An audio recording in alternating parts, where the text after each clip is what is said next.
Zhang traverses into a parallel world, where the inhabitants enhance their strength by battling monsters within the realm of magic, striving to fend off the invasions of demonic creatures that in a bid to protect his sister. Zhang enters the magic domain, adopting the moniker Rakshasa. Unexpectedly, he activates an unparalleled talent level 333 summoning skill. With each monster slain, he is able to summon more creatures. The higher the level of his summoning skill, the greater the number of monsters he can command, which can also be upgraded. Truly extraordinary. Within the magic domain, while other adventurers assemble teams of hundreds or even thousands to confront formidable bosses, Zhang leads his legion of summoned beasts, effortlessly crushing all in his path. Meanwhile, in the real world, as nations grapple with the threat of high-level monsters, Zhang single-handedly confronts over 100 elite foes, astonishing the globe. Who exactly is Rakshasa? He is shattering records set by humanity in the exploration of the magic domain, on the verge of breaching the 100th level. With Zhang, the Great Xia nation has catapulted to the forefront, becoming the most powerful country in the world. If he cannot be won over, he must be eliminated. What? Zhang faced 10 fifth-tier magic domain elites alone? This is dire. The Great Xia nation is destined to unify the globe. Chapter 1. SSS Talent Skill. Summoning Skill. In Tianfeng City, Great Xia Nation, at 5th High School, Class 8 of the senior year. I wonder what talent skill I will awaken tonight. I am so anxious. May the gods bless me with an upgrade talent. Wow, you are quite greedy. There are no more than 1,000 upgrade talents in all of Great Xia. I heard that a senior from the last cohort awakened an upgrade talent and was directly admitted to Qingdao Martial Academy. Now, she has become a first-tier Magic Domain Elite. Magic Domain Elites. Their annual salary starts at $1 million. Plus, they enjoy various privileges. How envious! Envious of others' $1 million salaries. Defending our homeland is our grand aspiration. Come on, for ordinary folks like us, merely not dragging the country down is already a contribution. Yet truth be told, witnessing the substantial commissions our nation pays to M-Country annually infuriates me. There's no alternative after all. M-Country possesses the 5-tiered magic domain warriors to combat the formidable creatures of the advanced magic abyss. Their assistance is indispensable. In the classroom, students were engaged in fervent discussions. Zhang sat alone in a corner, gazing at his phone, burdened by sorrow. The rental period for my sister's artificial kidney expires this month. Renewing it costs $500,000.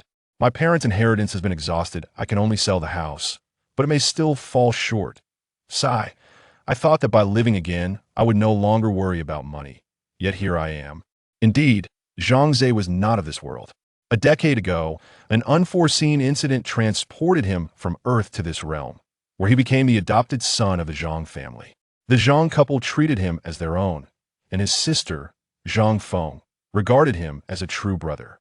Unfortunately, their happiness was fleeting. 5 years prior, during the monster invasion of Tianfeng City, the Zhang couple perished, and Zhang Feng sustained severe injuries, with her kidneys damaged beyond repair. Due to her unique constitution, she could only survive with the aid of an artificial kidney to ensure his sister's survival. Zhang devoted their entire inheritance to cover the rental fees for the artificial kidney.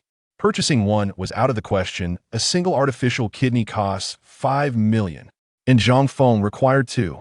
I can only pin my hopes on tonight's talent awakening. Zhang looked at the crescent moon emblem on the back of his right hand, where a line of pulsating numbers read 05:26:50. This is a countdown. When the time reaches 0, 1 May. Enter the Demon Domain. The Demon Domain appeared abruptly 2 decades ago, its origins shrouded in mystery, though the prevailing belief attributes its creation to divine beings. Upon reaching the age of 18, individuals gain the opportunity to enter the Demon Domain and awaken their innate skills. These innate skills are categorized into levels: D, C, B, A, S, SS, and SSS, with higher levels signifying greater power and ease in vanquishing foes. Simultaneously emerging alongside the Demon Domain are the Demon Pits, which manifest randomly across the globe, unleashing formidable creatures that wreak havoc upon humanity. Conventional human weaponry proves ineffective against these entities, however, It was later discovered that strength gained within the demon domain translates to enhanced abilities in the real world. Consequently, nations around the globe began to organize powerful individuals from the demon domain to combat the creatures of the demon pits, achieving commendable successes in their endeavors to as the significance of these demon domain warriors grew. An international organization known as the Demon Domain Warriors Association was established, categorizing them into 5 ranks. By passing the association's assessments, one can obtain a rank certification. Generally, an individual awakening and a level talent can easily pass the first-tier examination. Yet, to confront the more advanced creature from the higher-level demon pits, one must possess the prowess of a 5th-tier demon domain warrior, whose capabilities are akin to that of nuclear weaponry. Thus, nations boasting a 5th-tier demon domain warrior wield greater influence on the international stage. Currently, Nation M is home to the sole 5th-tier demon domain warrior, while also possesses the highest number of warriors across other ranks, thereby securing its position as the world's leading power and establishing a monopolistic status. Once advanced magical beasts emerge, nations find themselves powerless and can only seek assistance from Country M, which in turn demands exorbitant fees and imposes various stringent conditions. Countries endure their grievances in silence, resigning themselves to acceptance. Among them, the Great Xia Kingdom suffers the most in the wake of their losses. The nation aspires to cultivate its own formidable champions of the magical realm. Thus, the status of these magical champions has reached unprecedented heights, allowing them to serve their country while reaping both fame and fortune. Every individual dreams of ascending to the ranks of a magical champion, that if I can awaken a level talent, I might have the chance to become a magical champion, and perhaps my sister can still be saved. Zhang Xiao clenched his fists. As the school bell rang, Zhang Xiao hurried out of the classroom, swiftly tidying up the martial arts hall, as his and his sister's living expenses rely entirely on this job. Once finished, he glanced at the time. There were 2 hours left before entering the magical realm. He caught the last subway home. Statistics show that this year, there are as many as 3 million eligible 18-year-old students in our country. How many exceptional talents will emerge among them? Let us await the outcome. In the subway carriage, Zhang Xiao was watching the news when suddenly he received a message. Brother, I'm going to a classmate's house tonight. I've prepared dinner for you, so make sure to eat well before entering the magical realm. Stay safe. Your sister, Zhang Feng. Zhang Xiao smiled, yet his heart remained heavy. What if I awaken a talent below a level? Zhang Xiao dared not continue that thought. Upon returning home, he quickly finished his meal, eagerly anticipating his entry into the magical realm.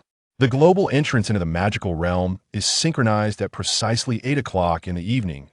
In certain locales, discrepancies arise due to time zone differences. As the clock struck 8, a soft blue luminescence emanated from the patterns on Zhang Xiao's hand.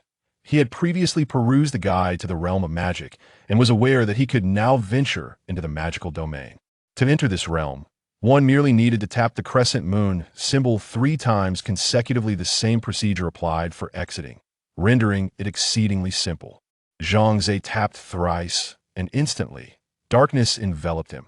After a few seconds, light gradually illuminated his surroundings, revealing that he stood upon a vast circular altar. The altar was immense, comparable in size to a sports field, with towering stone pillars encircling it, while beyond lay an expansive grassland. Gradually, numerous individuals began to materialize around him, all gazing around in bewilderment, evidently novices in this mystical realm, much like Zhang Xiao. Welcome to the realm of magic. I am your guiding sprite. A diminutive sprite, no larger than a palm, fluttered before Zhang Xiao. Please set your name and appearance for use within the realm. Zhang Xiao pondered briefly and replied, Rakshasa. Masked appearance. Rakshasa was the online moniker Zhang Xiao had consistently employed, while the mask served to safeguard his identity. This world was fraught with peril. Nations sought to bolster their own power by suppressing others, often targeting the formidable individuals of the magical domain. Coercion, infiltration, incitement, assassination, they employed every means possible. One should not assume that becoming a powerful entity in the magical realm guarantees invincibility. It is vital to recognize that there are always those stronger than oneself. Zhang Xiao had once witnessed a brutal murder, although the police later dismissed it. His 2 lifetimes of experience informed him that the victim had been a formidable force within the magical realm. Until he had the strength to protect himself, survival remained the ultimate truth. Rakshasa, if you are prepared, we shall commence the activation of your innate talents. The sprite conjured a crystal sphere from thin air. Please place your hand upon it, and your unique abilities shall manifest automatically. Zhang Xiao obediently placed his hand on the crystal sphere, which immediately emitted a blinding golden radiance. I hope it's in a grade. Zhang Xiao silently prayed, his palms slick with perspiration. Congratulations! You have acquired an SS grade innate skill. Summoning arts. The sprite's jubilant voice rang out. Zhang Xiao initially froze, then erupted in ecstatic joy. An SS grade innate skill. Such a phenomenon only exists in legends. No one in this world has ever witnessed it. Awakening in a grade talent guarantees admission to prestigious institutions, paving the way for an illustrious future. What might it mean to awaken an SS grade talent? Zhang Xiao envisioned himself standing atop the world, radiant light cascading behind him, gazing down upon all living beings like a divine entity. At last, I can turn my fortunes around. Zhang Xiao promptly examined the details of this newfound skill. Summoning Arts SSS. Level 1. Experience 01000. Consumption 10 vitality points. Cooldown 60 seconds. Effects. Upon defeating a target, one can summon a single replica of that target, identical to the original, with no time constraints, and capable of leveling up, reaching a maximum of level 5 at notes. Level 1 Summoning Arts can conjure 10 replicas. Level 2 Summoning Arts can conjure 30 replicas. Level 3 Summoning Arts can conjure 50 replicas. Level 4 Summoning Arts can conjure 100 replicas. The 5th level summoning spell possesses the remarkable ability to conjure 500 replicas. Wow! Zhang Xiao could not suppress his exclamation. This summoning spell is utterly astounding. With each monster Zhang Xiao defeats, he can summon an identical creature to his side slay 10, and he can summon 10. Having these monsters assist him in combat, while he reaps the reward from a safe distance, is simply exhilarating. Should Zhang Xiao vanquish a boss, he could even summon it forth. Currently, humanity's exploration of the demon realm has reached a record of 38 levels, each guarded by a formidable boss. If Zhang Xiao eliminates all the bosses, would he not then command an army of boss warriors? Who would dare challenge him? Zhang Xiao's eyes sparkled with excitement as he opened his character panel. Name Rakshasa. IDC Country 247511176. Health 100. Vitality 110. Damage 110. Speed 10. Attributes. Strength 10 average human, 10 points. Constitution 10 average human, 10 points. Spirit 11 average human, 10 points. Agility 10 average human, 10 points. Distributable attribute points 0. Skill summoning level 1 SSS. Equipment none. Overall evaluation novice beginner. My spirit exceeds that of an ordinary person by 1 point. Is it because I'm a transmigrator? Zhang Xiao closed the character panel, rubbing his hands together in anticipation of testing the effects of his SS grade talent skill. Suddenly, someone shouted, "Newcomers, come over here." Chapter 2. The first summoned creature. Zhang Xiao turned his gaze towards the sound and beheld a tall man alongside a short-haired woman standing at the center of the altar, gesturing to the crowd. "We are the staff of the Demon Domain Management Bureau, here to impart some knowledge about the demon domain to you novices.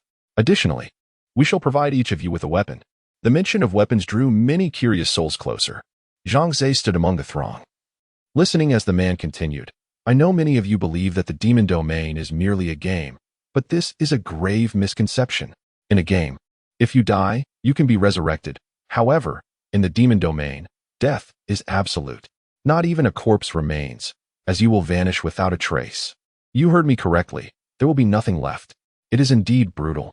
Therefore, I advise each of you to remain utterly vigilant and make no mistakes, for such errors could prove fatal." He continued, "The creatures here are divided into 2 categories, ordinary minions and boss monsters. The minions possess only basic attacks, while the boss monsters wield formidable skills. Exercise extreme caution. Furthermore, to exit the demon domain, you must return to this altar. Otherwise, even if you exhaust yourself. It will be in vain. The short-haired woman then added, in addition to being wary of monsters, you must also guard against your fellow beings. The demon domain is a lawless realm where the legal system holds no sway. Fraudsters, murderers, and other nefarious individuals lurk everywhere. Thus, for your own safety, do not trust anyone indiscriminately, even if they are family or friends. Upon hearing their words, the crowd wore expressions of anxiety, though some harbored skepticism, dismissing the pair as alarmists. Enough of this tediousness. Are we not to receive our weapons? When will they be distributed? A voice exclaimed. A man retrieved a large box from his personal storage and opened it to reveal an assortment of cold weapons. Each individual formed an orderly queue, completing a survey before collecting their weapon, with each person permitted to take only one. The crowd filled out the forms, which they then submitted to a short-haired woman, while the man dispensed the weapons. When it was Zhang Xiao's turn, he glanced at the survey and marked his talent skill as D-grade. Although the man and woman claimed to be affiliated with the Demon Realm Management Bureau, Zhang Xiao could not ascertain their authenticity, and thus he remained cautious not to reveal his true capabilities. Subsequently, he pointed to a longbow and stated, I wish to acquire this bow. The man nodded and remarked, a ranged weapon, while its attack power may be modest, it compensates with safety. Those who exercise caution tend to survive longer. Within the demon realm, using a weapon would automatically grant the wielder passive skills associated with that particular armament. As Zhang Xiao grasped the longbow, a skill appeared in the skill bar. Archery Mastery. Level 1. Effect. Increases accuracy by 20. Hardwood Longbow. Quality. D damage. 10-20 special effect. None durability. 100-100 in the demon realm. The quality of equipment is categorized as D, C, B, A, S, SS, SSS, with only those of S grade and above possessing special effects. Indeed, the complimentary offerings are nothing but inferior wares. However, I am not in a position to be choosy. Zhang Xiao promptly equipped the bow and a longbow, approximately 2 meters in length, manifested in his hands, with arrows supplied in unlimited quantities, alleviating a considerable inconvenience. Everyone had acquired suitable weapons and then scattered in a frenzy, each seeking monsters to hone their skills. A man stowed away his equipment case and inquired of the woman beside him, how many possessed talents above grade A this time? Only 3, she replied, shaking her head with a sigh. It truly seems that each generation is less impressive than the last. Unlike others who ventured out to battle, Zhang Xiao remained stationary, diligently practicing his proficiency in archery. He relentlessly honed his archery mastery to level 4, achieving an accuracy of 80 before feeling confident enough to venture outside. According to the Guide to the Demon Realm, 3 types of monsters inhabit the first level: the violent rabbit, the armored tortoise, and the iron-toothed wolf. The violent rabbit is swift and evasive, yet possesses low defense. The armored tortoise boasts high defense and thick health, but is notably slow. The iron-toothed wolf serves as the boss of the first level, characterized by its speed and high attack power, with a skill called Rend that inflicts 5 consecutive strikes on its target, accompanied by a bleeding effect. Not far from the altar, Zhang Xiao observed 2 individuals engaged in a fierce assault against a violent rabbit. The creature bore the form of a rabbit's head atop a human body, its visage far from the adorable representation one might expect. Instead, it appeared fiercely menacing. Towering nearly 2 meters, it exhibited a robust physique, with muscles bulging like fists, exuding an undeniable sense of power. The 2 attackers, one wielding a spear and the other a machete, despite their 2-on-1 advantage, were no match for the violent rabbit. The violent rabbit swung a punch, sending the spear wielder tumbling, a red damage indicator of 35 floating above. Goodness, this violent rabbit is exceptionally difficult to defeat. Just a moment ago, I struck it only to have it evade my attack. Truly, it is a rabbit, displaying remarkable agility. The 2 individuals continued their struggle against the violent rabbit, but due to their inadequate weapon proficiency, their attacks lacked potency, and they soon found themselves severely injured, retreating in disarray to the safety of the altar. The stone pillars surrounding the altar unleashed magical rays, several beams of blue light striking the violent rabbit and inflicting 50 points of damage, causing it to flee in a panic. Zhang Xiao seized this opportunity, swiftly drawing his bow and launching an arrow that lodged itself into the rabbit's back. 25. Critical hit. The violent rabbit pivoted, charging toward Zhang Xiao. Remaining composed under pressure, Zhang Xiao maneuvered while continuing to shoot at the rabbit. 9. 11. 26. Critical hit. The sprinting rabbit suddenly stumbled and crashed to the ground, it was defeated. Immediately, a faint red orb emerged from the rabbit's corpse, which gradually dissipated. Zhang Xiao approached, and the red orb automatically entered his backpack. You have obtained one low-tier strength soul orb in the realm of magic. Creatures typically drop soul orbs upon death. The quality of soul orbs is classified into low-tier, mid-tier, and high-tier, with various colors corresponding to different attributes. Red signifies strength. Green denotes constitution, blue represents spirit, and yellow indicates agility. Absorbing the corresponding attribute from the soul orb will result in a modest enhancement of attribute values. A lower tier soul orb can augment by 0.01 points, a mid-tier by 0.1 points, and a high tier by a full point. 10 lower tier soul orbs can be synthesized into one mid-tier soul orb, while 10 mid-tier soul orbs can be combined to form one high-tier soul orb. The acquisition of soul orbs allows for personal absorption or the potential for monetary gain. The demand for soul orbs on the trading platform in Demon Realm is immense, often exceeding supply. I recall that a single lower-tier soul orb is priced around 1,000 yuan. Zhang Xiao pondered briefly and decided against absorbing the soul orb. An increase of 0.01 points in attributes would yield negligible effects. It would be wiser to save them for later. You have slain one violent rabbit. Would you like to summon a duplicate? A prompt appeared, and Zhang Xiao promptly chose to summon. With a flash, a radiant green array emerged upon the ground, and within its glow, the figure of a violent rabbit materialized. Violent Rabbit, Rakshasa, Level 1, Max 5, Experience, 110 Health, 150 Attack, 40-60 Defense, 20 Skills, None. Upon noticing Zhang Xiao, the Violent Rabbit immediately approached, kneeling on one knee in a gesture of submission. Zhang Xiao felt a surge of joy. This was his first summoned creature, and having it would significantly ease his monster hunting endeavors. Come, let us embark on our quest together. Zhang Xiao ventured deeper into the grasslands with the violent rabbit by his side. Along the way, they encountered two individuals who, upon noticing the exuberant violent rabbit hopping behind Zhang Xiao, displayed expressions of astonishment. What is happening here? One of them wondered. Monsters in the demon domain typically attack on sight. Why is this violent rabbit not aggressive? Could it be that this particular rabbit is exceptional? Perhaps it can be tamed? Is it possible that there are indeed tameable violent rabbits? We should hasten to tame one ourselves. If we succeed, it would be a tremendous boon. Indeed, look over there. There's one right now. Let us go and give it a try.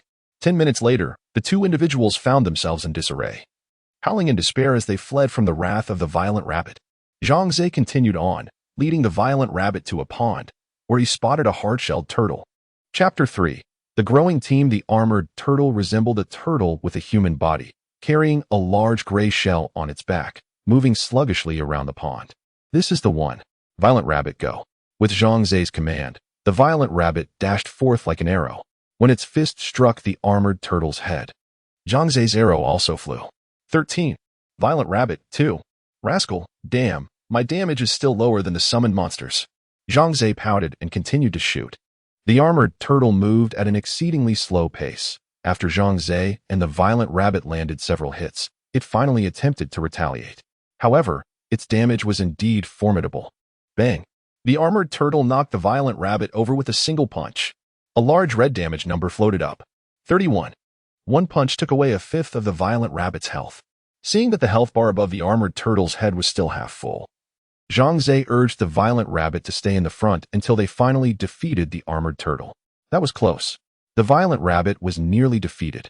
After a fierce battle, the violent rabbit was left with merely 12 health points. Fortunately, it would automatically recover to full health after the fight, and Zhang Xiao breathed a sigh of relief. The armored turtle dropped a lower-tier green soul orb, which Zhang Xiao stored in his backpack before summoning a replica of the armored turtle. Armored turtle, Rascal, Level 1, Max 5, Experience, 110 Health, 250 Attack, 60-80 Defense, 50 Skills, None. Gazing at the attributes of the armored turtle, Zhang Xiao couldn't help but click his tongue. Such health, such attack, such defense. Truly impressive. Now, behind Zhang Xiao, on the left stands the violent rabbit, and on the right, the armored tortoise, exuding an air of authority befitting a leader. Haha, the more creatures I summon, the stronger I become. Zhang Xiao's heart raced with excitement. He could summon 8 more. Well then, let us distribute them evenly. 5 violent rabbits and 5 armored tortoises. achieving a perfect balance of offense and defense. Invincible. Brothers, let us set forth. Zhang Xiao, accompanied by his two subordinates, ventured out to battle monsters. Before long, they encountered two violent rabbits. Zhang Xiao promptly instructed the armored tortoise to draw the attention of the two violent rabbits, while the violent rabbits provided support from the rear, as he himself concealed in a safe spot, leisurely shooting arrows. 35. Armored tortoise, 17. Violent rabbit, 10. Rakshasa, 5 minutes later. You have slain two violent rabbits. You may summon two duplicates. Do you wish to summon? Without hesitation, Zhang Xiao summoned them, thus adding two more violent rabbits to his ranks, further augmenting his strength. Haha, delightful. With 4 subordinates at his command, Zhang Xiao felt emboldened and began to explore deeper into the grasslands. The further he ventured, the more monsters appeared, clustering together in groups of 3 or 5, comprising violent rabbits and armored tortoises. Zhang Xiao pressed forward, slaying tortoises upon encountering tortoises and rabbits upon encountering rabbits, ultimately assembling his full contingent of summoned creatures. Moreover, the first violent rabbit he summoned, having vanquished 10 targets, leveled up, now a level 2 violent rabbit. It boasted increased speed, heightened evasion, and significantly enhanced attack power. At this point, it could single-handedly topple 2 level 1 violent rabbits, establishing itself as Zhang Xiao's foremost warrior. Unbeknownst to him, he had gathered an impressive collection of soul orbs. Zhang Xiao released his subordinates to engage in combat, and upon inspecting his inventory, he discovered he had amassed a total of 35 soul orbs, 11 red, 5 green, 10 blue, and 9 yellow. He thought to himself, I shall trade a few soul orbs on the platform shortly and purchase some delectable treats for my sister tomorrow to celebrate. With his SSS class talent skill, his future was boundless, and becoming a formidable force in the demon realm was merely a matter of time. Financial worries would soon be a thing of the past. Ding. You have received a message from the class information group. Curiously, Zhang Xiao opened the message, which was sent by their homeroom teacher, Lu Wei. All students, please gather at the altar immediately. There is an important announcement to be made. Furrowing his brow, Zhang Xiao summoned all his subordinates back, storing them in the summoning space, where they could return to his side with a mere thought. Having ventured too far into the grasslands, Zhang Xiao arrived at the altar to find that nearly all his classmates were already present. Lu Wei stood at the center of the altar, flanked by a young woman dressed in a striking red outfit with a ponytail. The young woman's features were striking, yet her expression was serious, exuding an aura that discouraged any approach. In the demon realm, while character appearances could be altered, they could not be transformed beyond recognition. A plain figure could not be turned into a beauty. Thus, one who was beautiful within the demon realm would not be vastly different in reality. This young woman did not obscure her face, evidently confident in her abilities and unafraid of potential treachery. Everyone should be present by now, right? Do not wait any longer.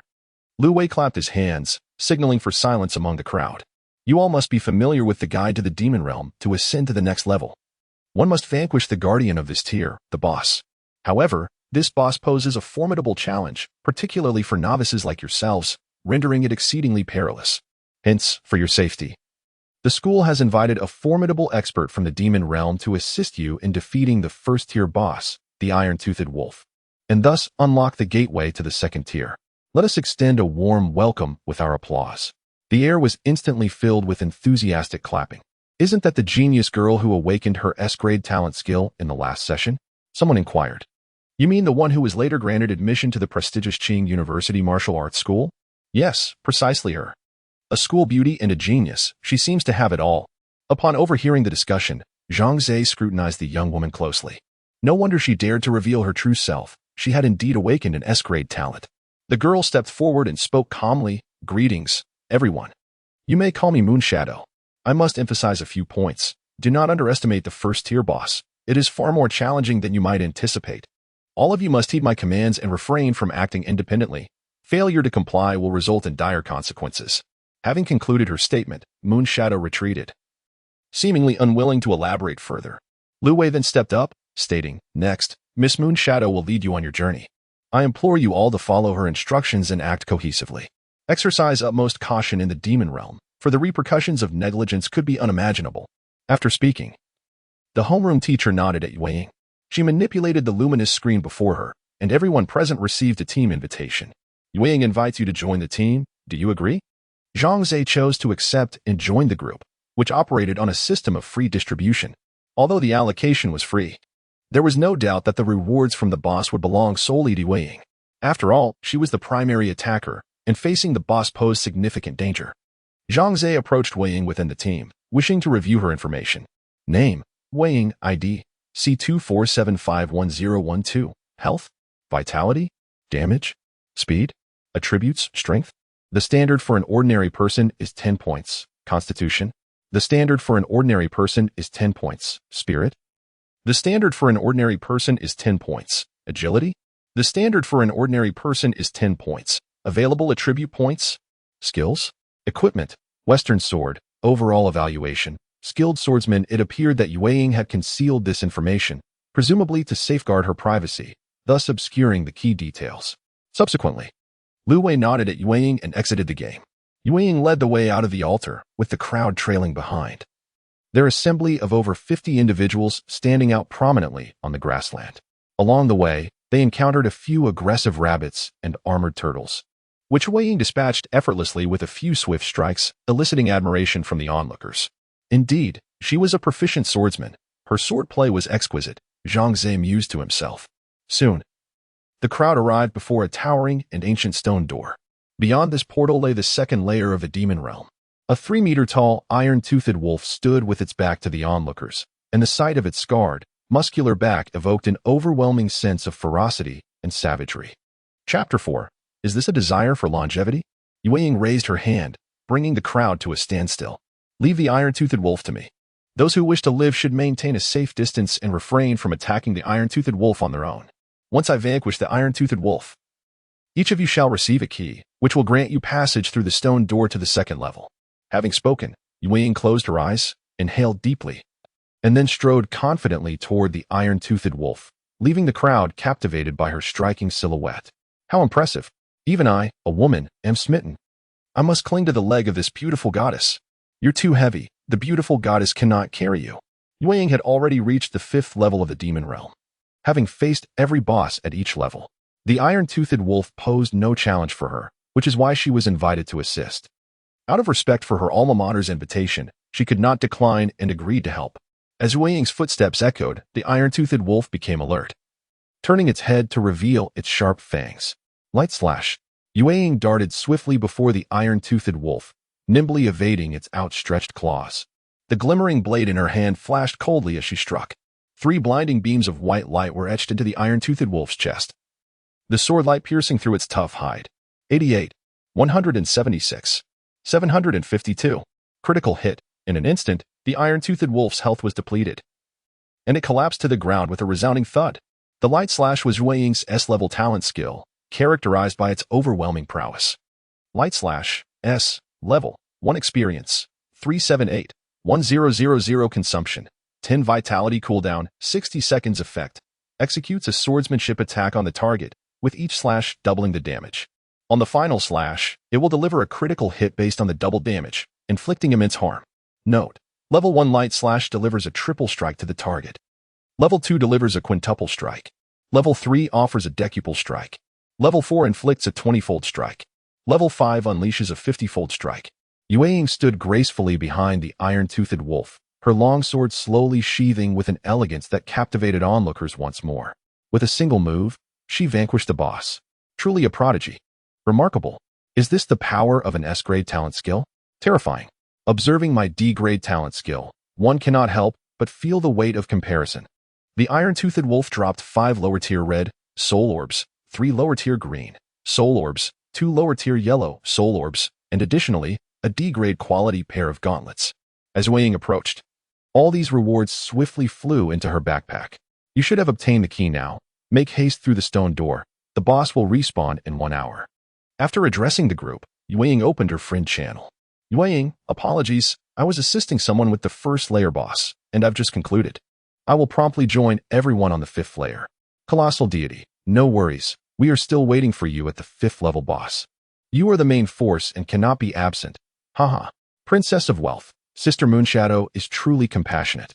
If it were me, I wouldn't lend a hand without 1 million in labor fees. The irritable Dragon King, it seems you are blinded by money. Your every utterance revolves around it. Princess of Wealth, so what? I simply adore money. It brings me joy. Autumn's knowledge. Everyone, do not get lost in conversation. Be vigilant against ambushes. A team was attacked a few days ago, and they were completely annihilated. Colossal deity. Knowledge of autumn is right. Everyone, stay alert, especially Moonshadow. Just as Moonshadow was about to respond, she suddenly felt the air around her growing dense, making even breathing feel suffocating. This is a sign of the boss refreshing. How is this possible? It hasn't even been an hour. Moonshadow's expression changed drastically as she turned to see a black vortex suddenly appear before her, from which a steel-toothed wolf emerged. This is not right. This steel-toothed wolf is unlike any she has encountered before. It is much larger, more ferocious in appearance, and surrounded by swirling dark energy. Moonshadow suddenly recalled that a senior from the Demon Realm Management Bureau had once mentioned that sometimes a special elite boss would refresh. The strength of an elite boss surges dramatically, equating to the power of 5 ordinary bosses. Historically, an elite boss had once emerged on the 17th level of the Demon Realm, requiring 3 teams from the Management Bureau to vanquish it, resulting in the tragic loss of dozens of lives amidst the fierce battle. To her astonishment, she found herself fortunate enough to encounter an elite boss. Though this was merely the first level, Wei Ying dared not underestimate this formidable opponent. The surrounding players froze in shock upon witnessing another iron-toothed wolf. Rendered speechless and paralyzed by indecision, it was only when Wei Ying shouted, "Run!" that they snapped back to reality and scattered in all directions. Zhang Xiao blended into the crowd for a brief moment before discreetly returning, suddenly struck by a bold idea. Wei Ying sent a message in the friend channel. "I have encountered an elite boss." She then closed the channel and charged toward the elite iron-toothed wolf. Although the elite boss posed a significant challenge, it was still on the first level, and she believed she could manage. This was an excellent opportunity for self-improvement. She longed to grow stronger. A fleeting silhouette flashed through her mind, igniting an unwavering determination within her. The elite iron-toothed wolf sensed Wei Ying's approach and turned to face her, its enormous, razor-sharp claws slicing through the air. 5 dark lines seemed to cleave the very fabric of space.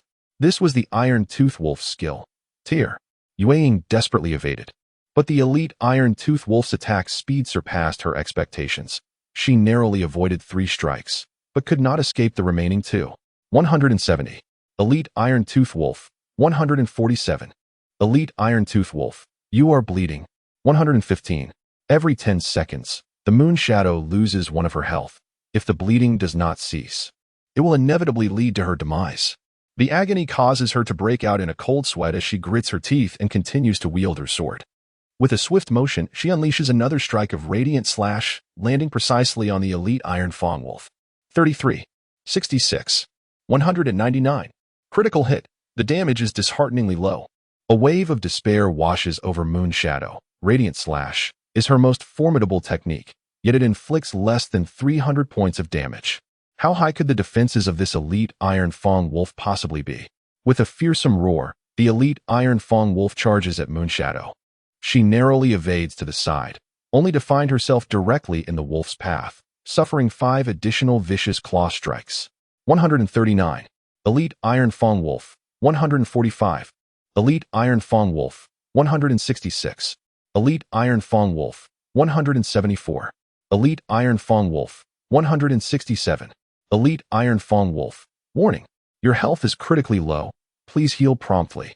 A system notification flashes before her eyes. Moonshadow yearns to restore her health, but will the elite Iron Fang Wolf grant her that opportunity? Healing potions cannot be interrupted, otherwise they will yield no effect. Is this the end? Despair clouds her vision as she tightens her grip on her sword, preparing for a final stand. Suddenly, a projectile strikes the Iron Fang Wolf squarely in the forehead. The fletching of the arrow still quivers slightly. Remarkably, it only causes a mere 3 points of damage. Such extraordinary defenses. Nevertheless, she finds it somewhat amusing.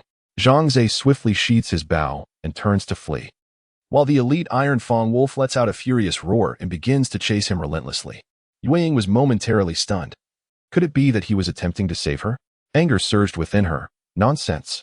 Did a novice truly believe he could confront an elite boss? As if he were inviting certain death? She contemplated pursuing him, yet her own circumstances were dire. The effects of blood loss persisted. If she did not staunch the bleeding promptly, she would either perish at the hands of the boss or succumb to her own hemorrhage. Damn it, do not die. I refuse to owe anyone a favor. Gritting her teeth, Yueying produced a bandage to halt the bleeding, then uncorked a bottle of health potion and downed it in haste, anxiously awaiting the restoration of her vitality. Just then, several silhouettes approached rapidly from the distance. Chapter 5. Defeating the elite boss, Sister Moonshadow. Are you all right? A melodious female voice called from afar. Moonshadow turned to see a petite girl clad in a princess dress rushing towards her. With a flourish of her wand, a beam of green light enveloped Moonshadow. Green blessing. 245. Money Princess. 269. Money Princess. 217. Money Princess. Trailing behind the girl were 3 men, all of whom Moonshadow recognized. She nodded at them, saying, Giant God, Dragon King, Zhang Xiao, Princess, what brings you here? Could we possibly not come? You encountered an elite boss. The irate Dragon King exclaimed. Have you lost your senses? Is that something you can defeat alone? Zhang Xiao chimed in. The Dragon King speaks the truth. You are being exceedingly reckless. Even an elite boss on the first level is far too perilous. You ought to seek more assistance before proceeding. Moonshadow turned her head away, muttering, I merely wish to become stronger. The Dragon King raised an eyebrow. Have you lost your mind? You cannot speak without mentioning strength 3 times. Enough. The giant god interjected, halting the Dragon King. I can empathize with Moonshadow's feelings. As long as she is unharmed, that is what matters. The Money Princess looked around, her expression puzzled. Hey, Sister Moonshadow, where is that elite boss? Only then did Moonshadow realize and exclaimed anxiously, a novice has lured the elite iron-toothed wolf away. We must hurry to rescue him. Zhang Xiao sprinted frantically, the elite iron-toothed wolf hot on his heels. One must seek a place where both monsters and people are scarce to take action, within the realm of the demon domain. The reward belongs to whoever deals the final blow to the creatures. Zhang Xiao, weary of exerting great effort only to benefit others, finds himself too weak at present. He yearns for the day when his summoning skills reach level 5, at which point he shall no longer cower in fear. This spot seems promising. Zhang Xiao notices a secluded hollow ahead. If he can lure the elite iron-toothed wolf inside, others will be unable to see from outside. Oblivious to the trap, the elite iron-toothed wolf follows Zhang Xiao into the hollow. Brothers, come forth and take action. With a mere thought, 10 figures materialize behind him. 5 violent rabbits and 5 armored turtles dutifully kneel before him. Pointing at the elite iron-toothed wolf, Zhang Xiao commands, attack. With a resounding roar, the summoned creatures charge forth. The violent rabbits, swifter than their armored turtle counterparts, reach the elite iron-toothed wolf first, encircling it and unleashing a flurry of fluffy punches. 20. Violent rabbit, 24. Violent rabbit, 19. Violent rabbit, 22. Violent rabbit, 66. Violent rabbit LV2 in a swift motion. The elite iron-toothed wolf seizes one of the violent rabbits and brutally slams it to the ground. 271. Elite iron-toothed wolf. The violent rabbit falls. By the heavens, my rabbit. Zhang Xiao can no longer remain still. He had anticipated the elite iron-toothed wolf's high attack power, but he never imagined it could slay a violent rabbit in a single strike. The remaining 4 violent rabbits continue their assault on the elite iron-toothed wolf. But in an instant, another is dispatched. This cannot continue. Zhang Xiao gazed at the armored turtle, his expression one of exasperation. Could you all possibly increase your speed? 2 of the violent rabbits have already perished, and the armored turtle has barely traversed half the distance. In his frustration, Zhang Xiao was compelled to summon the violent rabbits back to his side, directing the armored turtle to intercept the elite iron-toothed wolf. The turtle's formidable defense and substantial health finally withstood the wolf's onslaught, allowing Zhang Xiao to re-release the violent rabbits to engage in combat alongside the armored turtle. 22. Violent rabbit, 51. Armored turtle, 48. Armored turtle, 24. Violent rabbit, 69. Violent rabbit LV24. Rascal, Zhang Xiao also drew his bow from the rear. Though his damage output was a mere single-digit figure, yet, even the legs of a mosquito provide sustenance. The armored turtle's attacks were relatively significant, yet they were executed at a sluggish pace, and the violent rabbit's damage was scarcely impressive, relegating Zhang Xiao to a role akin to that of a mere tool. Thus, the level 2 violent rabbit emerged as the primary attacker. The battle proved arduous. The elite iron-toothed wolf was indeed no ordinary foe, maintaining its ground even under the relentless siege. However, as the saying goes, 2 fists cannot contend with 4 hands, and after more than an hour, its health finally dwindled. Yet, Zhang Xiao's summoned creatures had also met their demise, leaving only 2 armored turtles and a solitary violent rabbit remaining. Well, now merely 1. Die already, Zhang Xiao cried, desperately loosing arrows. If the elite iron-toothed wolf were not vanquished, he would find himself in dire straits. Suddenly, the elite iron-toothed wolf's body stiffened, then gradually collapsed. The elite iron-toothed wolf was finally vanquished by Zhang Xiao and his companions after an arduous hour and a half of persistence. A multitude of colorful soul orbs scattered across the ground, along with 2 pieces of equipment. Haha, what a thrill. Zhang Xiao promptly rushed forward, and all the rewards soared into his backpack. Truly worthy of an elite-level boss, the dropped soul orbs turned out to be of intermediate grade. Zhang Xiao meticulously counted 9 intermediate red soul orbs, 6 intermediate green soul orbs, 7 intermediate blue soul orbs, and 4 intermediate yellow soul orbs. The 2 pieces of equipment were the Wolf Fang Necklace, Quality C, Spirit 0, 5, Special Effect, None, Durability 100-100, and the Wolf Bone Blade, Quality C, Damage 50-90. Special Effect, None, Durability 100-100. The necklace is usable for me, while the Wolf Bone Blade boasts considerable damage. However, as I do not engage in close combat, it holds little value to me. I shall sell it later. After assessing the spoils in his backpack, Zhang Xiao, filled with excitement, began summoning the iron-toothed wolf. With a roar, an elite iron-toothed wolf materialized, immediately demonstrating its presence with a howl that sent a wave of anxiety through Zhang Xiao, fearing an unexpected attack. Fortunately, such occurrences are implausible, as summoned creatures are bound to obey their master without question, regardless of their ferocity in life. The elite iron-toothed wolf knelt before Zhang Xiao, allowing him to breathe a sigh of relief. Exchanging 4 ferocious rabbits and 3 armored turtles for an elite boss was indeed a splendid bargain. Zhang Xiao gazed upward at the towering iron-toothed wolf, which loomed over him by more than 2 meters, nodding in satisfaction. Iron-toothed wolf, Rakshasa, level 1, max 5, experience, 110 health, 3000 attack, 260380 defense, 1500 skill, tear. Haha, these attributes are astonishing. It is an invincible presence here on the first level. Zhang Xiao couldn't help but chuckle. Glancing at the time, he realized it was already past 11 at night. With classes to attend the next day and the fatigue stemming from prolonged immersion in the demon realm, Zhang Xiao resolved to log off and rest. Before logging off, he checked his inventory and was pleased with his bountiful harvest: 61 low-tier soul orbs and 25 mid-tier soul orbs. By chance, he could synthesize a high-tier red soul orb. After a moment's contemplation, Zhang Xiao decided to absorb the high-tier red soul orb, while the rest would be posted on the trading network for sale. According to the guide, my strength value will increase, and consequently, my physical strength in reality will also rise. Yes, I shall log off now and visit the school martial arts hall tomorrow to test my abilities. Chapter 6. This is the true hero. Zhang Xiao had just logged off when Yuing and the others arrived at the secluded valley. Are you certain this is the right direction, Sister Yuing? The little princess pouted. That's an elite boss. Defeating it will surely yield numerous rewards, all of which are riches. Long Wang scoffed. You're overestimating the situation. Do you think elite bosses are that easily vanquished? It's uncertain who will perish.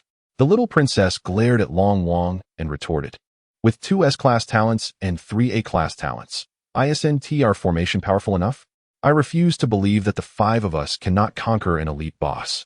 That's rather debatable. It also depends on the strength of the elite boss, spoke Zhu Shun, who was known for his steadiness and held the highest esteem due to his age, often taking on the role of captain. Yi Shiqiu cast a glance at the silent Yuing and shook his head. Yuing, I fear for your novice. After a brief silence, Yuing replied. Tomorrow, I will visit teacher Lu Wei at school. He should know if any of his students are in peril. Suddenly, a flicker of light and shadow filled the living room as Zhang Xiao's figure materialized. It was just past 1 a.m. His younger sister had already drifted into slumber, and Zhang Xiao quietly returned to his room. Having acquired an SSS talent instilled Zhang Xiao with hope for the future. He suppressed his excitement and gradually succumbed to slumber. The next morning, Zhang Xiao awoke to the enticing aroma of food wafting through the air. Exiting his bedroom, he discovered his sister, Zhang Feng, busy cooking in the kitchen. Good morning, brother. Please wait a moment. The meal will be ready shortly. Zhang Feng smiled faintly at Zhang Xiao, though her complexion appeared somewhat pallid. Zhang Xiao was aware that the functionality of Zhang Feng's artificial kidney was deteriorating, and timely payment of the rent was imperative to ensure its continued operation. He refrained from commenting as they sat down to dine once the food was prepared. "Brother, I have heard that the demon realm is perilous. Perhaps you should reconsider your journey there." Zhang Feng offered Zhang Xiao a piece of egg, asserting, "I can manage the rent situation myself." "How will you manage that?" Zhang Xiao queried, taken aback. It was not a trivial sum. His sister was merely a 16-year-old student. Where could she possibly procure such funds? "It's a secret." Hee.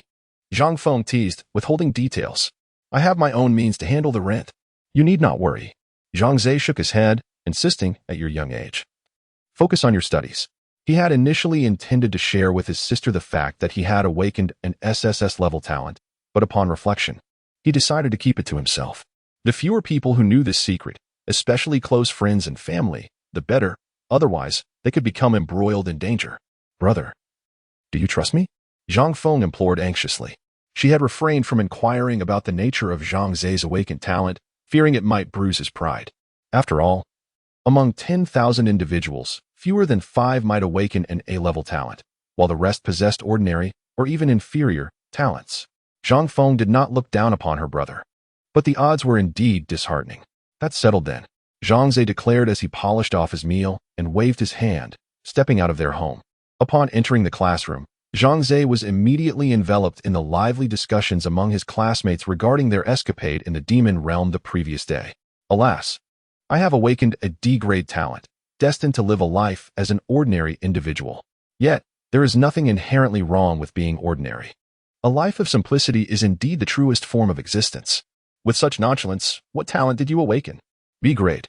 Damn it. We agreed to be failures together, and yet you have emerged as a genius." Zhang Xiao silently approached his desk. Retrieving his phone to check on the magical soul orbs and the dagger he had listed on the trading platform the night before. As expected, everything had sold, and he promptly withdrew the funds, receiving a total of 198,000 yuan in his bank account. The magical soul orbs were in high demand, with numerous individuals monitoring the trading platform daily, ready to snatch them up as soon as they became available, regardless of a slightly elevated price. The purchasers behind these transactions were major consortiums, national institutions, and private organizations, all utilizing the magical soul orbs to nurture their talented individuals. Had Zhang Xiao not been in urgent need of money, he would never have resorted to selling them. Today, he was determined to acquire even more magical soul orbs in the demon realm. The bell rang, signaling the start of class, and the homeroom teacher, Lu Wei, entered the room, accompanied by a young lady. Many quickly recognized her as the very girl who had led them in battling the first-level boss yesterday, Yuing. Wow. To behold the goddess herself is a treat. She is even more stunning than in the demon realm. I wonder if she has a boyfriend. It would be splendid if she does not. Snap out of it. You could never be worthy of her. Lu Wei cleared his throat, and the classroom fell into a hushed silence. "Dear classmates, last night during our encounter with the first-level boss, an unexpected incident occurred. I shall refrain from elaborating further, as you were all present. Therefore, I would like to inquire who assisted our classmate Lu Yueying in diverting the boss's attention. Please step forward." Lu Yueying wishes to express her gratitude personally. The classmates exchanged glances, for when the elite iron-toothed wolf emerged, they all fled in terror, leaving them oblivious to the subsequent events. Zhang Xiao remained silent, as he had not acted out of a desire to save anyone. Moreover, should Lu Yueying inquire about the elite iron-toothed wolf, it would expose his involvement. After a prolonged silence, Lu Wei furrowed his brow and remarked to Lu Yueying, "It seems that person may not belong to our class." Lu Yueying let out a soft sigh and nodded. "I understand, Teacher Lu. If you happen to gather any information, please do let me know." Lu Wei escorted Lu Yueying out of the classroom, and an uproar erupted within the class. Who could it be? Daring to attract an elite boss. Are they reckless? Now that is a true hero. Impressive. Alas, should I confess that it was I who lured the monster away? Is it too late to mention it to the goddess? If only I had the courage of a peanut, I would not be in such a drunken state. Beside Zhang Xiao, a bespectacled chubby boy nudged him. Actually, I know who it was. The chubby boy, Wang Yang, is among Zhang Xiao's few friends. Coming from a prosperous family, he struggles academically, and Zhang Xiao often helps him with his studies. In return, Wang Yang would occasionally offer Zhang Xiao some monetary assistance. Who is it? Zhang Xiao paused, turning to Wang Yang. Wang Yang, with an air of mystery, replied, "After the elite iron-toothed wolf emerged, everyone fled. Except for one individual who ran back. I believe his name is Luocha." Zhang Xiao remained composed. That may not be the case. Perhaps he was simply too panicked and ran in the wrong direction. Moreover, did you witness Luocha attracting the boss with your own eyes? Wang Yang scratched his head, admitting, "I did not. Never mind. This matter does not concern us. Brother, shall we venture to the demon realm after school to hunt monsters? I've invited 2 girls, just perfect for each of us." Hee. No, I have to work at the school martial arts hall. Zhang Xiao declined outright. Wang Yang's expression turned serious. "I remember your sister's medical expenses are due again, right? If you need money, just tell your brother." "Thanks. But I can manage on my own," Zhang Xiao replied with a slight smile. "All right then, if you decide to go to the demon realm, remember to look for me. My name there is Handsome Fat." Wang Yang would not have shared his in-game name with Zhang Xiao unless he had absolute trust in him. After school, Zhang Xiao hurried to the martial arts hall to clean. At that moment, a crowd was gathered around a force testing machine, watching a boy strike the punching bag. Chapter 7. I am just a poor wretch. A chorus of astonished exclamations arose. 507 pounds. That's 7 pounds higher than the admission line of the Qing University Martial Arts School. Impressive. Truly deserving of being the strongest student among the 5 highs. I've heard he has awakened an A-level talent. His future knows no bounds. The boy, basking in the limelight like a celestial body surrounded by stars, felt a swell of pride. Wiping the sweat from his brow, he humbly remarked, "I still have a long way to go. Perhaps there are others in our school who are even more formidable. After all, true masters tend to be quite modest." "Zhang Xiao, you were certainly modest enough." Another chimed in. "If anyone else had your results, they would be boasting all over the place. Indeed, the Great One is far too humble. I believe. Aside from last year's Lu Yueying, you were the most impressive." Zhang Xiao repeatedly shook his head. "I cannot dare to compare myself with Goddess Weiing. She possesses S-level talent and has been directly admitted to Qing University Martial Arts School. Now she is a formidable force in the demon realm. If I could attain even half of her strength, I would be overjoyed." With laughter and chatter, the group departed from the training ground. Zhang Xiao mopped the area, glancing around to ensure no one was watching before he approached the strength testing machine. The admission line for Qing University Martial Arts School is 500 pounds. Zhang Xiao took his stance, clenched his right fist, inhaled deeply, twisted his waist, and swung his arm, causing the shadow of his punch to flicker. Bang! A powerful strike landed on the punching target. Ding! The reading appeared, 497 pounds. "Huh! My attributes have increased my strength by such a margin," Zhang Xiao exclaimed, exhilarated.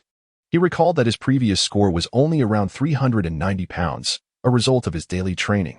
"Though I still fall slightly short of the admission threshold, I remain confident in my ability to surpass it." Gathering his belongings, Zhang Xiao departed from the martial arts hall. At that moment, Zhang Xiao emerged.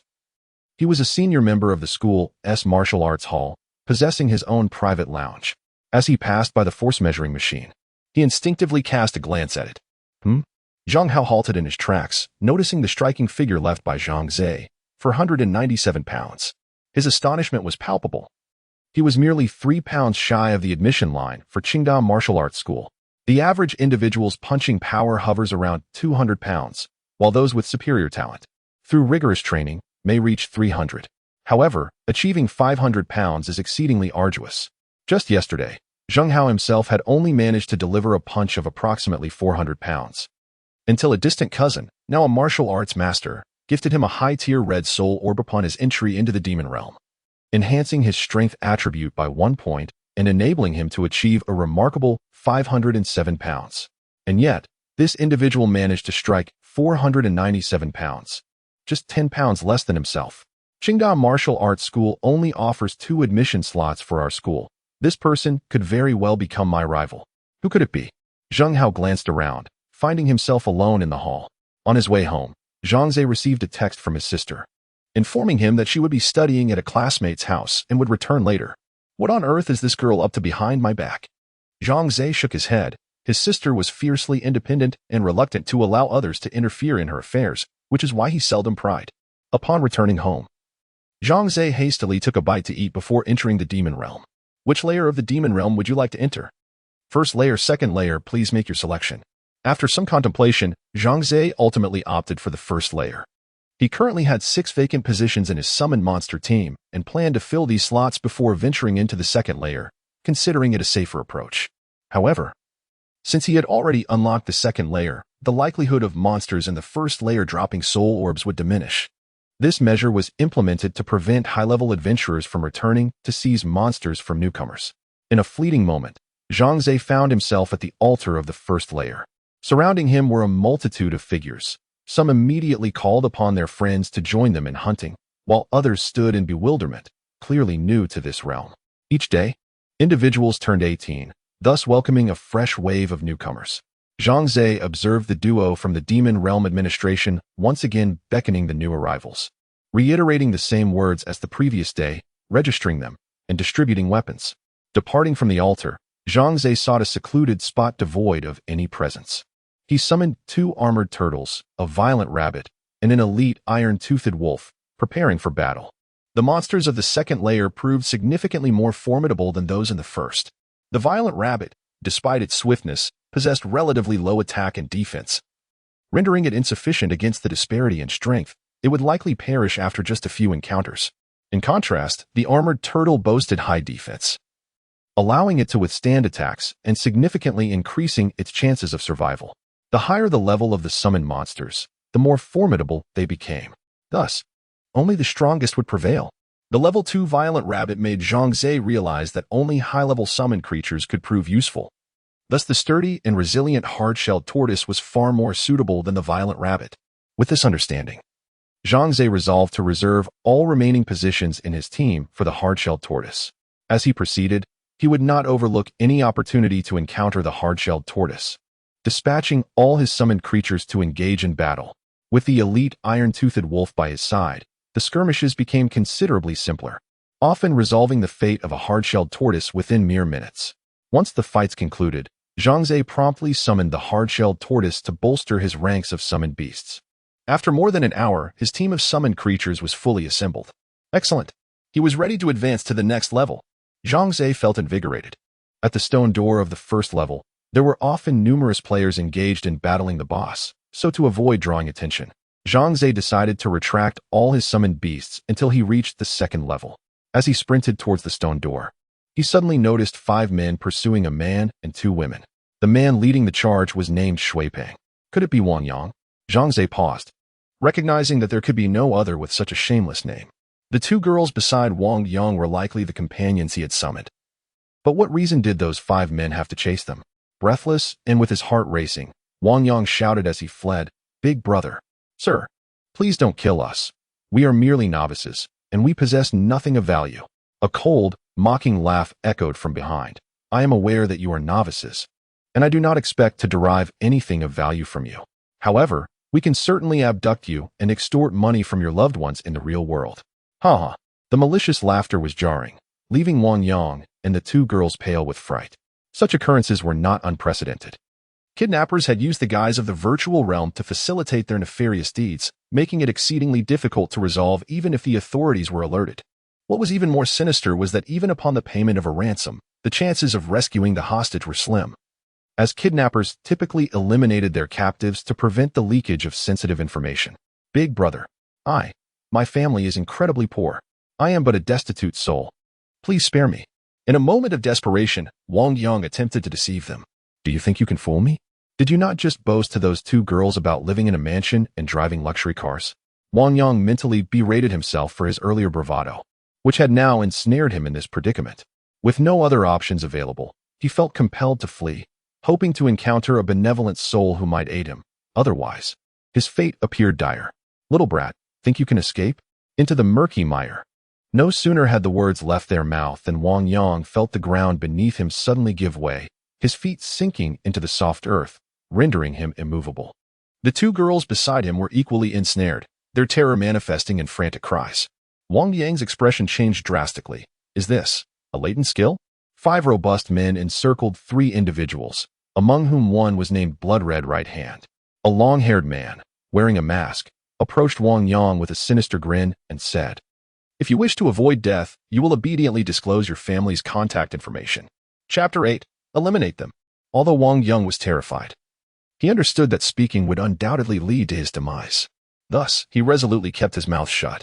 "Ah, the little brat is quite the backbone," sneered the blood-red hand, a seasoned kidnapper well acquainted with his nefarious endeavors. In the realm of darkness, wounds hurt just as much as they do in reality. With that, he raised the axe in his hand. Suddenly, an arrow whizzed through the air and struck the blood-red hand's hand with a resounding thud. "Ouch! Who did that? Which scoundrel dares to attack us?" shouted the blood-red hand. "There, a bowman." All eyes turned to a lone figure. Zhang Xiao defiantly raised his middle finger at the 5 assailants before turning and fleeing. "Damn it! Trying to escape? Brothers, pursue him." The 5 men immediately gave chase. As for Wang Yang and the others, the blood-red hand was unconcerned.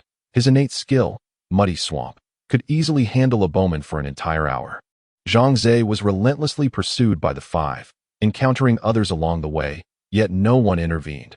Most merely observed with indifference or whispered among themselves. As they dashed into a valley surrounded by mountains on 3 sides, Zhang Xiao finally halted.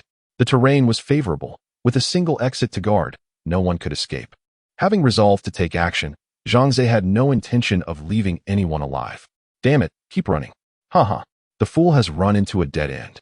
Do not allow him to meet his demise too swiftly. I intend to torment him thoroughly. To kill him outright would be wasteful. First, let us extract some money from him before we end his life." The 5 individuals approached Zhang Xiao with sinister grins. Zhang Xiao, however, remained composed and casually inquired, "If one were to commit murder in the demon realm, would anyone become aware of it?" The blood-red hand scoffed and replied, "Rest assured, unless one reveals it themselves, no one will ever know." "Excellent," Zhang Xiao responded, his thoughts coalescing in a moment of clarity. Suddenly, a hard-shelled turtle materialized behind him. A hard-shelled turtle? A monster has spawned. How fortuitous. It has appeared right next to that brat. We need not rush to act, for the hard-shelled turtle shall deal with him. The archer's meager attack power would struggle to penetrate the hard-shelled turtle's defenses. Let us block this child's escape. Do not let him flee. The 5 of them positioned themselves strategically, eagerly anticipating how Zhang Xiao would be tormented by the hard-shelled turtle. Suddenly, another hard-shelled turtle appeared. "What the? Another one has spawned. It seems fortune is indeed on our side. Haha." With 2 hard-shelled turtles attacking, those with talents below a rank would surely not withstand the onslaught. Just as their gloating began to wane, 3 more hard-shelled turtles emerged. The expressions of the 5 individuals shifted slightly as they suddenly felt that the situation was not as they had anticipated. Goodness! The rate and number of these hard-shelled turtles spawning is far too rapid. As Zhang Xiao summoned forth all the armored turtles and violent rabbits, the 5 individuals began to realize that this archer before them was not as simple as he initially appeared. What was happening? Why had such a multitude of monsters suddenly emerged? My primary concern was why these creatures refrained from attacking the archer. This situation felt awry. We should not hesitate any longer. Let us take this fellow down. Just as the 5 prepared to strike, an even more fearsome creature materialized before them.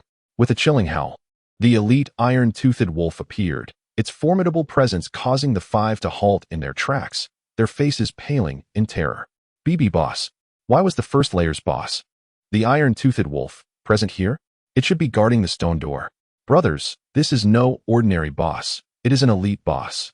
Among the 5, only Blood-Red Right Hand possessed a B-level talent, while the others had C and D-level talents.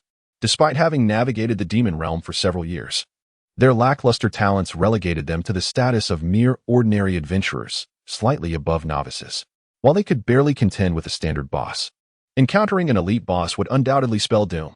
Thus, the 5 were instantly gripped by fear, their faces devoid of color. Blood-Red Right Hand fixed his gaze on Zhang Xiao, his voice trembling as he asked, "Did you summon these monsters? Who exactly are you?" Zhang Xiao shrugged nonchalantly and pointed, declaring, "Eliminate them. These individuals are far from virtuous. Zhang Xiao bears no moral burden in eliminating them." "How?"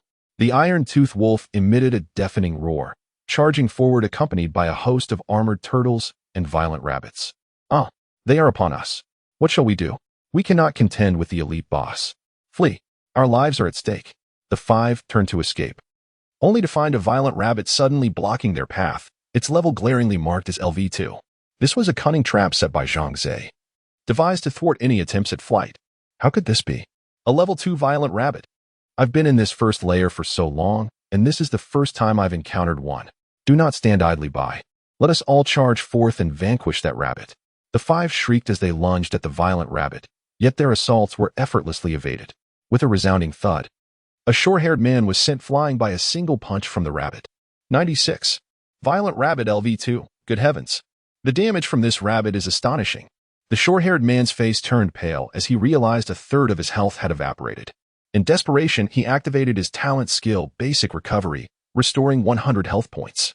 But before he could breathe a sigh of relief, a shadow loomed behind him. The elite iron-toothed wolf's eyes glinted with murderous intent as its massive claw descended. 341. Elite iron-toothed wolf. 355. Elite iron-toothed wolf. 328. Elite iron-toothed wolf. 347. Elite iron-toothed wolf. 338.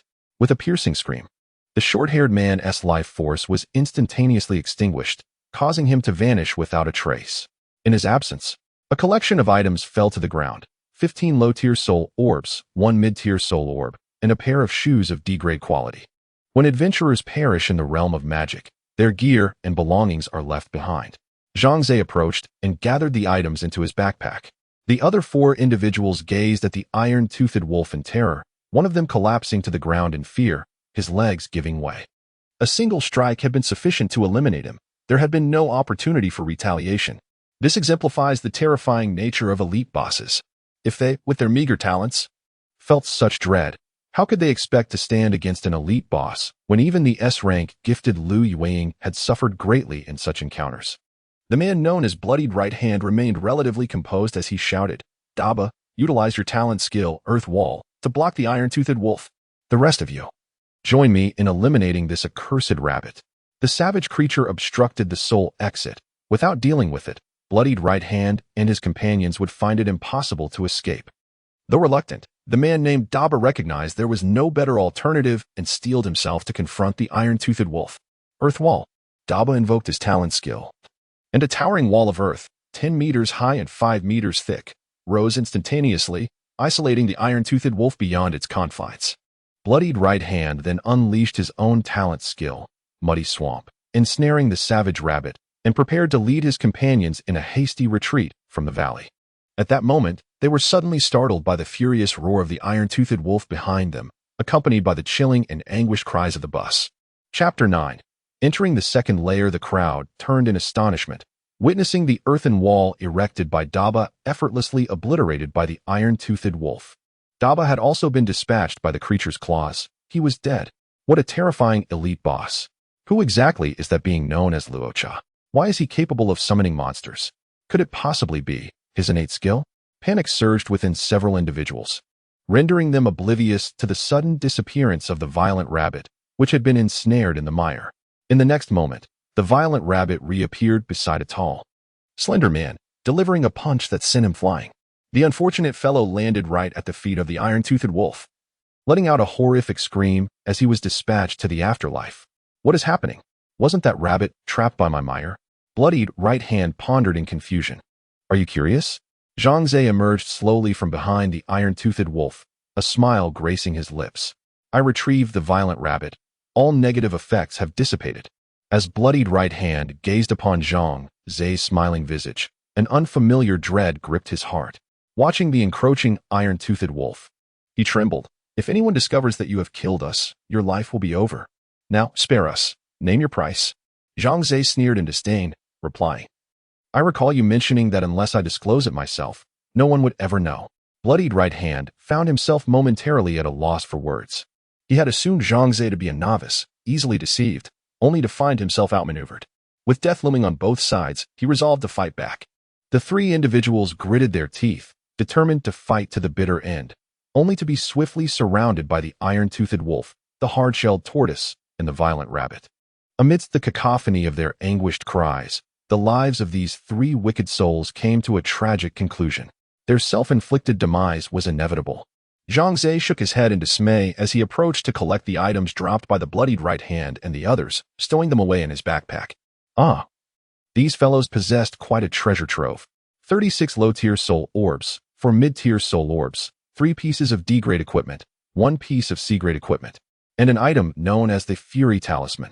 Fury Talisman quality, C damage, 0 special effect. causes a target within 3 meters to enter a state of frenzy.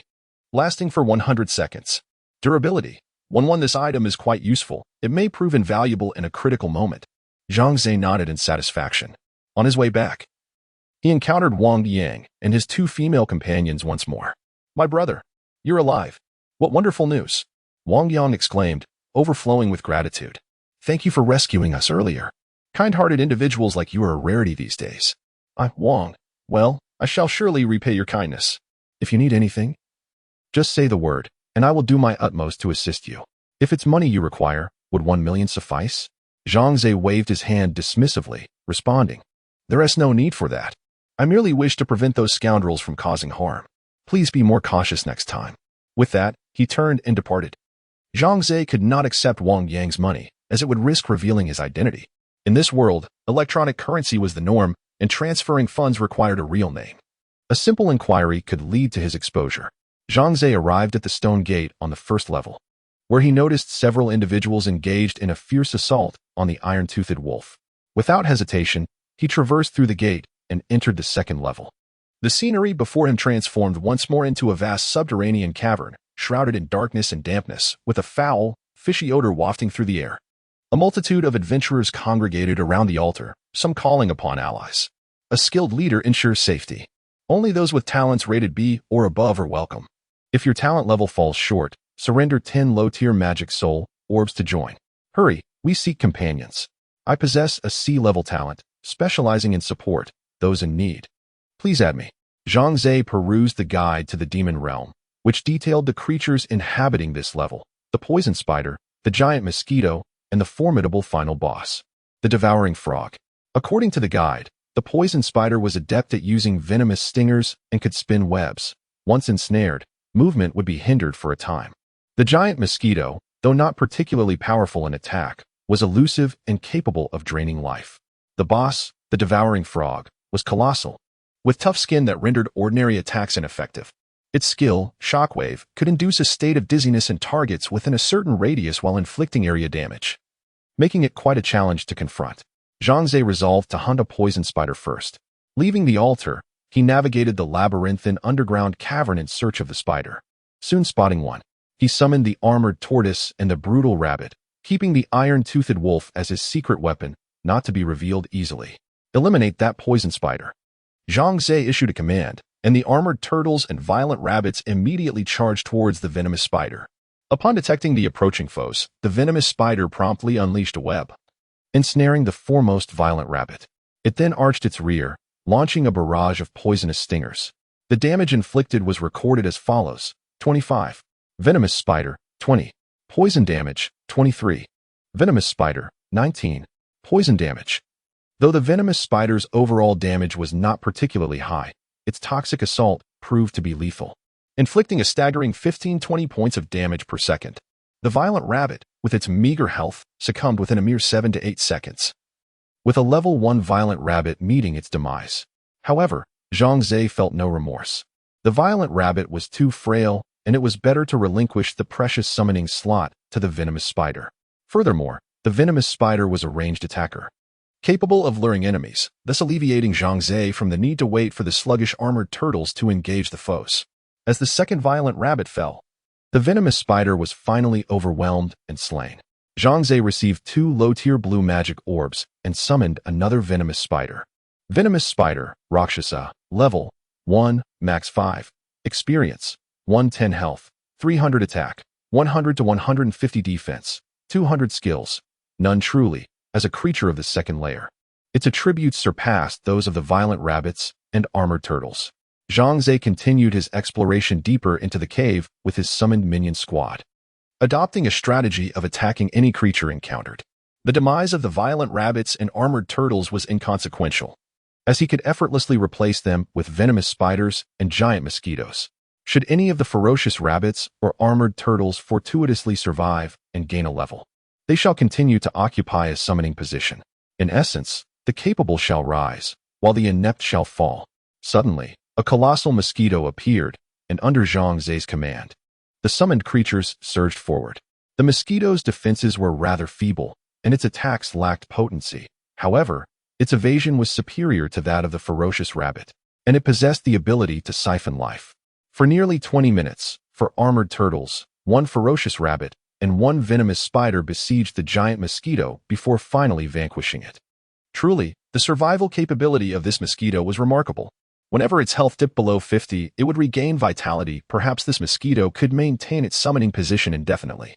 Zhang Xiao summoned the colossal mosquito and murmured as he examined its attributes.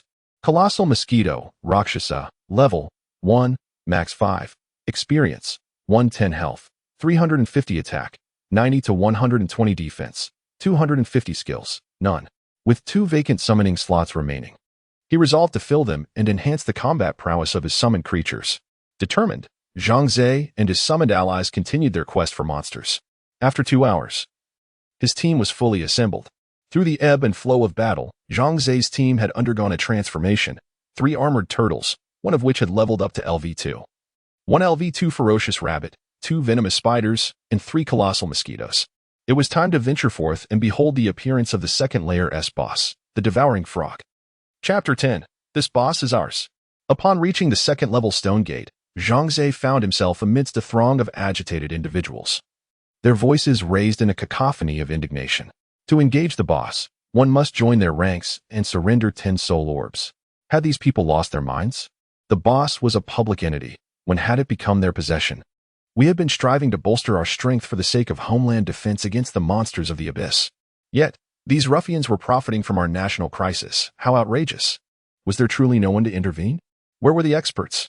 Where were the officials from the Demon Realm Management Bureau? It was rumored that this gang had connections with high-ranking members of the Bureau, which allowed them to act with impunity.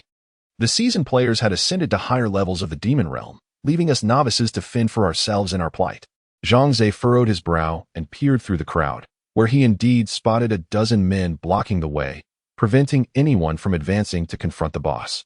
A few brave souls attempted to break through, only to be met with a merciless onslaught from the group, retreating in disarray. Novices, the devouring frog is ours. If you wish to challenge it, you must hand over your soul orbs. A tall, lean man brandishing a long sword shouted arrogantly at the crowd. Don't accuse us of being unscrupulous. We have paid our dues to the higher-ups for a year-long contract on this boss. Naturally, we must recoup our investment. Indeed. So do not harbor any illusions about seeking assistance from the relevant authorities. No one will come to your aid. Another rotund man chuckled menacingly. The words of this individual confirmed previous suspicions, revealing expressions of anger and helplessness on everyone's faces.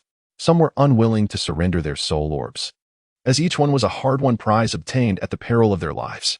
However, failing to submit meant stagnation, an inability to enhance their power, and consequently, a barrier to becoming formidable beings in the demon realm. After much deliberation, some ultimately capitulated, stepping forward to relinquish their soul orbs, joining the ranks to await the next battle. The tall, lean man called out again, "Is there anyone else? Only one spot remains. Those wishing to register should act swiftly. The next wave will not arrive for another 24 hours. I will." Zhang Xiao squeezed through the crowd, smiling as he called out to the tall man, "Brother, I wish to sign up. 10 soul orbs." The tall man extended his hand. "Well, I only entered the demon realm yesterday and do not possess that many soul orbs. However, my family is quite affluent. May I substitute with gold bars?" Zhang Xiao feigned a cautious expression as he inquired. "Gold bars? That works." The tall man readily agreed, knowing that such a transaction would not reveal their identities. "Once we defeat the boss and obtain the key to the 3rd level, I will have my family send you the gold bars," Zhang Xiao said with a cheerful demeanor. "Kid, don't try to pull a fast one on us. If we don't see the gold bars later, you'll find it impossible to leave the demon realm." The tall man replied coldly.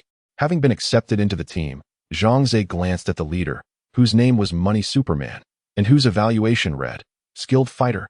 It seems that this individual possesses a considerable level of talent. Zhang Xiao recalls Lu Yueying's assessment, describing him as a skilled swordsman. It is likely that those bearing such a commendation are not lacking in strength. The tall, lean man, observing that the group had gathered, addressed the stout fellow, "Old 3. Everyone is here. Let us commence the battle."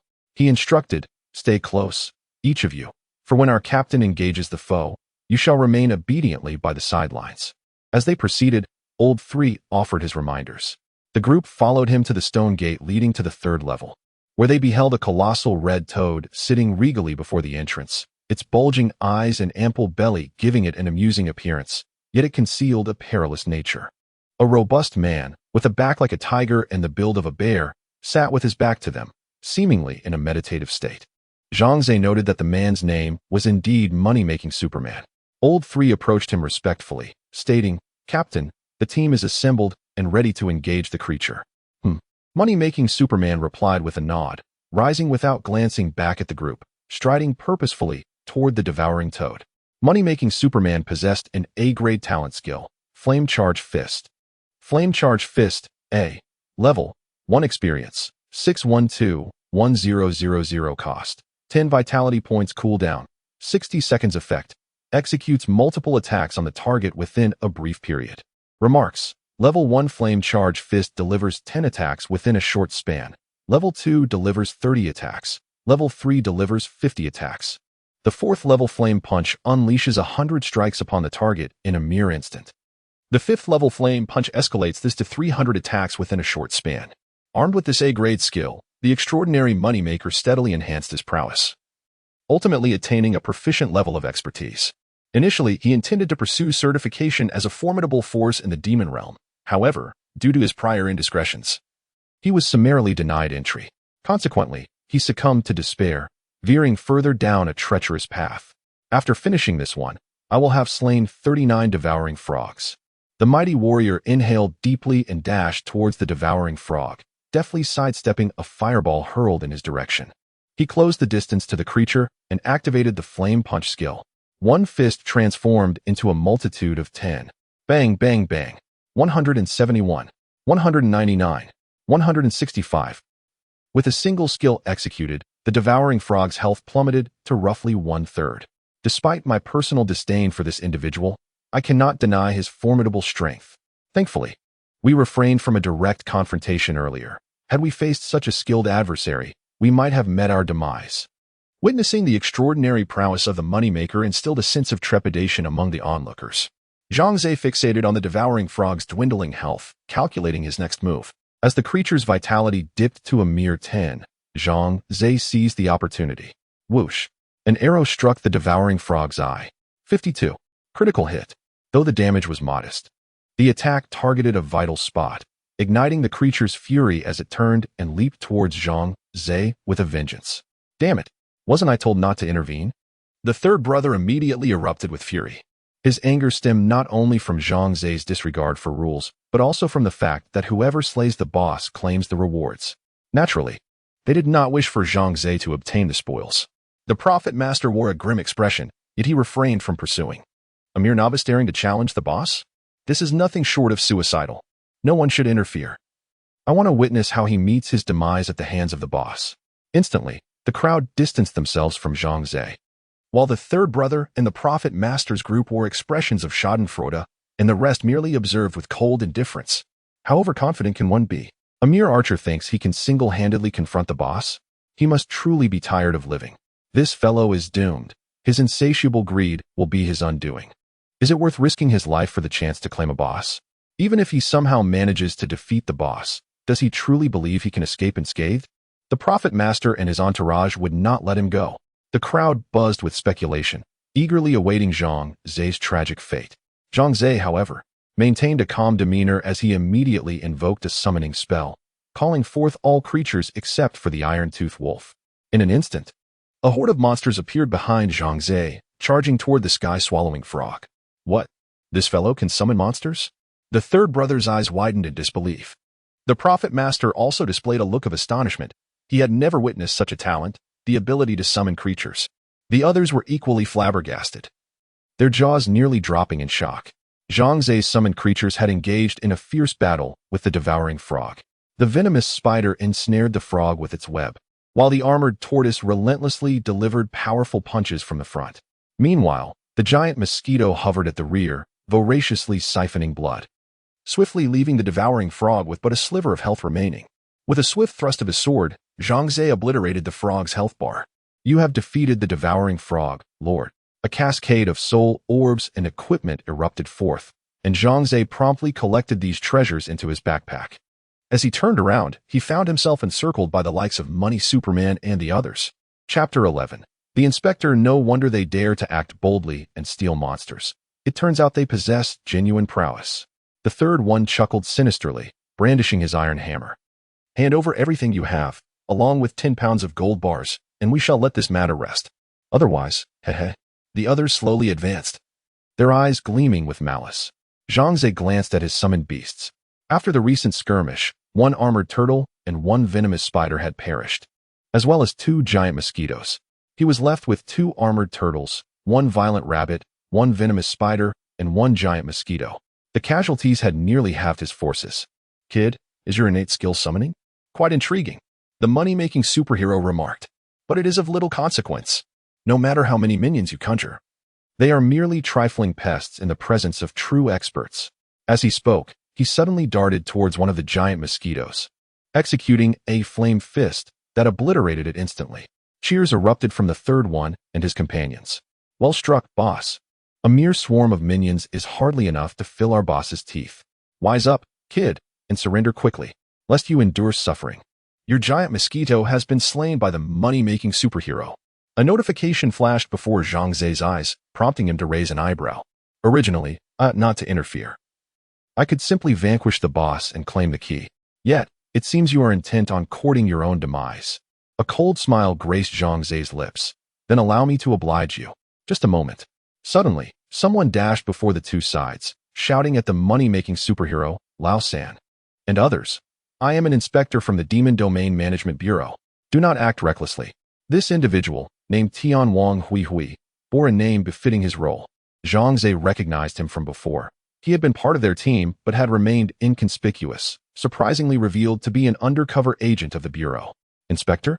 Money-making superhero furrowed his brow, aware that such individuals belonged to the upper echelons of the Management Bureau, conducting covert investigations, gathering evidence, and dealing with corrupt officials. Although their ranks were modest, their powers were substantial. Lao San whispered from the side, Captain, if this fellow exposes our bribery of Chief Gao, we'll be in deep trouble. Otherwise, it's all or nothing. He made a gesture as if to indicate a beheading. Tian Wanghui declared, I have recorded every word and action you've taken just now. These are all pieces of evidence. I will submit them to the higher-ups. I advise you to turn back while there is still time and confess to the Demon Domain Management Bureau. Upon hearing this, the money-making superhero's expression turned icy.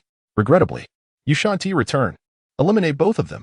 To avert any complications, he resolved to silence them. A group of individuals advanced relentlessly, and Law Net Hui retreated to Zhang Xiao's side, speaking in a low voice. Do not be afraid. I will protect you. Zhang Xiao was momentarily taken aback, realizing that he wouldn't need to intervene. Your innate skills are quite practical. I see great potential in you. Once we capture these individuals, I will introduce you to my superiors. Law Net Hui nodded at Zhang Xiao, displaying a look of endorsement. Kill.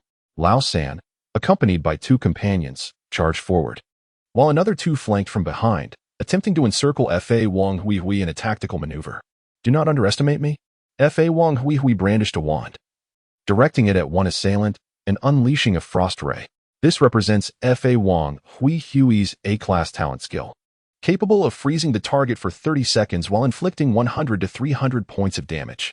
The individual struck by the frost ray instantly transformed into an ice sculpture, sustaining an additional 275 points of damage, nearly leading to his demise. The expressions of the onlookers shifted, their resolve faltering. Damn, this fellow possesses magical talents. Lao San muttered under his breath, no need to fear.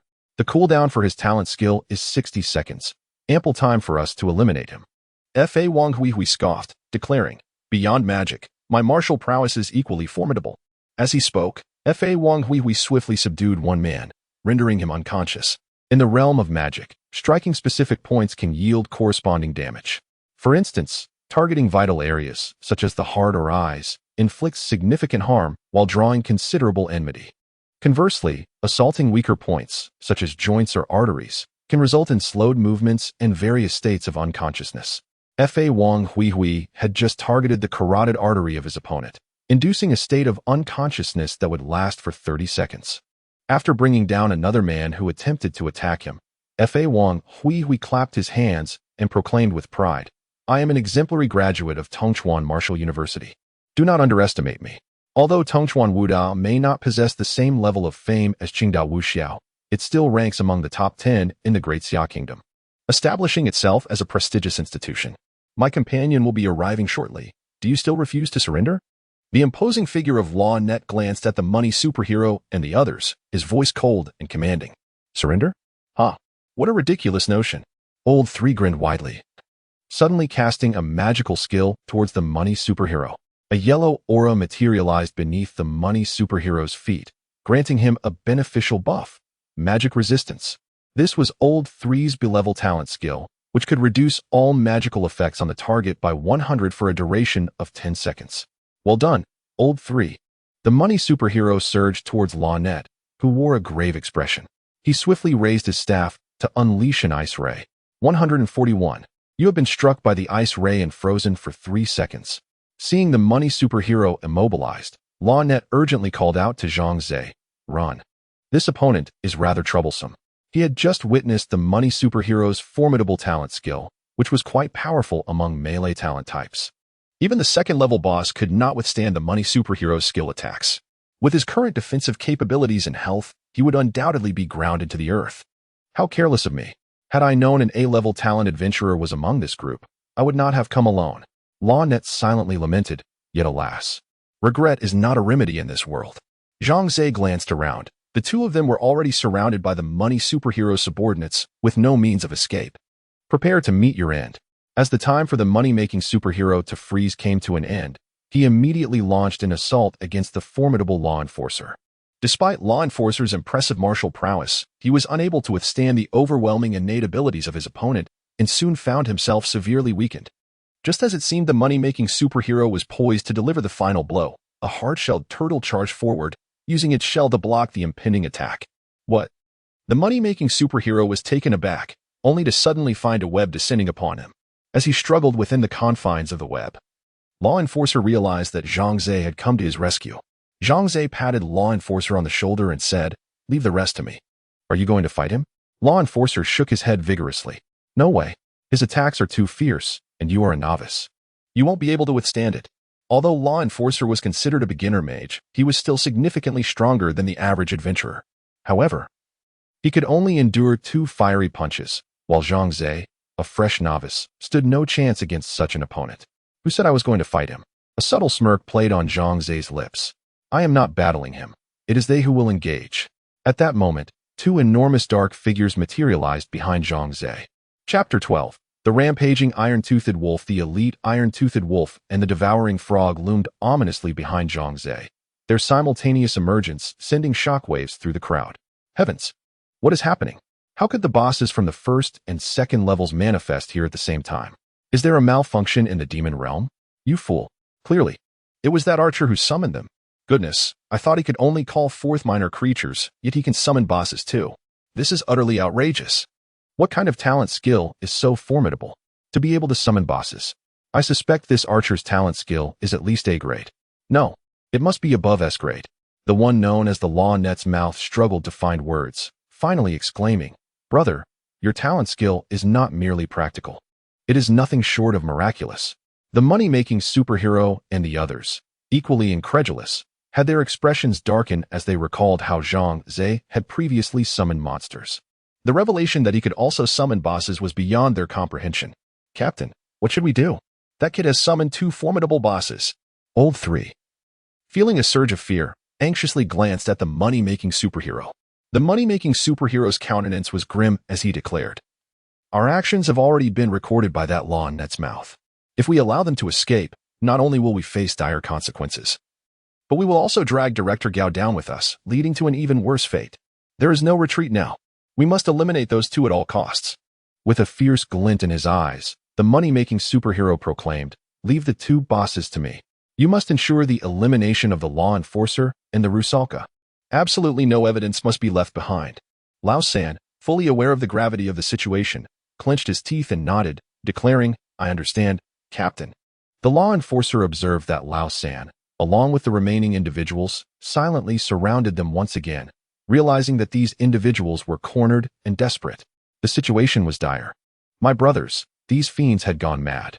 The Law Enforcer's expression turned grave as he whispered to Zhang Xiao, Zhang Xiao had already perceived the unfolding events, and simultaneously, he noticed the money-making superhero steadily advancing towards him. The prowess of the money-making superhero was formidable. Relying solely on the Devourer Frog would not suffice. The iron-toothed wolf's assistance was imperative. Zhang Xiao deliberated in his mind and promptly summoned the armored turtle and other minor creatures to shield himself and the law enforcer. He also commanded the iron-toothed wolf and the Devourer Frog to engage the money-making superhero. Engage. The money-making superhero swiftly surged forward, charging fiercely at the Devourer Frog and the iron-toothed wolf. The Devourer Frog posed little threat to the money-making superhero. He had already dispatched dozens of them and was well acquainted with their characteristics. He was confident he could eliminate it with 2 applications of his innate abilities. As for the iron-toothed wolf beside it, he dismissed it entirely. Even as an elite boss, its speed could not match his. Thus, he was assured he could annihilate both bosses simultaneously. Meanwhile, Lao San and the remaining individuals launched an assault on Zhang Xiao and the law enforcer. Zhang Xiao and the law enforcer, fortified by the protection of the armored turtle and venomous spider, managed to engage with the opposing group of over 10 individuals, navigating the encounter with relative safety.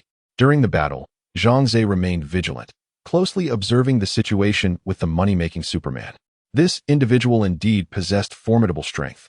Even with the combined efforts of the iron-toothed wolf and the devouring frog, they still could not gain the upper hand. From the evaluations, it was evident that the money-making Superman was a fighter characterized by high speed and explosive power.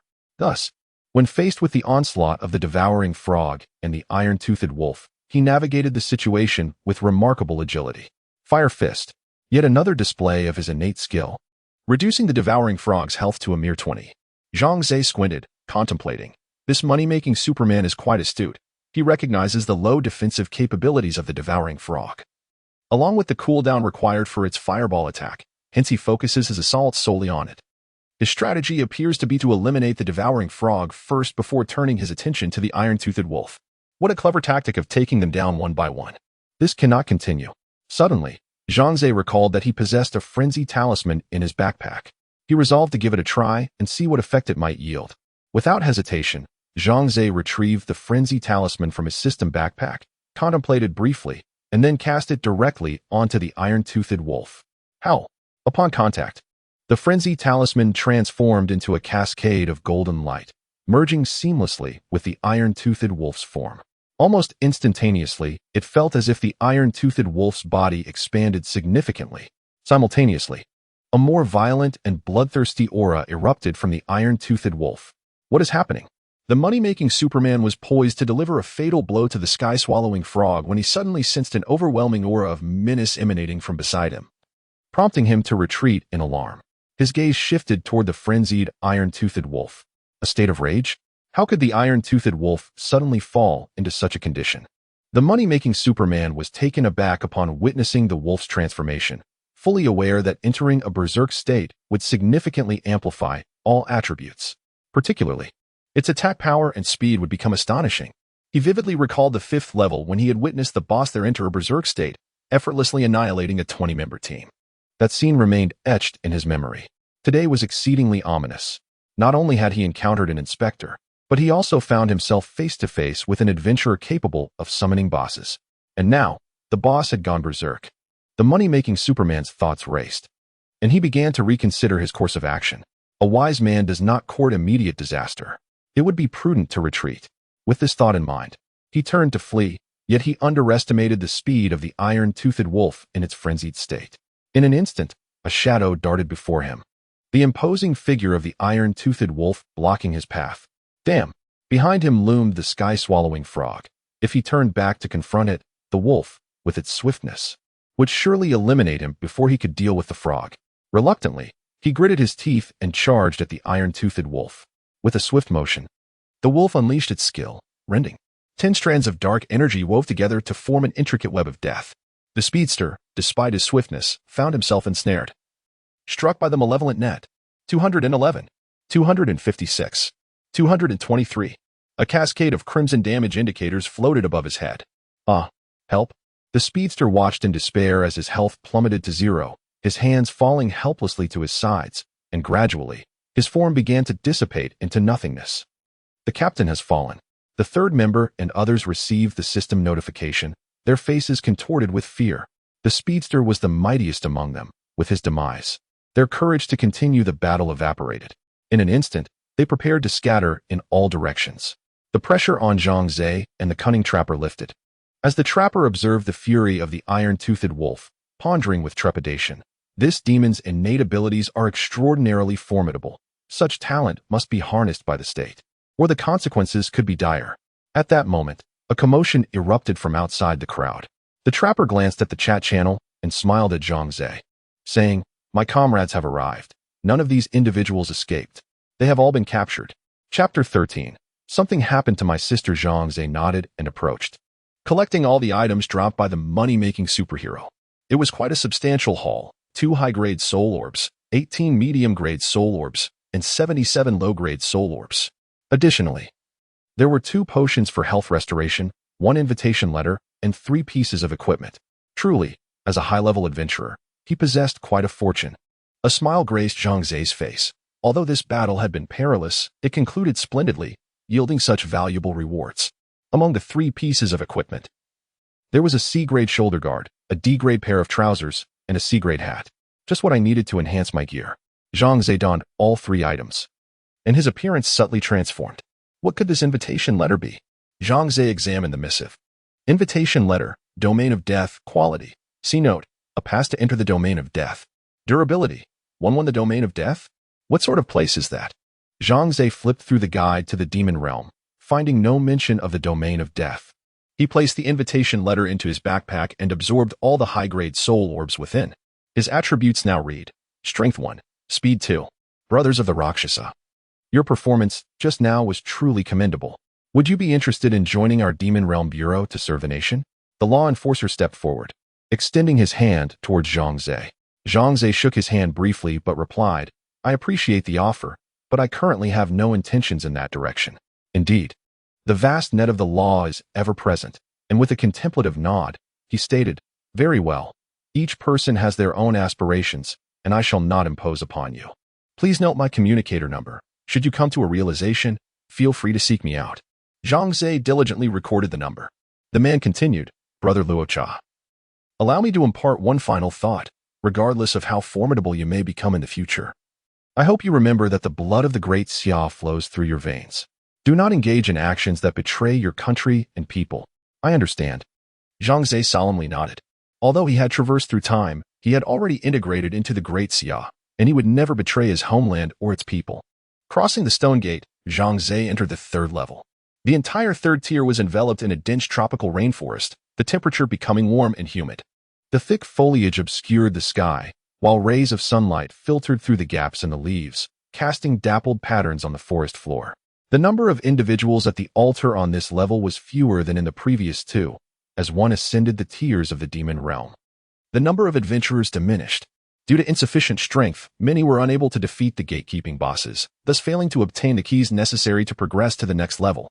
Moreover, the monsters in the higher tiers were increasingly powerful, with the dangers multiplying exponentially. Without adequate strength, it was indeed wise to refrain from recklessness. After all, one only lives once. Is it not better to cherish life? According to the Demon Realm Guide, the creatures in the 3rd tier were no longer mere beasts or insects, but rather humanoid monsters known as goblins. There were knife and shield goblins, stone-throwing goblins, and the formidable boss Goblin King. As midnight approached, Zhang Xiao felt a wave of fatigue and decided to log off and rest. Adventurers with low physical attributes could only linger in the demon realm for brief periods, while those with heightened attributes could extend their stay significantly. It was said that high-level adventurers could remain in the demon realm for over a month. Upon reappearing in his living room, Zhang Xiao was startled to realize that his sister had not yet returned. At such a late hour, where could she be? Frowning, he recalled that although Zhang Feng was fiercely independent, she had never spent the night away from home, making this situation particularly unusual. Zhang Xiao picked up his phone to call his sister, only to discover numerous missed calls, over 10 in fact. The numbers were familiar. They belonged to Zhang Feng's close friend, Lu Panpan. Lu Panpan and Zhang Feng were classmates, coming from modest backgrounds, and frequently ventured out together for work and leisure. A sinking feeling gripped Zhang Xiao's heart. Could something have happened to his sister? He swiftly dialed Lu Panpan's number, and upon connection, Her anxious voice burst through the line. Hello. Why did it take you so long to answer? Hurry to the Yunding Club's dance hall. Zhang Feng is in trouble. Before Zhang Zhe could inquire further, Lu Panpan abruptly ended the call. Without a moment's hesitation, Zhang Zhe dressed hastily and rushed out of his home, hailing a taxi that sped toward the Yunding Club. The Yunding Club was one of the most opulent nightclubs in Tianfeng City, where, as midnight struck, the wealthy and powerful flocked to indulge in revelry. Here, extravagance was commonplace, and it was not unusual for a generous patron to treat the entire venue to a night of free entertainment. What brings my sister here? Is she working? Sitting in the taxi, Zhang Zhe pondered. Could it be that when my sister mentioned she had found a way to earn money, she meant working here? Silly girl. This is hardly a place for ordinary people. Zhang Zhe shook his head. Undeniably, Zhang Feng possessed a delicate beauty, reputedly recognized as the school belle. A girl of her striking appearance venturing into such a venue is bound to encounter trouble. Whoever dares to harm my sister shall face my wrath. Zhang Zhe clenched his fists tightly. Upon arriving at the Yunding Club, Zhang Zhe rushed into the dance hall, where he soon spotted a crowd gathered. He squeezed his way through, only to find his sister, Zhang Feng, standing there with an expression of sheer panic. Opposite her, sprawled on a genuine leather sofa, sat a portly middle-aged man and a casually smoking young man with blonde hair. Flanking the sofa were two towering bodyguards clad in black, their imposing presence revealing their combat prowess. Don't be so ungrateful. We asked you to accompany young Master Chen for a drink, and yet you have so much to say? Here's a card worth 10,000. Hurry up and join us for drinks. The middle-aged man tossed a silver consumption card at Zhang Feng's feet, his face twisted with disdain. Coming here to work while pretending to be innocent? How utterly laughable. At that moment, Lu Panpan stepped forward, wearing a forced smile as she said, Esteemed guest, my friend truly cannot drink. Perhaps I could take her place? You? The middle-aged man rolled his eyes. Do you think you are more beautiful than her? Zhang Xiao has set his sights on this girl. She must accompany him for drinks today. Yet, Lu Panpan wore an expression of distress. At that moment, Zhang Zhe strode forward, grasping his sister's hand and turning to leave. Ah, brother! Zhang Feng exclaimed upon recognizing Zhang Zhe, her fear dissipating instantly. Zhang Ze's actions astonished everyone present, prompting a middle-aged man to rise abruptly and shout, Who the hell are you? Let her go. A bodyguard clad in black intercepted Zhang Zhe, who halted his steps and coldly replied, I am her brother. I intend to take her home. Brother? The middle-aged man paused, then scoffed, I care not who you are to her. Today, she must attend to my esteemed guest. Otherwise, neither of you will leave this place. The young man named Chen Feng remained seated on the sofa, observing the unfolding drama with a condescending smile. He was a student at Jiangbei High School, and notably, the only individual in the past decade to awaken an S-class talent skill. The middle-aged man was Wu Tianqing, chairman of the Tianqing Group, who had invited Chen Feng to this gathering at the Yunding Club to win his favor. Coincidentally, as Zhang Feng brought drinks, her beauty caught Chen Feng's eye, prompting Wu Tianqing to intervene and force her to drink with Chen Feng. Unwilling to drink and disinclined to entertain anyone, Zhang Feng politely declined, which led to Wu Tianqing's public outburst, leaving him embarrassed. Throughout the entire encounter, Chen Feng remained silent, perceiving those before him as mere jesters. He has never regarded anyone of lesser strength with any significance. Chapter 14. Li Zihao and Wu Tianqing valuable guest? Zhang Zhe cast a cold glance at Chen Feng and retorted, I care not for your so-called valuable guest. Should anyone dare to lay a finger on my sister, I shall break their legs. Wu Tianqing immediately bristled. A prominent figure in Jiangbei, he had never been spoken to in such a manner. Enraged, he exclaimed, You little brat. How dare you address me this way? Do you have any inkling of who I am in Jiangbei? The onlookers, upon hearing Wu Tianqing's name, gasped in astonishment. Is that really Wu Tianqing, the chairman of Tianqing Group? What brings him to our Tianfeng city? My goodness, this situation has escalated. Another murmured. I've heard that Wu Tianqing wields considerable influence in Jiangbei, befriending many formidable figures from the demonic realm. It is said that when he first started his venture, a gang leader who crossed him met with an untimely demise the very next day. I've heard of that too. Wu Tianqing has connections in both the underworld and the legitimate world. No one dares to offend him. Oh dear. It seems this brother and sister duo are in deep trouble. Wu Tianqing pointed his finger at Zhang Ze's nose, exuding arrogance as he declared, Today, I have no desire to upset my valuable guest over trivial matters. Quickly pick up the consumption card from the ground and leave. Rest assured, I shall send someone to return your sister to you tomorrow. Whispers of concern circulated among the bystanders. Brother, don't resist any longer. Just take the money and go. You cannot handle this situation today. Indeed, let your sister accompany them for the night. It's the safest course. Otherwise, I fear for your well-being this evening. Zhang Xiao gazed at the silver consumption card lying on the ground and bent down to retrieve it. This is precisely as it should be. A contemptuous smile spread across Wu Tianqing's face. He had encountered many young men like Zhang Xiao, who appeared tough on the outside but were, in fact, feeble within. A mere consumption card, and he thinks he can win my sister's affection? With a slight exertion, Zhang Xiao twisted and deformed the metallic card. He then flung it into the air towards Wu Tianqing. Oh no!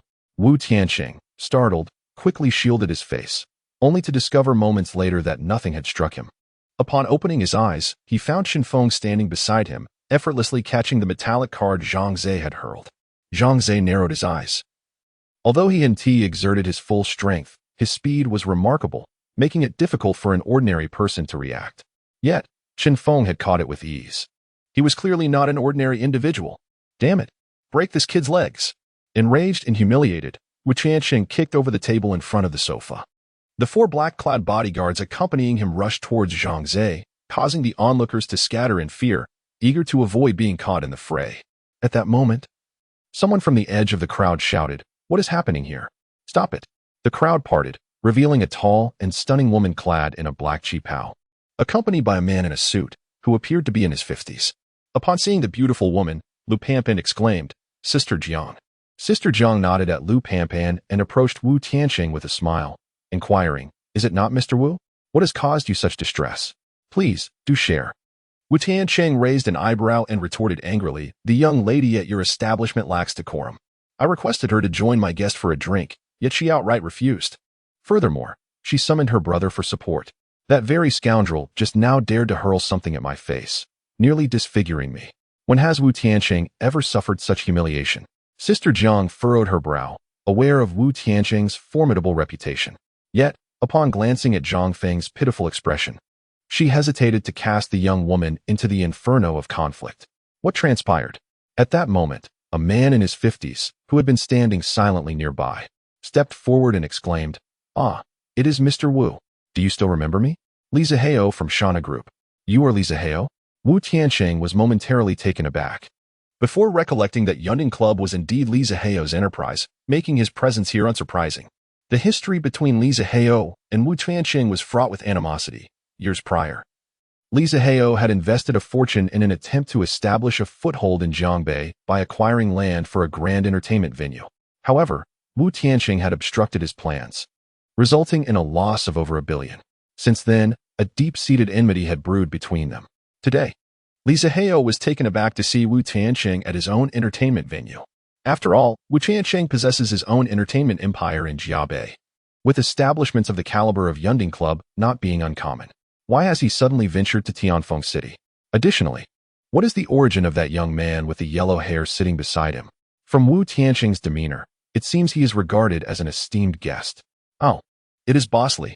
Long time no see. I recall 3 years ago during your interview on Jiabei television, you boldly proclaimed your intention to invest in constructing a grand entertainment facility. What happened to that ambition?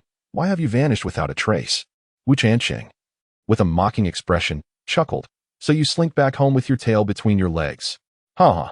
Upon hearing Wu Tianqing's derisive remarks, Li Zihao's countenance darkened even further. However, being a seasoned individual, he suppressed his anger and replied nonchalantly, "Let's not dwell on the past. But I am curious, what brings you to our Tianfeng City for leisure? Is there truly no impressive entertainment venue in Jiabei?" Wu Tianqing shrugged and remarked, "That's not the case. Rather, I intend to invest and conduct business in your Tianfeng City. So naturally, I must familiarize myself with the local environment." What? Li Zihao was taken aback. Wu Tianqing's formidable influence overshadowed his own. If Wu Tianqing genuinely aimed to establish a business in Tianfeng City, utilizing his usual and scrupulous tactics, Li Zihao might indeed find himself at a disadvantage. Such audacity! He dares to encroach upon my territory. Li Zihao could no longer contain his agitation. Tianfeng City was his stronghold, the very place where he had established his roots. Surrounded by connections and networks, how could he tolerate others wreaking havoc in his domain? By my side, how can one dare to slumber? He spoke coldly. "Mr. Wu, While I do not oppose your business investments in Tianfeng City, you must not bully its citizens. Today, I implore you to show me some favor and refrain from pursuing this matter with the brother and sister. They have already suffered enough. Zhang Xiao cast a sidelong glance at Li Zihou upon hearing his words. In these times, it was rare to encounter a person of wealth and influence who also possessed compassion. Zhang Xiao was skeptical of Li Zihou's genuine intentions to assist them. He surmised that there must be ulterior motives at play. His suspicions were well-founded, for Li Zihou was indeed indifferent to the fate of Zhang Xiao and his sister. Had the adversary been someone other than Wu Tianqing, a rival of his, Li Zihou would have shown no interest. Yet, leveraging the situation against Wu Tianqing, he seized upon the plight of the Zhang siblings, playing the sympathy card to stir the righteous indignation of the Tianfeng residents, uniting them against their common foe. Whether this strategy would prove successful remained uncertain, but at the very least, it could tarnish Wu Tianqing's reputation in the eyes of the populace. Chapter 15. The retired power of the demon realm. Indeed, the onlookers became incensed by Li Zihou's words, passionately denouncing Wu Tianqing. What makes the tycoon from Jiangbei so formidable? Why does he come to our Tianfeng city to exert his influence? Li's assertions ring true. We welcome your investments. But if you dare to bully us, then be gone. We do not welcome you. How disgraceful. I refuse to believe that there are no laws in this world. Do not be afraid, little sister. Justice shall prevail. Wu Tianqing, observing the furious faces of the crowd, furrowed his brow, taken aback by Li Zihou's local esteem. Nevertheless, he remained unfazed. Humph, a bunch of fools. Wu Tianqing scoffed coldly. You ordinary people merely hide within your safe zones, squandering your days. Each of you is utterly dim-witted. His words ignited an uproar, yet he continued to proclaim loudly. Your comfortable existence today is solely thanks to individuals like me. Were it not for my investments, generating profits to support the nation and cultivating powerful warriors to fend off the relentless incursions of the demon realm's monsters, would you even be alive to see this day? Let me be frank. In the future, only the truly powerful deserve to relish life. Those of you who are ordinary should be grateful just to survive. Though Wu Tianqing's remarks were deeply detestable, many understood the underlying truth of his statements. The entire world is striving to repel the invasion of the demon realm's creatures. Each year, countless humans fall victim to the slaughter following the monsters' assaults on cities. The situation has increasingly deteriorated, as the frequency and number of monsters emerging from the abyss have escalated. 2 decades ago, when the abyss first manifested, only 1 or 2 monsters would appear in an entire year. However, as time has progressed, now hundreds of monsters surge forth each month, many of which possess formidable strength, including those of the 5th tier. Consequently, numerous nations find themselves overwhelmed. Some smaller countries, in a desperate bid to ensure the survival of their races, have chosen to relinquish their territories and national identities, voluntarily merging into larger states. Presently, only a handful of relatively large nations remain in the world, with the Great Xia being one of them. Yet, the situation is grim, as half of its territory has already fallen, and the remainder is perilously threatened. Thus, the significance of the abyssal warriors is undeniably paramount. Within the Great Xia, all resources are preferentially allocated to these formidable warriors, for they are the sole guardians capable of safeguarding the nation. Meanwhile, ordinary citizens have gradually been relegated to the lowest echelon, their sole purpose being to bear more children for the state, ensuring a continual emergence of abyssal warriors from these newborns. In extreme circumstances, the nation would rather sacrifice its pawns to protect its knights, focusing solely on preserving the abyssal warriors. Indeed, as Wu Tianqing remarked, ordinary people must be profoundly grateful for their mere existence. How can you say such a thing? Li Zihou's expression shifted, for though it was an undeniable fact, no one would dare to voice it openly. He was taken aback that Wu Tianqing had openly spoken such words. Wu Tianqing replied with a sardonic smile. What is there that cannot be said? Many matters, sooner or later, must be revealed to the public. What I have just expressed are indeed the most palatable words. Today, I must take away this pair of siblings. No one shall impede me. Wu Tianqing once again commanded his subordinates to seize Zhang Xiao and his sister. Li Zihou gritted his teeth and suddenly positioned himself in front of the Zhang siblings, swiftly dispatching several bodyguards with a few well-placed strikes. This scene astonished the onlookers. Li Zihou's prowess in combat was entirely uncharacteristic of a man in his 50s. He was even more agile than some younger individuals. More importantly, the bodyguards he had just subdued were professionals, each a seasoned fighter. The The remaining bodyguards, clutching their injuries, retreated to Wu Tianqing's side, whose expression darkened as he coldly remarked, "Li Zihao, are you blatantly opposing me today? Is it truly worth it for two ordinary individuals?" Li Zihao scoffed and retorted, "Let me make myself clear. I am determined to protect these two today. Oh, I almost forgot to mention, 20 years ago, I obtained certification as a first-tier Demon Realm expert and joined the military for external combat. I later retired due to injuries and ventured into the business world. Therefore, if you wish to engage in combat with me, I suggest you carefully consider your decision." Upon hearing this, Wu Tianqing's expression shifted dramatically. He had never anticipated that Li Zihao was, in fact, a first-tier Demon Realm expert. Although Li Zihao was now older and lacked the time and energy to hunt monsters in the Demon Realm, his foundational skills remained intact, undoubtedly beyond the capacity of mere bodyguards to contend with. Damn it, this is not Jiaobei, otherwise. A mere phone call from me could summon at least two first-tier Demon Realm powerhouses. Wu Tianqing gritted his teeth, yet felt utterly helpless. He was merely an ordinary man, incapable of even besting a bodyguard, let alone contending with Li Zihao. Wu Tianqing, Tianfeng City is not a place for your reckless antics. I advise you to take that brash young lad and return to Jiangbei City. Do not compel me to take action to expel you. It would not bode well for you. Li Zihao clenched his fists, delivering a cold threat. Zhang Xiao observed from the sidelines, noting that Li Zihao, though aging, moved with remarkable swiftness and possessed formidable strength. He speculated that Li Zihao's punch must possess a force of at least 700 pounds. I have augmented my strength by 1 point, bringing it to 12. I wonder if I can achieve 700 pounds. Zhang Xiao mused. However, despite Li Zihao's considerable power, his age had begun to impede his speed, allowing even me to discern the trajectory of his punches. In truth, it was not that Li Zihao's speed had diminished, rather, Zhang Xiao's own speed had significantly improved. Having absorbed 2 high-level demon soul orbs, his agility and reflexes had surpassed those of ordinary individuals, nearing the level of a first-tier Demon Realm powerhouse. Yet, Zhang Xiao remained oblivious to this fact, mistakenly attributing it to Li Zihao's declining physical prowess due to age. Li Zihao, do not be so arrogant. Once I establish my footing in Tianfeng City, I will ensure you pack your belongings and leave. Wu Tianqing shouted. Li Zihai narrowed his eyes, fully aware that Wu Tianqing was a man of his word, possessing the strength to back it up. Initially reluctant to resort to murder, he realized that failing to eliminate Wu Tianqing would inevitably lead to future calamities. Li Zihai, known for his ruthlessness, recognized that Wu Tianqing posed a ticking time bomb, igniting a murderous intent within him. Suddenly, Chen Feng, who had been silently observing, stepped forward. He patted Wu Tianqing on the shoulder and then, with a half-smile, addressed Li Zihai, saying, "Li Zihai, I just heard you tell me to return to Jiangbei, is that correct?"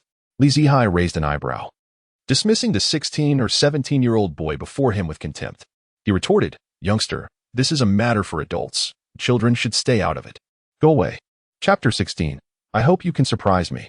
Chen Feng shrugged, a half-smile gracing his lips as he remarked, "Sorry, uncle, but I just turned 18 today. I am now an adult." No sooner had the words left his mouth than Chen Feng unexpectedly launched a punch at Li Zihao. This sudden attack caught everyone off guard, including Li Zihao himself. "You dare to strike me?" Li Zihao's voice deepened as he retaliated with a punch of his own, confident in his strength. He believed that despite being 55 years old and out of training for a long time, he could easily handle a brash youth of 17 or 18. With a resounding thud, their fists collided mid-air, causing Li Zihao to stumble back 2 steps, while Chen Feng remained firmly planted in place. The disparity in strength was evident. Wu Tianqing, initially apprehensive that Chen Feng, as a mere student, would stand no chance against a retired powerhouse like Li Zihao, was taken aback by the surprise Chen Feng delivered. Ha! Chen Feng truly deserves the title of the only S-class talent in Jiangbei in the past decade. Wu Tianqing laughed heartily, turning to Li Zihao with an air of arrogance. "Li Zihao, even if you are a former powerhouse, that is but a relic of the past. This world now belongs to the youth. You should hurry back home to enjoy your retirement." Li Zihao tried to respond, but as he opened his mouth, a wave of metallic sweetness surged in his throat. He realized that the punch exchanged with Chen Feng had inflicted internal injuries. He suppressed the blood threatening to escape, choosing silence over further words. Unexpectedly, this young man with blonde hair possesses an S-rank talent. Just now, after exchanging a blow with him, I sensed that his strength was at least 800 to 900 pounds. Li Zihao was secretly astonished. The standard for a first-tier demon domain powerhouse is at least 1,000 pounds per punch. Could it be that this young man is already nearing the strength of a first-tier demon domain warrior? Chen Feng lit a cigarette, maintaining an air of nonchalance, and chuckled. I anticipated that the demon domain powerhouses would be formidable, yet they are merely this. After speaking, he turned to Wu Tianqing beside him and remarked, Boss Wu, that Li Zihao will no longer dare to oppose you. You may do as you wish. With me here, I wonder who would still dare to stand in your way. As he uttered these words, Chen Feng's gaze seemingly wandered casually towards Zhang Xiao, who distinctly felt a strong warning embedded within Chen Feng's eyes. Understood, young Master Chen. Wu Tianqing rubbed his hands together, convinced that bringing Chen Feng to Tianfeng City today was a wise decision. That recent confrontation had diminished Li Zihao's prestige, ensuring that his endeavors in Tianfeng City would proceed with greater ease. Bring that girl over to me. Wu Tianqing pointed at Zhang Feng, and his several bodyguards clad in black immediately advanced in this direction. Sister Jiang supported Li Zihao, her face filled with trepidation as she inquired, Brother Hao, what should we do? Li Zihao's complexion was as pale as a sheet, and he weakly waved his hand. That fellow is too powerful. I am no match for him. This matter is beyond our control. Upon hearing this, Lu Panpan, standing to the side, felt a sudden weight in her heart. If even Li Zihao could not save Zhang Feng, what were they to do? Zhang Xiao pulled his sister behind him, and a bodyguard shouted, Get out of the way. Suddenly, attempting to push Zhang Xiao away with his hand, he unexpectedly found himself grasping at empty air. Zhang Xiao, nimble as an eel, maneuvered through the onslaught of 3 bodyguards, slipping past them with remarkable agility. By the time they registered his presence, he had already returned to his sister's side. The 3 bodyguards lay sprawled on the ground, eyes rolled back, frothing at the mouth. This is... Wu Tianqing's eyes widened in disbelief. He had not witnessed how Zhang Xiao struck, only observing that the 3 individuals around him had collapsed without warning. What kind of skill is this? Not only Wu Tianqing, but few among the onlookers could discern Zhang Xiao's movements due to their astonishing speed. Li Zihao's eyes sparkled with delight as he exclaimed, Little brother, what is your agility attribute now? Your speed is incredible. As a formidable warrior from the demon realm, his own agility was substantial, allowing him to see Zhang Xiao land punches on the bellies of those bodyguards. Zhang Xiao merely smiled in response, choosing silence. You little brat, are also an adventurer from the demon realm? Wu Tianqing's expression shifted. Although the demon realm is open to all eligible humans, not everyone can thrive there. It requires not only talent, but also a genuine interest. Wu Tianqing himself preferred not to engage in monster slaying in the demon realm. He favored business endeavors and profit over reckless brawling, believing that those who resorted to physical altercations were mere brutes, destined to remain as minor leaders within the military hierarchy. Only the astute minds can ascend to the highest echelons, yet few realize that the powerful politicians seldom emerge from the treacherous realms. Consequently, Wu Tianqing rarely ventured into those sinister territories. Nevertheless, this did not impede his rise as a formidable figure, wielding both wealth and influence, compelling the mighty denizens of the dark realms to serve him. Oh, how intriguing. Chen Feng's eyes narrowed slightly. He had barely caught the movement of Zhang Xiao a moment ago. With an agility attribute soaring to 11 points, he had long surpassed the average individual, believing himself unrivaled save for true masters of the dark domains. To his astonishment, encountering Zhang Xiao in Tianfeng City ignited his competitive spirit. Allow me to introduce myself. I am Chen Feng, a senior at Longhu High School in Jianbei City. What is your name? Upon hearing Chen Feng's inquiry, Zhang Xiao was hardly intimidated to the extent of withholding his own name. Tianfeng City, 5th Senior High School, Zhang Xiao. A smirk curled upon Chen Feng's lips. What a stroke of luck that we are from the same cohort. How about a friendly spar? Not interested, Zhang Xiao retorted, grasping his sister's hand and turning to leave. At this moment, no one could impede his path. Suddenly, a gust of wind rushed past his ear. Zhang Xiao swiftly turned, delivering a powerful kick that shattered the beer bottle aimed at his head. Ah, you caught me. Chen Feng chuckled. Without my permission, neither you nor your sister shall leave today. Zhang Xiao furrowed his brow. He wished to avoid conflict, but was not one to shy away from it. As the confrontation escalated, he resolved to accept the challenge. Li Zihai took a deep breath and cautioned Zhang Xiao. Little brother, this Chen Feng possesses immense strength. At least 800 pounds. You must exercise utmost caution. Zhang Xiao nodded, entrusting his sister to Lu Panpan. "Brother, be careful," Zhang Feng exclaimed anxiously. Having discerned from the conversations and expressions of those around that Qin Feng was not to be trifled with, Zhang Zhe offered his sister a reassuring glance before gradually stepping forward. At that moment, the crowd had cleared a sufficiently large space for them to engage. Qin Feng cracked his neck, a series of audible pops echoing. "During my time in Jiaobei, I nearly defeated every school there. No one could best me." He chuckled. "I hope you can surprise me." Chapter 17. Perhaps we shall become alumni. Li Zihao and Qin Feng sustained injuries from their bout. "I fear I cannot endure such a confrontation and must not engage him directly." Zhang Zhe pondered to himself. "My advantage lies in my speed. I shall conquer with swiftness." Qin Feng raised his clenched fist and struck fiercely towards Zhang Zhe, an explosive blow akin to splitting stone. Li Zihao's pupils dilated, and he wore an expression of utter astonishment. Qin Feng had concealed his true strength until now. That punch must weigh at least 1,000 pounds. This is dire. Should Zhang Zhe attempt to absorb such a blow, he risks severe injury. However, Zhang Zhe would not confront Qin Feng's fist head-on. His body swayed like a willow in the wind, evading the strike. Watch the fist fly. As he dodged, Zhang Zhe retaliated with a punch aimed at Qin Feng's side. Qin Feng's eyes sparkled with determination as he quickly retracted his fist to defend, only to be pushed back half a step with a resounding thud from Zhang Ze's blow.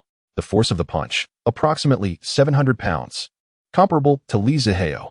This fellow indeed possesses considerable skill. Qin Feng chuckled. "Alas, you remain too weak in comparison to me." Yet, in the next moment, his smile froze upon his face. Just moments ago, he had distanced himself from Zhang Zhe, but to his astonishment, Zhang Zhe had suddenly appeared before him. Such speed is astonishing. How can he be so swift? Qin Feng's expression shifted dramatically as he hastily fortified his defenses. The others looked on in disbelief. Li Zihao's eyes glimmered with delight. This young brother has indeed kept a trump card hidden. Indeed, Zhang Zhe had not previously unleashed his full speed. Similar to Qin Feng, he too concealed his abilities. Therefore, at the crucial moment, his speed surged forth. Whoosh! Zhang Ze's fist transformed into a flurry of shadows, completely enveloping Qin Feng within. Qin Feng found himself devoid of the strength to counterattack, left only to wearily defend himself. Indeed, while Zhang Ze's punching power did not surpass Qin Feng's, the accumulation of 3 or 5 blows could be lethal. Qin Feng felt as though his arms had been rendered numb from the relentless assault. Cold sweat beaded on his forehead. The speed of these punches was terrifying. He could hardly discern Zhang Ze's movements. Damn it, just how many points has this guy allocated to agility? Why is he so swift? Wu Tianqing, witnessing Qin Feng's forced defensive stance and inability to retaliate, wore an increasingly grim expression. It was astonishing that, in a small place like Tianfeng City, there existed such hidden talent. How careless! Zhang Feng and Lu Panpan, observing Zhang Ze's formidable prowess, exchanged delighted glances. Lu Panpan's eyes sparkled with intrigue as she quietly inquired of Zhang Feng. "Your brother used to be so refined. I never imagined he could be this formidable." "Hee. My brother is indeed one to keep his talents under wraps," Zhang Feng replied, pride etched upon his features. "By the way, Feng, does your brother have a girlfriend?" Lu Panpan suddenly asked, a slight flush gracing her cheeks. Zhang Feng casually responded, "I don't think so. He hasn't mentioned anyone." He sighed. "Why do you ask?" Lu Panpan smiled. "Oh, just curious." Bang! After delivering his final punch, Zhang Ze swiftly retreated, denying Qin Feng any opportunity for a counterstrike. However, Qin Feng, even if he wished to retaliate, found himself utterly incapable. His arms, having endured countless blows from Zhang Ze, were already swollen and bruised. Lifting them was an arduous task, let alone striking back. Cursed be this fate! Qin Feng roared in fury. Never before had he felt so utterly defeated, rendered powerless against his assailant. Standing a few meters away, Zhang Ze smirked and remarked, "Qin Feng, your arms can no longer be raised. Do you still intend to fight?" Though infuriated, Qin Feng recognized the futility of his situation. With his arms incapacitated, how could he possibly engage in combat? Wu Tianqing, quick-witted, moved beside Qin Feng and whispered, "Young Master Qin, a wise man does not engage in futile struggles. Let us retreat for now." After all, this was Li Zihao's territory. And with the formidable Zhang Ze emerging, the odds were decidedly against them. Should Li Zihao choose to unleash his wrath and decide to eliminate Wu Tianqing and Qin Feng, the aftermath would likely become an unsolved mystery. In this world, it is often said that wealth can move mountains. despite his arrogance. Chen Feng was not blind to the reality of his predicament and nodded in acknowledgement. Zhang Xiao, I will remember you. Chen Feng glared coldly at Zhang Xiao. In 3 months, the National Martial Arts examination will be held, and I intend to enroll at Qingdao Martial Arts School.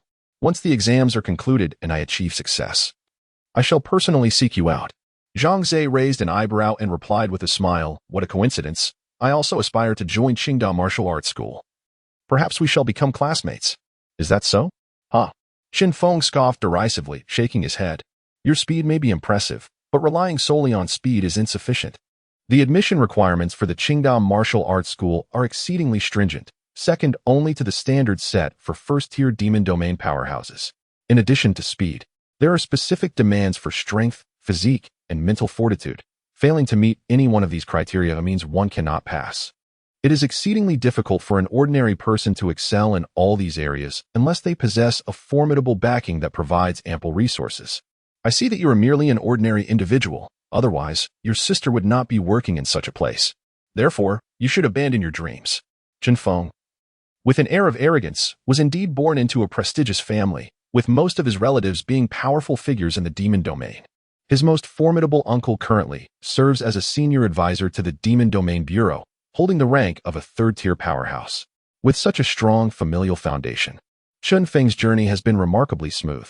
Moreover, he has awakened an S-level talent, instantly becoming a pivotal figure within his family, adored by many. If it weren't for concerns regarding Chen Feng's mental capacity, which could pose issues if he were to forcibly absorb too many high-level demon soul orbs, his family would be eager to have him consume them as if they were his daily sustenance. Zhang Xiao was well aware of all that Chen Feng had stated, yet he remained unfazed. You need not concern yourself with my affairs. I am destined to gain admission to Qingdao Martial Arts School, Zhang Xiao declared confidently, bolstered by his SSS-level talent. Chen Feng scoffed, I wonder where you derive such confidence. Following this, he and Wu Tianqing exited the venue amidst the scornful glares of the onlookers. Little brother, Li Zihao approached Zhang Xiao with the support of Sister Jiang and remarked, You have brought honor to our Tianfeng city. The surrounding crowd echoed their praise in unison. Indeed, have you seen that rotund man with the surname Wu? How audacious he is. What is a mere handful of filthy lucre to boast about? And that lad named Chen Feng, with his bleached hair, does he think he can intimidate us in Tianfeng City? It seems he has received a rude awakening. Witnessing their hasty retreat was truly exhilarating. Zhang Xiao merely smiled faintly and remarked, It's nothing. I simply wish to protect my sister. With that, he prepared to depart with Zhang Feng. Please, young brother. Hold on. There is a matter I wish to discuss with you, and I hope you will not decline. Li Zihao gestured discreetly towards Sister Jiang, who immediately grasped the implication and promptly suggested, The Rose Hall is currently vacant. Let us converse there. Zhang Xiao furrowed his brow, initially inclined to refuse. But then he heard Li Zihao add, I have also prepared a sum of 500,000 for you, although it may not be substantial. Consider it a token of my goodwill. 500,000? That would certainly cover the rental cost of my sister's artificial kidney. Zhang Xiao nodded, then lead the way. Chapter 18. Absolutely not him in the Rose Hall. Several individuals took their seats. Sister Jiang personally brewed a pot of fine Longjing tea, serving Li Zihao and Zhang Xiao as they enjoyed their drink. Young brother, you have brought honor to our Tianfeng city and earned me, Li, some face. I am immensely grateful to you. As he spoke, Li Zihao pushed a consumption card worth 500,000 toward Zhang Xiao. In the Great Xia Kingdom, transactions are conducted entirely through electronic currency. However, there are times when revealing one's account name and other information is inconvenient, thus the use of such anonymous consumption cards. Zhang Xiao, in need of funds, accepted the card without hesitation. Seeing Zhang Xiao take the money, a broader smile spread across Li Zihao's face as he continued, Young brother, are you aware of the enmity between Wu Tianqing and myself? It's merely a matter of business. With his 2 lifetimes of experience, Zhang Xiao was well aware. Very well. I shall be forthright. I wish to invite you to join my Shana group. Li Zihao said earnestly. Wu Tianqing has sought to ally with Chen Feng, ostensibly to bolster his Tianqing group with a formidable expert. You must understand, in business, intellect alone is insufficient. Without a skilled protector, one risks being exploited by both the underworld and the legitimate world, leaving nothing but bones behind. Though I am a retired strongman from the demon domain, I can at least safeguard the Shana group. However, Wu Tianqing comes at us with great ferocity, and I fear I may not be his match. Therefore, I hope you will join me in protecting the Shanhe Group. While it is my personal enterprise, it also stands as the largest commercial entity in Tianfeng City. If we are toppled by external forces, our city shall find itself in a precarious position. If the young brother is willing to join, I assure you that generous compensation will be provided. Li Zihao declared with utmost conviction. What Wu Tianqing offers to Chen Feng, I, Li Zihao, can equally extend to you. Zhang Xiao pondered for a moment and replied, Boss Li, I appreciate your goodwill, but I am still a student and do not wish to affiliate with any organization. Perhaps in the future, once I have achieved academic success, I may reconsider. Indeed, Li Zihao's terms were quite enticing, yet Zhang Xiao was unwilling to be beholden to anyone. As for resources, he was fully capable of acquiring them through his own efforts, rendering dependency unnecessary. Li Zihao's expression turned to one of disappointment, but after a moment's reflection, he conceded, In that case, I shall not press you. I only hope that when someone dares to bully the Shanhua Group in the future, my young brother will come to our aid. This, Zhang Xiao readily agreed to, acknowledging that having received a sum from him, it was only fitting to lend a hand when required. The two engaged in light conversation, and through his dialogue with Li Zihao, Zhang Xiao gained a deeper insight into the world around him. After departing from the Yunding Club, Zhang Xiao and Zhang Feng returned home. Brother, I was wrong. Zhang Feng timidly stood before Zhang Xiao, her head bowed. I should not have taken a job in that kind of place with Pan Pan, but the pay was truly enticing. Even if the pay is high, that does not justify going. Zhang Xiao's expression hardened. He understood that only the two of them relied on one another in this world. Zhang Xiao regarded Zhang Feng as his very life and would not allow her to suffer even the slightest grievance. As Zhang Xiao beheld the sight of his sister's tear-filled eyes, he swallowed the remaining words of reproach and shook his head, saying, Do not go out again next time. I have already earned a considerable amount. Soon I will have enough for the entire rent. Focus on your studies and refrain from working.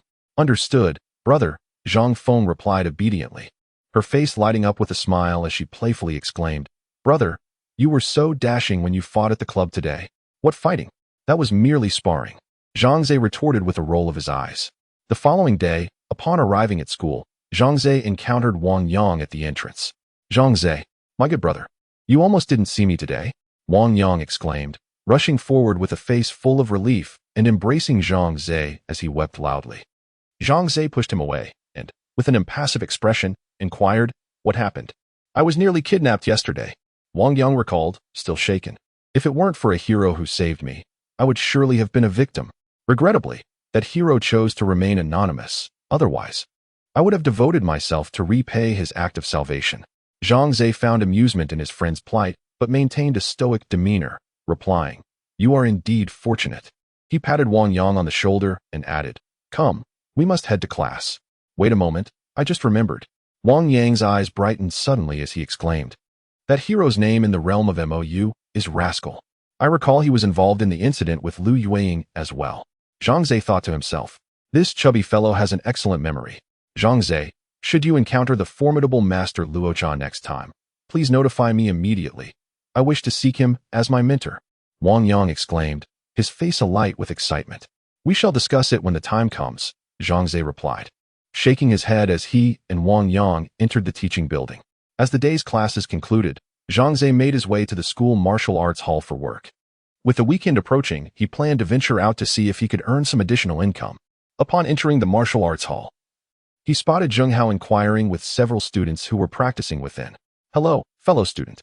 Did you happen to see anyone using the force gauge yesterday afternoon after school? Zhang Hao asked. I didn't see anyone. Isn't there surveillance here? You could check it, the student replied. Don't mention it. The equipment in the hall is quite outdated. The camera facing the force gauge has been broken for quite some time. Then I cannot assist you. After questioning several individuals without success, Zhang Hao noticed Zhang Xiao donning his work attire and tidying the floor. Ask him. Zhang Hao approached Zhang Xiao, extending a greeting. Hello, fellow student. My name is Zhang Hao. I would like to inquire if, while cleaning yesterday after school, you happened to see anyone using the force gauge? Zhang Xiao paused for a moment. He had heard of Zhang Hao, who topped his class and was rumored to have awakened an A-grade talent. Many believed he would undoubtedly gain admission to the prestigious Qingdao Martial Arts School. I did not see anyone, Zhang Xiao replied, shaking his head. He was wary that if anyone learned he had used the force gauge during work hours, the school authorities might revoke his employment privileges. That is rather peculiar. Zhang Xiao mused, stroking his chin, and suddenly inquired. I recall that when I departed, you were the sole person remaining in the martial arts hall. How could you be unaware? Zhang Zhe merely shook his head, apologizing. I'm sorry, but I truly do not know. Please refrain from interrupting my work. Thank you. Upon saying this, he circumvented Zhang Hao and resumed his cleaning duties. A male companion beside Zhang Hao interjected, Let it go. Perhaps there was an issue with the machine. And that person simply does not exist. Indeed, we have inquired thoroughly and found no trace of anyone. It is quite possible that this individual does not exist. A female voice chimed in. Zhang Hao, fixated on Zhang Zhe's retreating figure, declared, No, I believe I have identified this person. The others were momentarily taken aback. Following Zhang Hao's gaze to see Zhang Zhe. Surely you cannot mean that janitor? I recognize him. He belongs to Class 8, and I believe his name is Zhang Zhe. However, I think you are mistaken, Zhang Hao. This individual certainly cannot achieve such high scores. During last month's preliminary test, he didn't even place within the top 100 of the entire school. It cannot be him. Chapter 19. The Troublesome Goblin. No, I trust my instincts. Zhang Hao asserted confidently, believing that the truth would emerge when the National Martial Arts examination approached. As Zhang Zhe watched Zhang Hao and his companions depart from the martial arts hall, he pondered silently. Why would this individual seek him out? Could it be that the data he left on the power testing machine that day caught Zhang Hao's attention? With this realization, Zhang Zhe understood that Zhang Hao likely viewed him as a rival. After all, their school had only 2 slots available for admission into the prestigious Qingda Martial Arts Academy. It was entirely reasonable for Zhang Hao to be concerned about potential competition. It seemed prudent for Zhang Zhe to exercise greater caution and maintain a lower profile. Revealing his capabilities could attract unwanted attention, and the consequences could be dire. Resolute in his decision, Zhang Zhe vowed not to showcase any of his abilities until after the martial arts examination. After tidying up the martial arts hall, Zhang Zhe exited and, upon reaching the entrance of the teaching building, observed his homeroom teacher, Lu Wei, engaged in conversation with 2 men in uniforms. Lu Wei appeared quite grave, leaving Zhang Zhe curious about the nature of the situation. He quietly passed by, catching snippets of one of the men warning Lu Wei. This individual is extremely dangerous. Your school must alert the students to exercise caution. Zhang Zhe's curiosity was piqued. Yet he knew that Lu Wei would soon disseminate pertinent information in their group chat. Indeed, approximately 10 minutes later, while on the subway, Zhang Zhe noticed a message from Lu Wei circulating in the group. Recently, a dangerous fugitive has been on the loose in our Tianfeng city. The Municipal Bureau has urged citizens to remain vigilant and advised students to refrain from venturing out at night unless absolutely necessary. Should they encounter any suspicious individuals, immediate reporting to the authorities is essential. Accompanying this alert is a photograph and detailed information regarding the fugitive, noted by Zhang Zhe, who observed that the criminal is missing the pinky finger on his right hand, due to the relentless assaults by monstrous entities. Countries have dispatched nearly all personnel to the front lines to combat these invasions, resulting in a weakened domestic security force and a surge in criminal activity. Such incidents of fugitives roaming freely occur 3 to 4 times each year, though they often turn out to be false alarms, leading many, including Zhang Zhe himself, to take them lightly. Upon returning home, Zhang Feng, his sister, had already prepared dinner. After their meal, which coincidentally concluded at 8 o'clock, Zhang Zhe promptly entered the realm of the abyss. Following his previous battle, although he had successfully acquired the formidable boss, the sky-swallowing frog, his ranks of summoned creatures had suffered significant losses, leaving 6 gaps in his team. Thus, he resolved to fill these vacancies today. The monsters in this layer of the abyss are predominantly goblins, categorized into melee and ranged types. He decided to engage one to assess its capabilities before determining which type of goblin to incorporate into his team. With his mind made up, Zhang Zhe exited the altar and ventured deeper into the jungle. Along the way, he encountered a trio of adventurers battling 2 goblins. One goblin wielded a sword and shield, fiercely charging at them, while the other stood at a distance, hurling fist-sized stones at the adventurers with great force. Although the 3 adventurers possessed numerical superiority, they were still vastly outmatched by the 2 goblins. The sword and shield goblin possessed formidable offensive capabilities, inflicting over 100 points of damage with each slash. Conversely, when the adventurers attempted to retaliate, the goblin's shield effectively absorbed their strikes, rendering him unharmed. The ranged goblin, proficient in hurling stones with remarkable speed and precision, demonstrated its prowess as Zhang Xiao witnessed the creature launch 30 to 40 rocks in mere seconds. Each stone that struck the adventurers caused damage ranging from 100 to over 200 points. The trio found themselves in dire straits, tormented by the relentless assaults of the two goblins. All three were melee fighters, yet they struggled to contend with even a single sword and shield goblin, while the distant stone-throwing goblin compounded their distress with its ranged attacks. Cursed goblin. Every time I strike, his shield deflects my attack. One lamented. Ouch. I've been hit by a stone again. That stone-throwing goblin is insufferable. Brothers, I'm nearly out of health. What should we do? Ultimately, the three adventurers retreated in disarray back to the altar, realizing that if they continued the battle, their lives would likely be forfeit. It was evident that both types of goblins were exceedingly powerful. Zhang Xiao pondered, stroking his chin thoughtfully. No more deliberation. I shall summon whichever type I encounter. With this resolution, he summoned all his creatures, including the devouring frog and the iron-toothed wolf. The reason for the full-scale mobilization is primarily due to Zhang Xiao's belief that the armored turtles and other minor creatures at his disposal are no match for the goblins. Thus, to ensure safety, he decided to summon a boss to assist him in combat. The goblins frequently appear in pairs, with sword and shield goblins cooperating with rock-throwing goblins. Zhang Xiao was unable to locate a solitary goblin, compelling him to launch an assault on both simultaneously. The sword and shield goblin, upon noticing the numerical superiority of its foes, immediately raised its shield, adopting a defensive stance. Meanwhile, the rock-throwing goblin began hurling stones relentlessly, each one striking Zhang Xiao's summoned creatures with forceful impact. 147, 166, 180.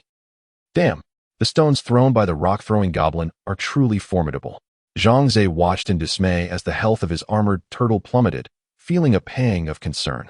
Nevertheless, he recognized the impressive combat prowess of the rock-throwing goblin, whose attacks even breached the defenses of the armored turtle, making it a valuable asset. The sword and shield goblin stood firm against the assaults of the armored turtles and other creatures, shielding the rock-throwing goblin behind it. This appeared to be their tactical approach, and it seemed quite effective. As the health of the sword and shield goblin dwindled to half, the rock-throwing goblin had already dispatched one armored turtle and a venomous spider. Sky-swallowing frog. Change target, attack that rock-throwing goblin. As Zhang Xiao assessed the precarious situation, he promptly adjusted his strategy, instructing the only ranged creature in his team, the devouring frog, to assail the stone-throwing goblin. The fireballs unleashed by the devouring frog possessed sufficient range and formidable damage. One grand fireball soared through the air, crashing into the stone-throwing goblin with a resounding boom, causing it to tumble backward while a damage indicator emerged above its head. 310. What a remarkable strike. As Zhang Xiao drew his bow to unleash another arrow, he commended his devouring frog. Another shot. With a thunderous explosion, yet another fireball struck the stone-throwing goblin, reducing its health to a mere 10%. Just as Zhang Xiao anticipated a swift victory over the goblin, an unexpected turn of events unfolded. The stone-throwing goblin swiftly pivoted on the spot and, as if greased, fled deeper into the jungle. What the hell? How could it escape when it was outmatched? Zhang Xiao found himself at a loss for words. However, such behavior was rather typical, after all. The creatures within the demon realm were not mere data points from a video game. They possessed their own intelligence. Was it not entirely reasonable for them to flee when faced with defeat? Chapter 20. Where do you think you're going? The stone-throwing goblin made its escape, and Zhang Xiao could not simply stand by and watch the prize slip away. He promptly commanded the swiftest of his summoned creatures, the violent rabbit, to pursue the goblin. This particular violent rabbit was Zhang Xiao's first summon, now elevated to level 3, boasting an attack power that had more than tripled. Known for its high damage output and rapid speed during battles, it was one of Zhang Xiao's most favored summons. Upon receiving Zhang Xiao's command, the violent rabbit bounded into the jungle in pursuit of the stone-throwing goblin, while Zhang Xiao and the remaining companions continued their engagement with the shielded goblin. It must be said, the shielded goblin proved remarkably formidable in close combat. Despite being besieged by numerous foes, it endured for a full 10 minutes before succumbing. Afterward, Zhang Xiao immediately summoned the shielded goblin and proceeded to inspect its attributes. Shielded goblin, Roxasa, level 1, max 5, experience, 110 health, 450 attack, 240 to 290 defense, 300 skills, none, with exceptional attack and defense capabilities. It was truly a creature befitting the third level of the demon realm. Zhang Xiao was thoroughly impressed after reviewing the attributes of the shielded goblin. In comparison, the now level 3 violent rabbit could barely match the attributes of the shielded goblin.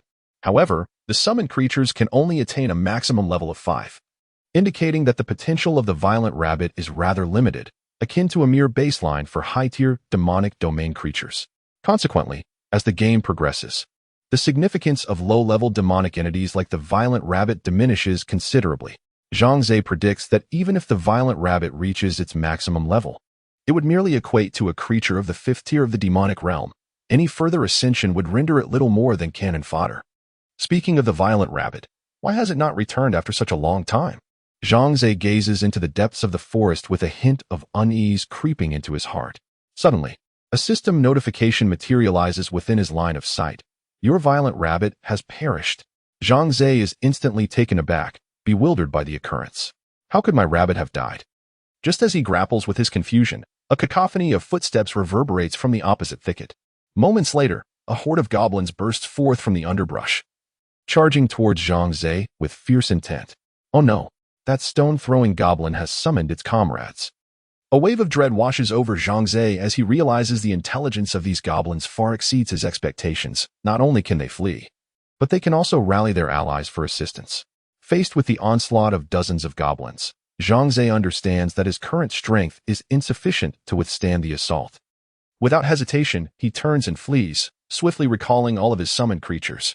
If he were to leave them exposed, they would undoubtedly be annihilated. These creatures represent Zhang Xiao's last resort. He cannot afford to lose them all, especially not the 2 formidable bosses, which he cannot carelessly abandon. In a frenzied dash, Zhang Xiao finally reached the altar. The goblins trailing behind him halted their pursuit, vociferously clamoring at him as if in protest. How clever these creatures are. They seem to understand they cannot approach the altar. Zhang Xiao gritted his teeth. He had intended to utilize the magical tower beside the altar to dispatch a few goblins. But his plans had gone awry. The surrounding players were equally startled by the spectacle they had just witnessed. They had never seen so many goblins simultaneously hunting down a single adventurer. Goodness, what could this individual have done to attract such attention?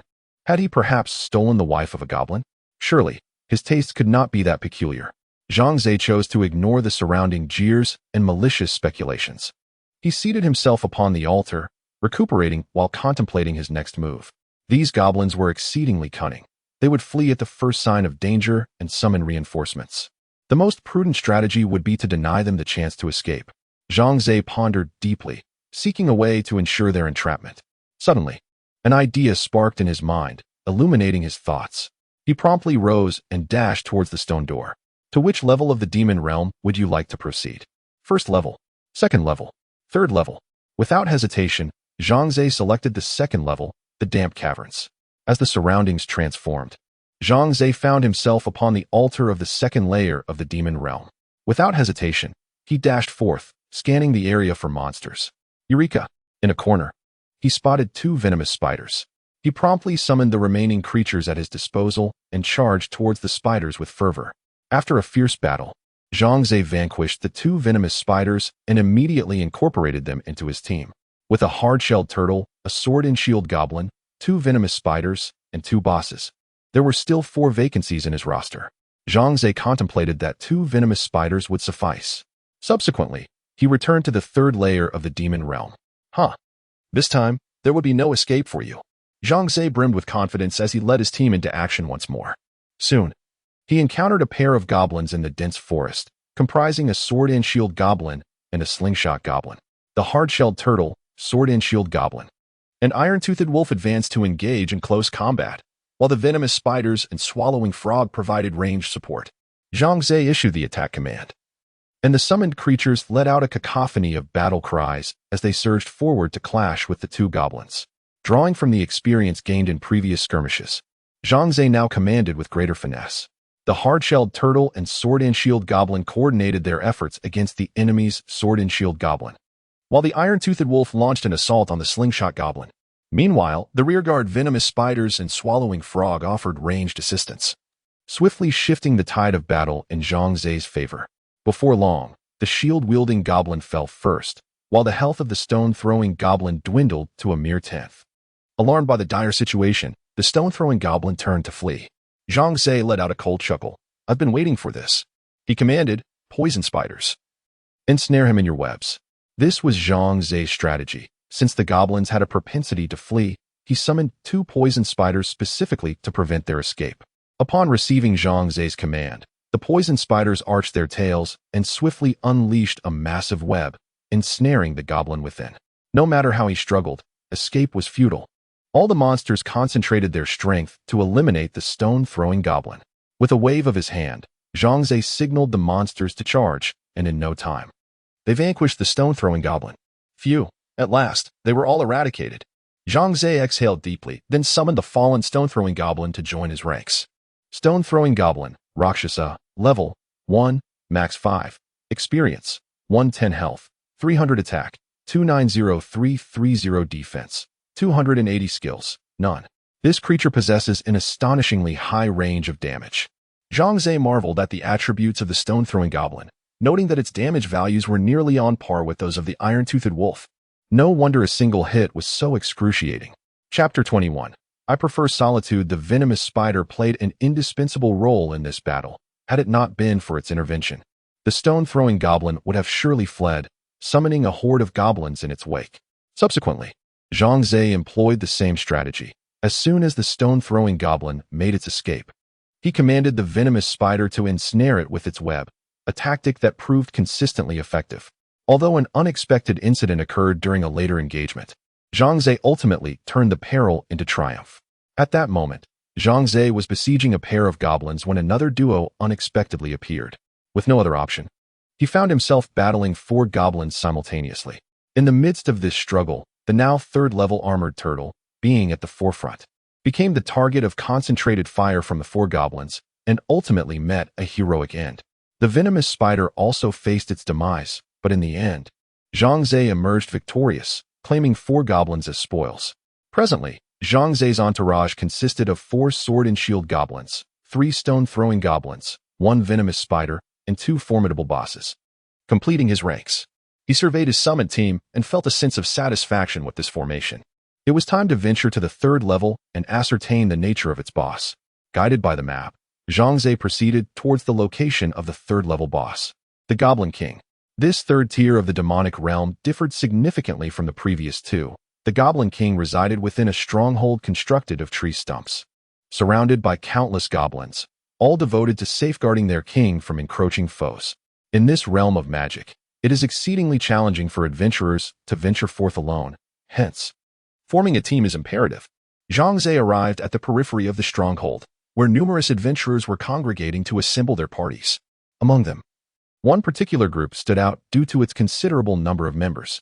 With an S-rank talent, I am offering free guidance to novices in slaying bosses.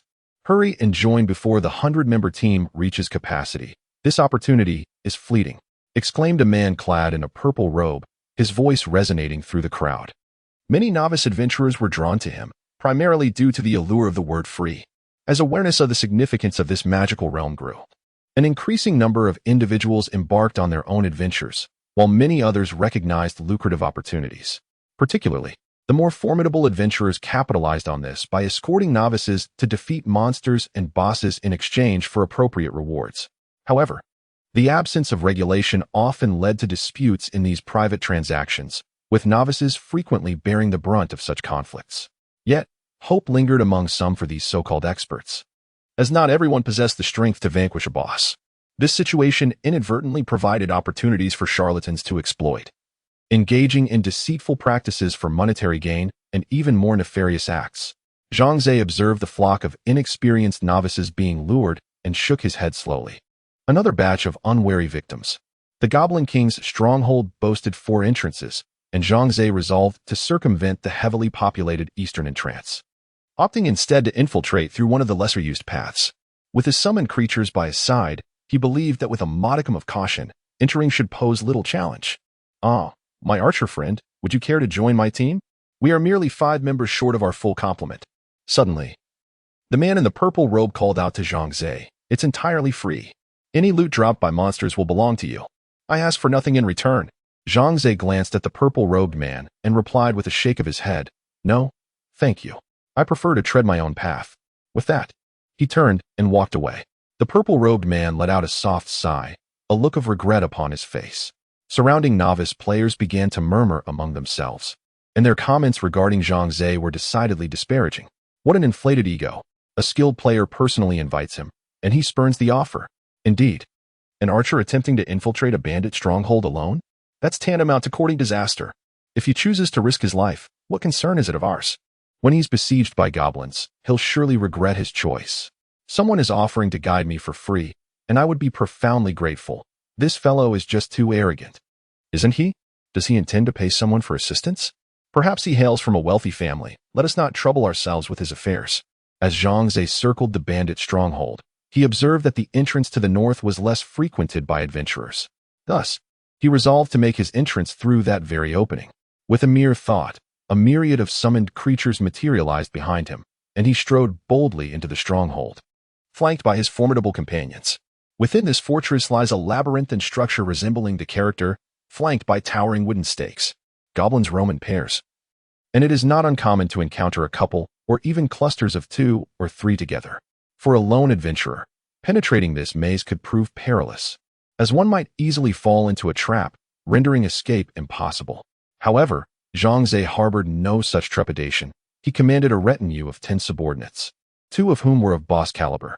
Even if he were to confront 2 or 3 pairs of goblins simultaneously, he would be more than capable of managing the situation. The only creature he needed to be wary of was the flighty stone-throwing goblin. 177. Sword and shield goblin, 228. Stone-throwing goblin, 285. Iron-toothed wolf, 310. Devouring frog. As he pressed deeper into the fortress, Zhang Xiao encountered little resistance. He did not bother to tally the number of goblins he vanquished. Ultimately, upon reaching the innermost sanctum of the fortress, he found that his inventory had swelled by at least 100 low-tier magical soul orbs.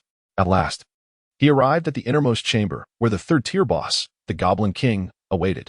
While consulting his electronic map, he settled on the ground to rest, encircled by his 10 vigilant subordinates who kept a watchful eye on their surroundings.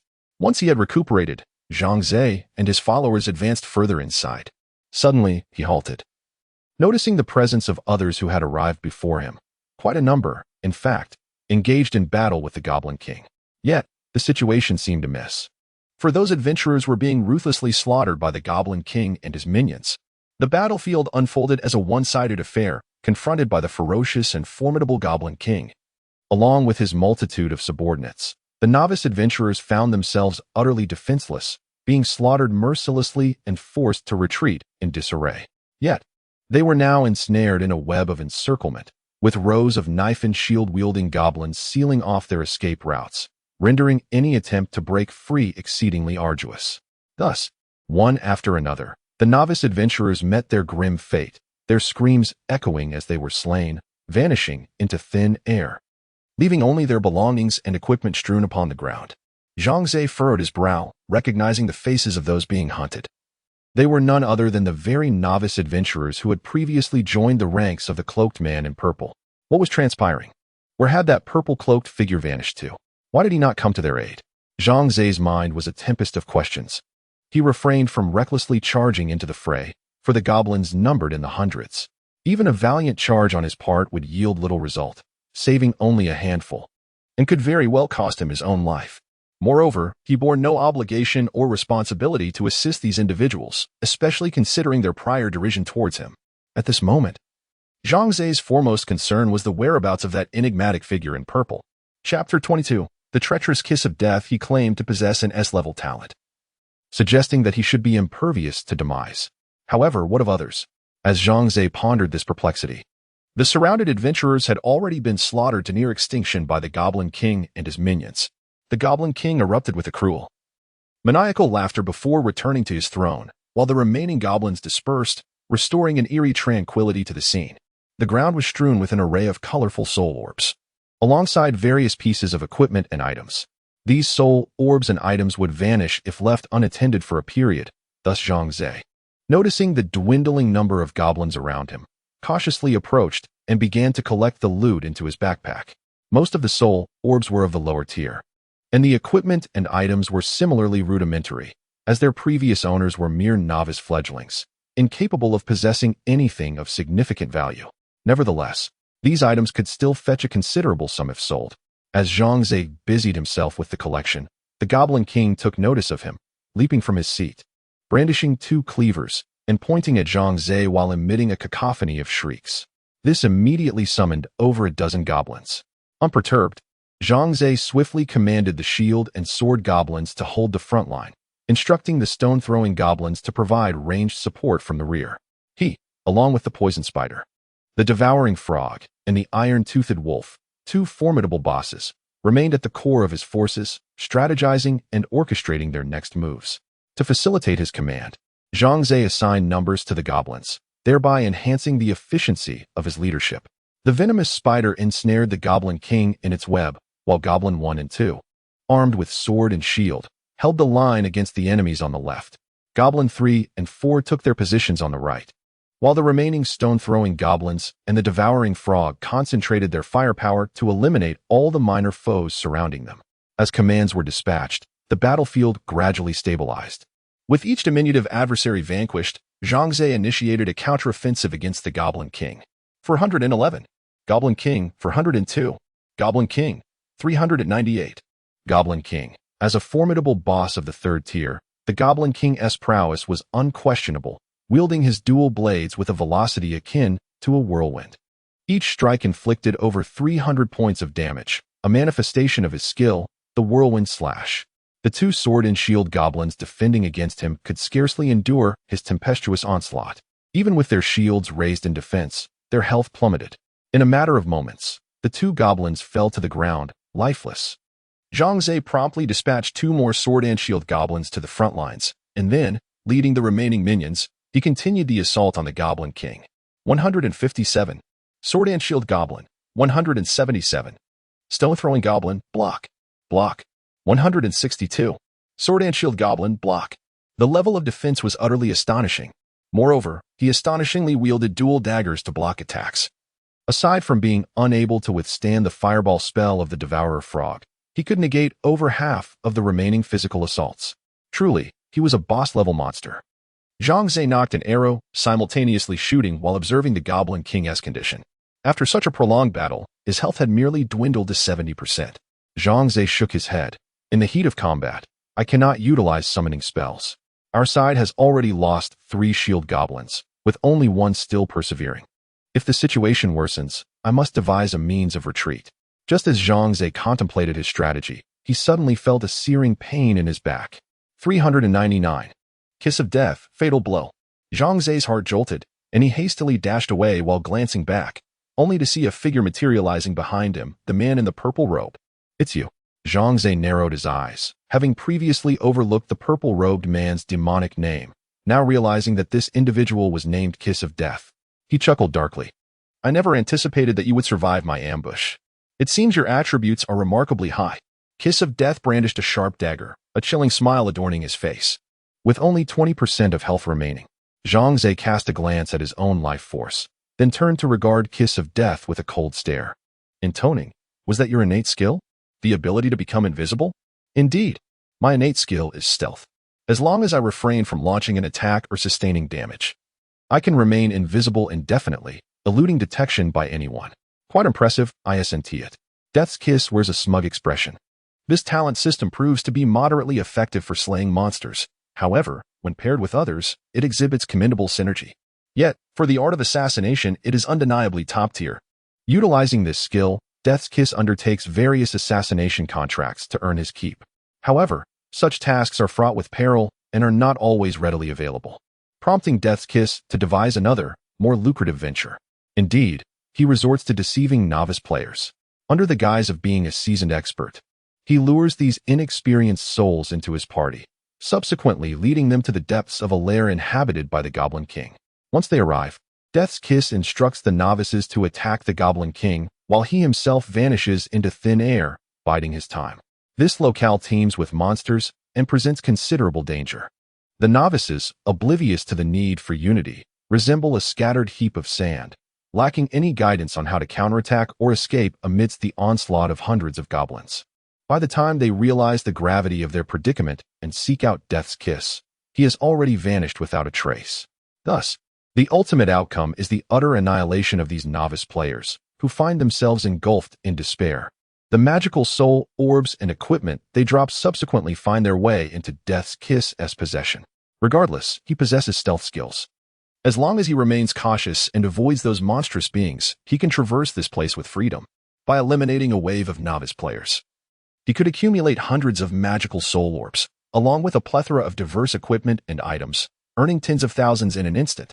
After some time, once the fervor subsides, he would resort to his old tricks, enticing those inexperienced players to leap into the abyss once more, continuing to harvest the unsuspecting and profit from their misfortunes. Zhang Xiao contemplated this scheme thoroughly, his expression darkening as he coldly remarked, "Do you not feel any remorse for earning such ill-gotten gains? That represents the lives of countless individuals." "Remorse? Forgive me, but I lack such an organ." Death's Kiss retorted ominously, "It is the absence of wealth that brings me anguish." Suddenly, a notification flashed before Zhang Xiao's eyes, causing him to furrow his brow. Chapter 23. Scheming. The situation was rather dire. With the Goblin King ahead and the Death's Kiss behind, Zhang Xiao found himself besieged on all sides. Unable to summon other monsters to confront Death's Kiss, he realized this predicament was quite troublesome. Before him, Death's Kiss advanced relentlessly, launching frenzied attacks. Zhang Xiao's arrows inflicted minimal damage, and with his health dwindling, he could only evade and dodge. "Haha, once I slay you, all that you possess shall be mine." Death's Kiss cackled maniacally, a scheme he had meticulously devised beforehand. From the moment Zhang Xiao appeared, Death's Kiss had been lurking nearby, formulating a plot to capitalize on the ensuing chaos when Zhang Xiao and the Goblin King clashed, hoping to reap the benefits as a bystander. What to do? Zhang Xiao's mind raced, and suddenly an idea struck him. A smirk curled at the corners of his mouth as he dashed toward the Goblin King. Death's Kiss pursued him closely, intent on eliminating Zhang Xiao that day. Aside from the few magical soul orbs and gear he had just collected, Zhang Xiao surely possessed many other valuable items. Today, Death's Kiss was determined to make a handsome profit. At that moment, the Goblin King was engaged in a fierce battle with the iron-toothed wolf. As Zhang Xiao raced past, he issued a command to the toxic spider, "Ensnare Death's Kiss with your webs." The venomous spider swiftly shifted its target, aiming at the Death Kiss, and with a flick of its leg, ensnared him in a web. Coincidentally, Death Kiss stood right next to the Goblin King. "Damn it, I was careless." Death Kiss cursed inwardly, yet he remained unperturbed, for the Goblin King's ire was not directed at him. Thus he was not in danger of attack. "Fool, do you believe that ensnaring me in your web will allow you to flee?" Death Kiss observed his predicament, noting that he had 30 seconds remaining to extricate himself from the web. Zhang Xiao, retreating to a distance, chuckled, "Who said I intend to run? I am merely waiting to collect your remains." With that, Zhang Xiao commanded the venomous spider to cast another web upon Death Kiss, then executed an action that left Death Kiss utterly astonished. Zhang Xiao recalled all summoned creatures. The Goblin King, having lost its attack target, immediately shifted its wrath towards Zhang Xiao, charging at him with a furious roar. "Is this kid insane?" Death Kiss was taken aback. He relied entirely on the summoned monsters to withstand the boss. Now that they had all been recalled, how was he to contend with the boss? Was this a suicidal act? Or perhaps, did he harbor some other nefarious scheme? Zhang Xiao's subsequent actions provided the answer for Death Kiss. Without a backward glance, Zhang Xiao sprinted towards the outskirts of the stronghold, and after pursuing him for a brief moment, the Goblin King turned back. The Goblin King's domain was confined to the innermost part of the stronghold. It would never venture outside. Thus, once Zhang Xiao exited its range, it naturally returned. Roar! Howl! The Goblin King discovered the Death's Kiss and charged towards him with fervor. Alas, it turned out that I had been ensnared by this wretch. Death's Kiss was taken aback, finally comprehending Zhang Xiao's earlier maneuver. The first step had confined him within the Goblin King's territory. The second step had seen Zhang Xiao escape, leaving the Goblin King without a target, thus returning to his domain, while Death's Kiss naturally became the focus of the Goblin King's wrath. At present, Death's Kiss was ensnared in webs, the 2 layers of which would require at least 50 seconds to extricate himself. 50 seconds was ample time for the Goblin King to slay him. What a clever ruse. Death's Kiss watched the Goblin King advance menacingly, dual blades poised to strike, nearly grinding his teeth in frustration. "Humph, do not think you have triumphed, young one. I still possess the ability to stealthily vanish." Death's Kiss promptly activated his innate skill, and in an instant, he vanished from sight. The Goblin King halted in confusion, having lost his target, and began to wander aimlessly, perplexed as to where that individual had vanished. Death's Kiss stood concealed, a triumphant smile gracing his lips. How many times had he relied on his innate abilities to evade peril? This instance would be no different. Youngster, I have committed your name to memory. Once I free myself, I shall pursue you to the ends of the earth. Death's Kiss thought with malice. He would spare no one who fell under his gaze. Moreover, his extraordinary talent rendered him nearly invulnerable, resulting in infrequent failures. Only 45 seconds remained. The Kiss of Death scrutinized his status attributes with patience. At that moment, a figure unexpectedly appeared in the distance. It was Zhang Xiao. What was happening? How had this rascal returned? The Kiss of Death wore a perplexed expression, utterly unaware of Zhang Xiao's intentions. Indeed, he had become invisible. Zhang Xiao smiled slightly, then brandished his bow and arrow, directing a shot toward the position of the Kiss of Death. Swish. Bang. 75. Rakshasa, by the heavens. Upon being struck, the Kiss of Death instantly revealed himself, his face paling in fury as he inwardly roared. I have activated invisibility. How can that brat still see me? The Goblin King, having suddenly noticed the Kiss of Death reappearing at the same spot, charged at him once more. The cooldown for his talent skill was 60 seconds. Helplessly, the Kiss of Death had no choice but to defend himself with all his might. Moreover, he was still ensnared in the web, unable to flee, forced to endure the onslaught. 5 seconds remained. Gritting his teeth, the Kiss of Death held on. After all, he was a high-level adventurer with commendable attributes, enabling him to withstand the Goblin King's attacks for a time. But just then, Zhang Xiao reappeared to wreak havoc. A venomous spider. It ensnared the Kiss of Death in a web once more, prolonging his engagement with the Goblin King. Zhang Xiao chuckled, issuing commands to the newly summoned venomous spider. As he observed the additional layer of spiderweb enveloping him, the countdown timer abruptly transformed to 55 seconds. The Death's Kiss was on the verge of collapse. You little brat. I shall take your life. Death's Kiss roared furiously at Zhang Xiao. Yet, Zhang Xiao merely smiled calmly and replied, why don't you first escape alive from the Goblin King's minions?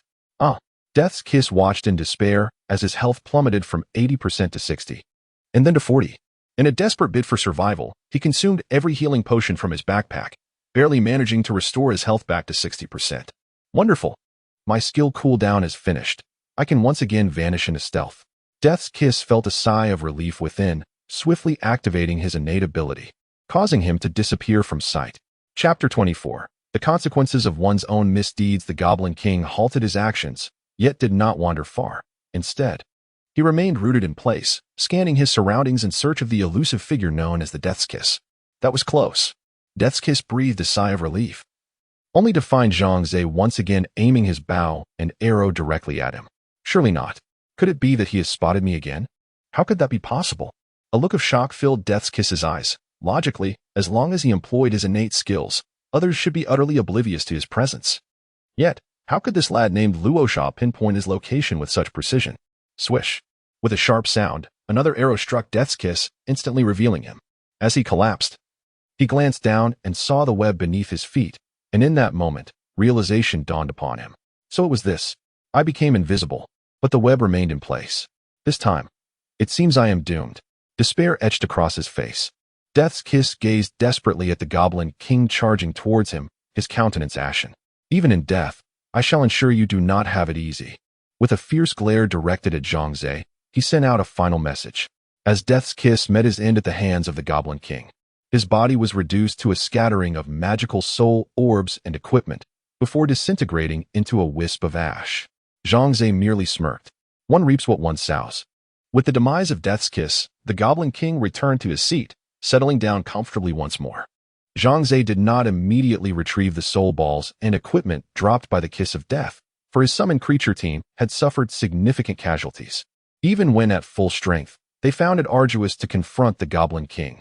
Now, with only a venomous spider, 3 stone-throwing goblins, and 2 formidable bosses remaining, vanquishing the Goblin King seemed utterly implausible. First, he needed to replenish his summoned team. Zhang Xiao turned away, for goblins were abundant in the vicinity. Accompanied by his remaining subordinates, he circled the area and swiftly dispatched 4 pairs of goblins, thereby restoring his team to full strength. All set. We can now confront the boss. With renewed vigor, Zhang Xiao led his summoned creature squad back into the territory of the Goblin King. Instantly, the Goblin King was drawn to the fray, raising his dual blades to engage in combat with Zhang Xiao's summoned creatures. Seizing this opportunity, Zhang Xiao collected the items dropped by the Kiss of Death and stowed them in his backpack. Wow, this fellow has quite a bounty. He acquired 2 high-tier soul balls, 36 mid-tier soul balls, and 97 low-tier soul balls. In addition, Zhang Xiao obtained 4 pieces of equipment and several potions for health and mana restoration.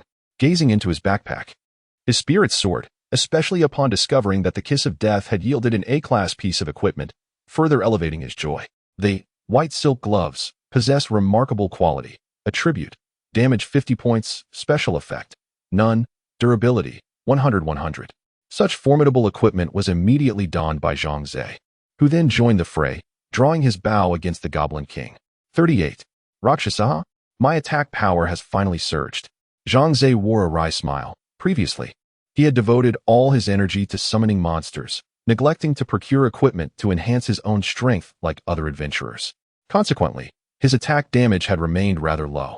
However, today's events illuminated a crucial truth for Zhang Xiao. Relying solely on summoned creatures was insufficient. Should the day come when all his summoned allies perished in battle, his own survival would also be in jeopardy.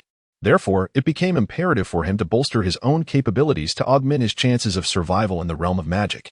The assault on the Goblin King was fiercely brutal.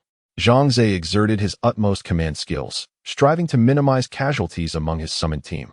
Yet, faced with the formidable might of the Goblin King, his comrades continued to fall one after another. Damn it, this Goblin King is incredibly tough.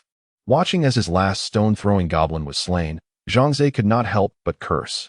There was no choice left but to let the iron-toothed wolf take the front lines. Despite being an elite-level boss, the iron-toothed wolf was still a boss of the first level, and there remained a significant disparity between it and the Goblin King. 394. Goblin King, 211. The damage output clearly indicates that the Goblin King's strike inflicts nearly double the harm of the iron-toothed wolf. Fortunately, Zhang Xiao has a controlling presence in the form of a venomous spider. As soon as he observes the Goblin King employing the skill, Whirlwind Slash, he promptly commands the spider to ensnare him in its web, allowing the iron-toothed wolf to retreat and avoid substantial injury. Meanwhile, his relentless assault alongside the devouring frog continues unabated, unleashing a fireball and an arrow in succession upon the Goblin King. 311. Devouring Frog, 40. Rakshasa, though the battle proves arduous, the gradual decrease in the Goblin King's health fills Zhang Xiao with hope. Just a little longer. Victory is almost within reach. Zhang Xiao fixates on the Goblin King's health bar, murmuring to himself, 19. 16. 13. 9. At last, the dawn of victory illuminates Zhang Xiao's path. A decisive fireball erupts from the devouring frog's maw, crashing forcefully upon the Goblin King's head. 333. Devouring Frog Ag. The Goblin King staggers, his dual blades slipping from his grasp as he clutches his chest and collapses to the ground. Congratulations. You have slain the Goblin King. Upon receiving the notification within his line of sight, Zhang Xiao feels the tension that has gripped his body for over 2 hours finally dissipate. Finally, triumph has been achieved. Zhang Xiao let out a breath and immediately approached to collect the spoils dropped by the Goblin King, simultaneously employing a summoning spell to call forth the Goblin King. A flash of light enveloped the space, and the fearsome Goblin King materialized before Zhang Xiao. However, upon seeing Zhang Xiao, he knelt on one knee in submission. Zhang Xiao, irritated, delivered a sharp slap to the Goblin King's face, exclaiming, "You were exceedingly difficult to defeat." Yet, he soon broke into laughter, adding, "But from now on, you shall be my subordinate." Haha. As of now, Zhang Xiao had acquired 3 formidable bosses, the iron-toothed wolf, the devouring frog, and the Goblin King. While the iron-toothed wolf was the weakest among them, he was on the brink of leveling up. Zhang Xiao believed that upon reaching level 2, the iron-toothed wolf's strength would significantly increase, potentially allowing him to rival the Goblin King. At this moment, Zhang Xiao had 5 vacant slots in his summoning team and had already resolved to add 3 shield and sword goblins, along with 2 rock-throwing goblins. However, he decided to first pass through the stone door to enter the 4th level. If he did not seize the opportunity to enter the 4th level now, he would have to defeat the Goblin King once more to gain access, and Zhang Xiao was not keen on experiencing that battle again. Yet, a lingering hypothesis occupied Zhang Xiao's mind, one he had yet to act upon. Could he summon multiple identical bosses in the same manner as he summoned lesser monsters? Chapter 25. A simple task, for instance, summoning 2 iron-toothed wolves, 3 swallowing frogs, or perhaps 4 goblin kings. If this hypothesis proves feasible, Zhang Xiao would undoubtedly grow more formidable. Imagine him summoning 10 goblin kings in one breath. Would he not stride through the 3rd layer of the demon realm with ease? However, Zhang Xiao refrained from pursuing this notion for the time being. His schedule was increasingly constrained, with the National Martial Arts examination approaching swiftly, necessitating an urgent enhancement of his capabilities. The drop rate of demon souls in previously conquered layers would plummet drastically, compelling Zhang Xiao to advance towards higher tiers of the demon realm. Moreover, there was the added challenge that each layer's boss was under constant siege. As newcomers entered the demon realm daily, with adventurers relentlessly confronting the boss in pursuit of progression to the next layer. Consequently, Zhang Xiao found it exceedingly difficult to secure an opportunity for a one-on-one encounter with a boss. Thus, this endeavor was temporarily set aside. Zhang Xiao decided to recall all summoned creatures to avoid startling other players upon entering the 4th layer. Just as he prepared to step into the 4th layer of the demon realm, a group of individuals suddenly charged in from the periphery. Upon spotting Zhang Xiao, they immediately shouted, "Halt! Where have the adventurers who joined your team gone?" Puzzled, Zhang Xiao turned around and replied, "What are you talking about? I never formed a team." "Oh, I believe you have mistaken me for someone else. Do not attempt to wriggle out of this. We have received reports stating that someone has been deceiving novice adventurers under the guise of offering free guidance from an expert, with 3 incidents occurring within the past year. The casualties have already reached hundreds." An adventurer brandishing a battle axe abruptly interrupted Zhang Xiao, exclaiming with fury, "We are the inspection team of the Abyssal Domain Management Bureau. Today, escape is futile. Surrender your weapons and accompany us. Should you resist, the consequences shall be yours to bear." Without further ado, a throng of over 10 individuals swiftly surrounded Zhang Xiao. "Do not even think about fleeing through the stone door to the 4th level. We have laid out an intricate net. There is absolutely no way for you to evade capture today," remarked a cold-eyed female archer. Her bow drawn and aimed at Zhang Xiao. Zhang Xiao let out a resigned sigh. It seemed that no matter how he explained himself today, these individuals would hardly believe him. Stealthily assessing the situation, he noted that there were 17 of them, and their equipment clearly suggested they were not ordinary adventurers. The prospect of resistance appeared daunting. It seemed he had no choice but to accompany them. Zhang Xiao shook his head in resignation, lamenting his ill fortune today. Wait a moment. This man is not a criminal. Suddenly, a voice echoed from outside. As the crowd turned, Zhang Xiao was taken aback to see none other than the infamous law enforcer. "Brother law enforcer, what a coincidence. It is a pleasure to see you again." The law enforcer waved enthusiastically at Zhang Xiao, who was equally astonished. However, he quickly recalled that the law enforcer was indeed affiliated with the Abyssal Domain Management Bureau, so his presence here was hardly surprising. The 17 individuals, upon seeing the law enforcer, saluted respectfully and addressed him, "Chief." "Chief." Zhang Xiao was momentarily taken aback. He recalled the last encounter with Fa Wang Hui, when this individual proclaimed himself as an inspector. Since when did he ascend the ranks to become a section chief? All thanks to the assistance of the Rasha brothers.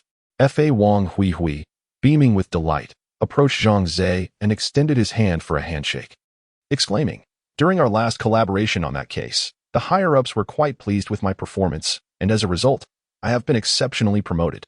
I am now the chief of the inspection division at the Demon Realm Bureau. My current position is largely attributable to the help I received from the Rasha brothers that day." Zhang Xiao chuckled lightly, dismissing the gratitude with a casual remark. It was merely a small effort, no need for thanks.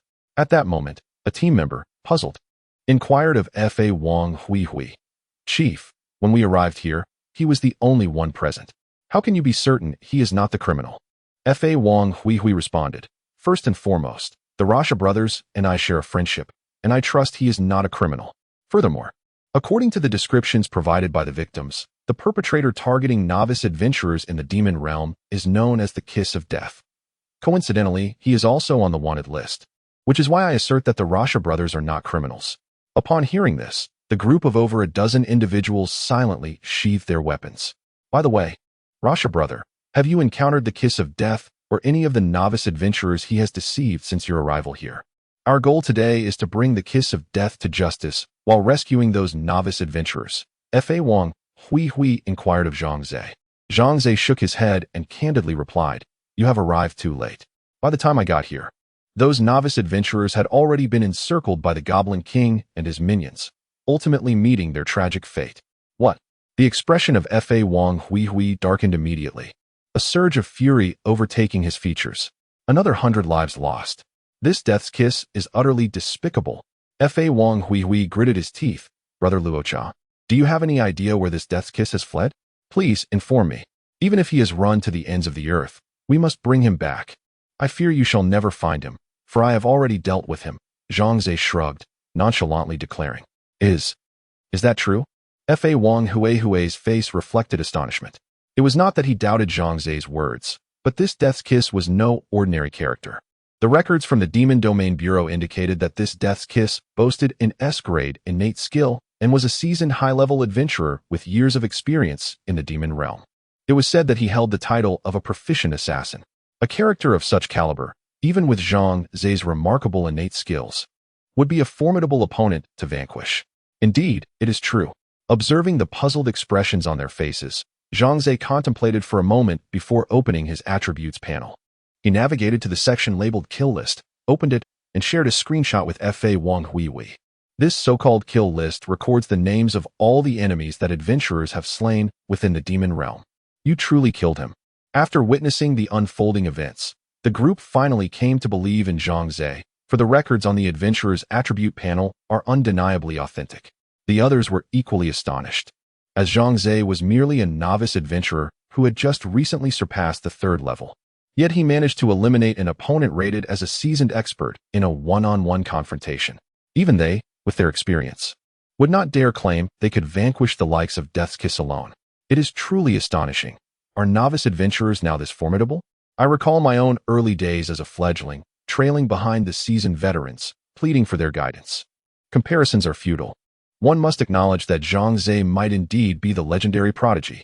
With a look of deep respect, Fa Wang Hui addressed Zhang Xiao, saying, Brother Luosha, you have once again reshaped my perception of you. Truly, the youth are to be feared. Thank you for ridding us of this menace. Zhang Xiao humbly smiled and replied, it was nothing, merely a trifling effort. Chapter 26. The emergence of the death zone. A wave of dismay washed over the faces of the group. Here we were, a dozen strong, assembled to confront a wanted criminal, only for you to resolve the situation with such effortless ease. What will become of our dignity? With that, Zhang Xiao expressed his discontent with the authorities and prepared to ascend to the 4th level. Wait a moment, Brother Luocha. The officer, Lawnet, halted Zhang Xiao's departure, stating, there is another crucial matter I must discuss with you. What is it? Zhang Xiao inquired, turning to face Lawnet, who wore a grave expression. Do you know who the individual you killed, the Death's Kiss, truly was? Lawnet asked. Zhang Xiao shook his head in ignorance. He was a member of a nefarious organization operating within the realm of Moya, known as Dawn. Though its name may evoke a sense of righteousness, make no mistake. This organization is steeped in malevolence.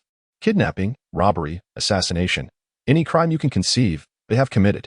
Our Moya Management Bureau has been investigating this group. But due to their clandestine nature and the formidable prowess of their members, we have made little progress. With a heavy sigh, Lawnet continued. Having slain one of their own, they are likely to target you, so you must exercise extreme caution. Dawn. Zhang Xiao nodded thoughtfully. I shall remain vigilant. Moreover, as I previously mentioned, have you considered joining our Demon Domain Bureau? The atmosphere was thick with anticipation as he rubbed his hands together, a gluttonous expression on his face. He was eager to recruit Zhang Xiao, a promising talent with boundless potential. Regrettably, Zhang Xiao remained unmoved. Bidding him farewell and passing through the stone gate into the 4th level. I refuse to believe I cannot sway you. One day, I shall have you join our Demon Domain Bureau. Despite the setback, he remained undeterred, calling out energetically from behind. The subordinates beside him exchanged puzzled glances, unable to comprehend why an ordinary novice adventurer garnered such attention from their superior. Upon traversing the stone gate, Zhang Xiao arrived at the altar of the 4th level of the Demon Domain, where he found himself amidst a throng of people, nearly overwhelmed by the crowd. What is going on? Zhang Xiao was taken aback, and soon he heard the uproar of the crowd erupting in protest. On what grounds do you The Demon Domain Management Bureau prevent us from leaving? This domain belongs to everyone. We have the freedom to come and go as we please. My employer's task remains unfulfilled, and if you do not allow me to venture forth to battle monsters, I risk being fined and dismissed. Who will take responsibility for that? They claim a dead zone has emerged on the 4th level. I refuse to believe you. You must be plotting something behind our backs. I demand to protest. The atmosphere was charged with fervor, teetering on the brink of chaos. Zhang Xiao furrowed his brow. Why was it again the Demon Domain Management Bureau? Earlier, someone had mentioned the dead zone, and did he not possess an invitation to the dead zone in his backpack? Could there be a connection to this matter? Upon realizing this, Zhang Xiao maneuvered through the crowd to the periphery of the altar. There, he observed that the altar was encircled by a group of individuals, all standing upright with impassive expressions, silently gazing at the adventurers upon the altar, without offering any explanations, resembling statues in their stillness. It was evident that these individuals were officials from the Abyssal Domain Management Bureau. The adventurers trapped on the altar, witnessing their protests go unacknowledged, became increasingly agitated. A few of the more extreme among them even attempted to breach the human barricade in a desperate bid for escape. However, they were no match for the Bureau's personnel, each of whom was a seasoned adventurer, swiftly subduing the dissenters with ease. Everyone, please remain calm. At that moment, a middle-aged man clad in a black robe stepped forward from the crowd.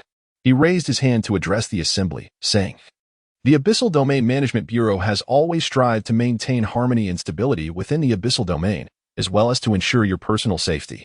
We are your allies and supporters, not adversaries.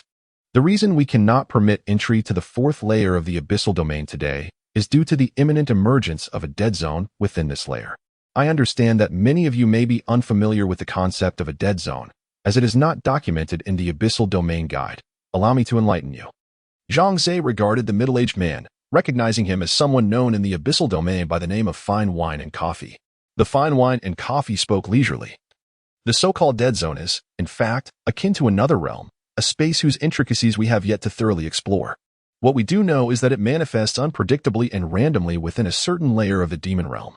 When it appears, the creatures inhabiting that layer become exceedingly agitated. Simultaneously, their strength surges several-fold. To illustrate, the difficulty of the current 4th layer of the demon realm suddenly escalates to that of the 10th layer. Hence, we have taken measures to prevent anyone from entering the 4th layer, as it poses significant danger. We sincerely hope you can appreciate our concerns. The crowd momentarily fell silent. Yet a few intrepid adventurers voiced their skepticism. You claim that the dead zone has emerged in this layer, causing monsters to become frenzied. Yet we have no means to verify this. We are left to rely solely on your word, and you may be deceiving us. Upon hearing this, the Fine Wine and Coffee merely shrugged and replied, "If this esteemed friend remains unconvinced, very well, I can permit you to leave. But the consequences shall be yours to bear." The adventurer paused, taken aback by the unexpected agreement to let him go. With a scoff, he retorted, "If I'm to leave, then so be it. I'm not afraid of you." With that, he squeezed his way through the crowd, and the surrounding staff cleared a path for him as he cautiously made his exit. However, it was not long before he returned in disarray, his face ashen with terror. Stammering, "It's horrifying. The monsters here have mutated, and they are relentlessly pursuing me. Had I not fled with great haste, I would surely have met my demise outside." Upon witnessing this scene, the remaining adventurers no longer harbored doubts regarding the words of the enigmatic figure known as Wine and Coffee. So what say you? Does anyone still wish to venture out and tempt fate?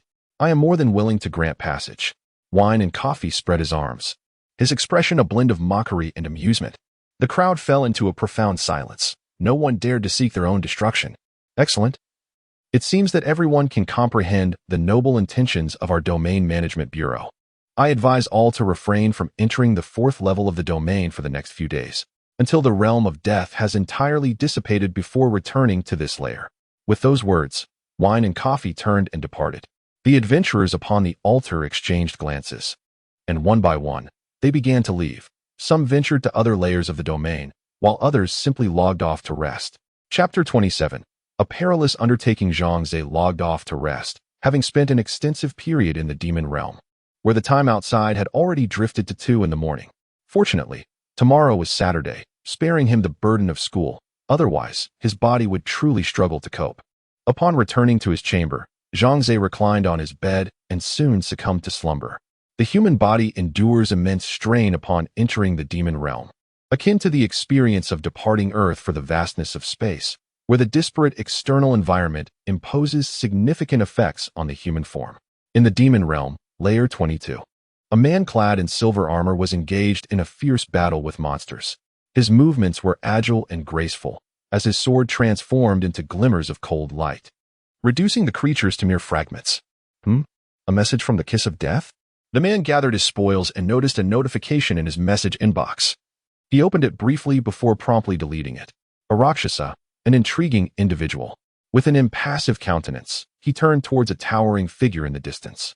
The boss of Layer 22. The following day, Zhang Xiao awoke, enjoyed the breakfast prepared by his sister, and resolved to visit the job market, hoping to secure employment. His sister, Zhang Feng, was diligently studying in her room. This young lady was often industrious, consistently achieving excellent results in her academic pursuits. In her own words, she had never placed her hopes on the latent skills awakened at the age of 18. The individuals who possess advanced talents and skills are indeed rare gems. And the young girl is well aware of her own limitations. She does not consider herself among the fortunate few. She understands that only through her own diligence can she achieve success. Zhang Xiao shares this sentiment, as he recognizes that the realm of demons is fraught with peril. He wishes for his sister to navigate her life safely, even if it means leading a modest existence as an ordinary person, for that is far preferable to losing her life in such a treacherous domain. After exchanging words with his sister, Zhang Xiao stepped out of their home. Every Saturday and Sunday, the labor market in Tianfeng City opens its doors to the public, allowing citizens in need to seek employment opportunities. To his surprise, as Zhang Xiao left his home, he noticed that the house next door, which had stood vacant for 3 years, had finally been rented out. The for rent sign that had been affixed to the door had been removed. He hoped that the new neighbor would be reliable and not resemble the previous family that had lived there. As he descended the stairs, Zhang Xiao pondered these thoughts. His residence was still a fair distance from the subway station, and while he was walking there, his phone suddenly rang. Upon checking the caller ID, he was astonished to see that it was a call from Lu Panpan. "Hello? Is this Zhang Xiao?" "This is Lu Panpan," came her cheerful voice through the receiver. Zhang Xiao inquired, "Panpan, do you need something from me?" "Oh, it's like this. I just spoke with Zhang Feng, and she mentioned that you were looking for work at the labor market. My brother is in need of an assistant, and the pay is quite generous. Would you be interested?" "Your brother? What is his occupation?" Zhang Xiao inquired. "I am merely a student with limited experience. Can I truly fulfill his role?" "I believe you will have no issues. Come to my brother's place now. I am here as well and can assist in introducing you. The address is..." After providing the address, Lu Panpan urged Zhang Xiao to hurry over. Upon ending the call, Zhang Xiao followed the address given by Lu Panpan and arrived at a warehouse located on the outskirts of Tianfeng City. The iron gate of the warehouse was rusted, and the ground was overrun with weeds, clearly indicating that it had been abandoned for quite some time. Zhang Xiao knocked on the iron door of the warehouse, and it was Lu Panpan who opened it. Upon seeing Zhang Xiao, her face illuminated with joy, and she swiftly pulled him inside, glancing outside before closing the door behind them. Once inside the warehouse, Zhang Xiao discovered that it was surprisingly clean and spacious. Various tools were arranged on the shelves on either side, and 4 individuals were gathered around an iron table, discussing something over a map illuminated by the nearby incandescent light. "Brother, this is Zhang Xiao, the person I mentioned to you," Lu Panpan said as she introduced him to the 4 men, pointing to a strong, middle-aged man among them. "Zhang Xiao, this is my brother, Lu Kai." Lu Kai stepped forward and extended his hand to Zhang Xiao. "My team is short 1 member, and I happen to hear from Panpan that you possess commendable skills and ample courage.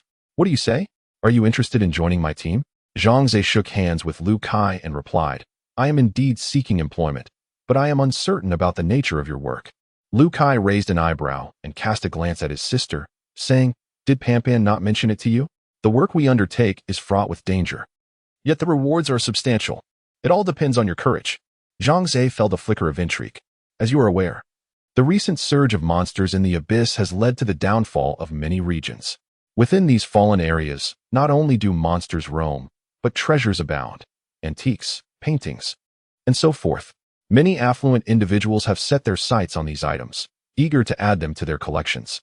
Lu Kai produced a cigarette and offered it to Zhang Xiao, who shook his head, declining. "In essence, our task is to procure desired items from the fallen zones for clients in need, subsequently returning them in exchange for a fee. Lu Kai continued after lighting his own cigarette. This line of work is perilous. One might very well encounter monsters. Furthermore, it is illegal for ordinary citizens to enter the fallen zones as per the regulations of the National Security Bureau. However, the potential for financial gain often outweighs these concerns. Lu Kai clapped Zhang Xiao on the shoulder and remarked, Pampan has informed me of your need for funds to treat your sister's illness, and given your capabilities, this job may suit you well. Consider whether you would like to join us. Zhang Xiao pondered for a moment before inquiring, what is the remuneration for a single venture? One could earn at least 1.5 million. Lu Kai extended his hand, grinning. Of course, this amount would be divided among the 5 of us, meaning each person would receive 300,000. Should an unfortunate incident occur during the event, resulting in the demise of an individual, the remaining participants shall equally divide the sum of 1,500,000. A man with long hair and black-rimmed glasses interjected, taking up Lu Kai's thread. Beside him, a bald man, who was slowly sharpening a dagger, added, if everyone else perishes and you alone survive, then the entirety of the fortune shall belong to you. Hey, you too. Refrain from uttering such ominous words. We will all return safely, without a single soul missing, retorted a man clad in a black jacket, his tone irritable. Lu Kai chuckled softly and turned to Zhang Xiao, saying, I have yet to introduce you. The one wearing glasses is known as Madman, the bald fellow is called Old 8, and the man in the jacket is Iron Gang. These are merely nicknames. We seldom use our real names to avoid drawing unwanted attention, which can be troublesome. Zhang Xiao nodded in understanding. I wish to join. Chapter 28. The generous neighbor Zhang Xiao contemplated with clarity. Although this job posed significant dangers and was fraught with illegality, it paled in comparison to the life of his sister, which he valued above all else. In recent days, Zhang Xiao had engaged in numerous battles within the realm of demons, acquiring a substantial number of demon soul orbs, many of which he absorbed himself. For he needed to enhance his own strength in pursuit of admission to Tsinghua University's martial arts school. The remaining demon soul orbs were listed on the trading platform. Despite their swift sale, the exorbitant transaction fees rendered the net profit rather meager. 300,000 is no trifling sum for Zhang Xiao. If he were to pursue a conventional job, he could earn a maximum of 30 yuan per hour, necessitating a staggering 1,000 hours of labor to accumulate such an amount. Zhang Xiao lacked the luxury of time. His sister could not afford to wait that long. He had previously calculated that his various earnings over this period totaled approximately 700,000 yuan, and with the addition of this 300,000, it would suffice to cover his sister's kidney rental fees. Thus, without hesitation, Zhang Xiao acquiesced. Excellent. From now on, you shall accompany me. I assure you, within a year, you will earn no less than 1 million. Lu Kai proclaimed with a smile, patting Zhang Xiao on the shoulder, clearly optimistic about this young man's potential. The remaining 3 approached to greet Zhang Xiao, while Fingzi and Lao Ba maintained their stoic demeanor. Tai Gang exhibited the warmest welcome. From this moment forth, we are brothers. Should you require any assistance, do not hesitate to ask, Tai Gang said with a beaming smile. Once everyone was acquainted, Lu Kai gathered them around the table to resume their earlier discussion. The task assigned to us by the boss this time is considerably more challenging than before, and the associated risks are notably higher. However, the rewards are also more substantial. Lu Kai discarded his cigarette and pointed to a map on the table. I fear no danger. I will proceed for the sake of greater rewards. The madman's eyes sparkled with fervor. Old 8 scoffed. Indeed, the level of peril is quite significant. We must venture dozens of kilometers into the devastated zone. Lacking any means of transportation, we are left to traverse on foot. Should we encounter the monstrous denizens of that realm, we may find ourselves with no chance of escape. Old 8, please do not frighten me. I am rather timid. Iron Gang's face turned pale, his voice trembling. Zhang Xiao, still trying to grasp the situation, inquired, what exactly are we seeking on this expedition? A piece of calligraphy from the Wuzhou period, Lu Kai elucidated. This artwork was once housed in the Jiangdong Museum, but after the Jiangdong region fell, it was left behind. The boss desires this piece. It is said that a wealthy collector is eager to acquire it, offering 3 million. 3 million. What a substantial sum. Iron Gang exclaimed, his eyes glinting with excitement. The madman and Old 8 also displayed expressions of exhilaration. 3 million means if we divide it among 5, each of us would receive 600,000. The reward is double what we usually earn. Let us not become complacent in our joy. We must rehearse once more to ensure our operation is flawless, Lu Kai said, tapping the map on the table. The group quieted and focused their gazes upon the map. The operation is set for 4 o'clock tomorrow morning. We shall exit from the northeast city gate of Tianfeng City and proceed eastward along the inner city highway. Vigilance is paramount. Should any unusual movements occur, we must take cover immediately.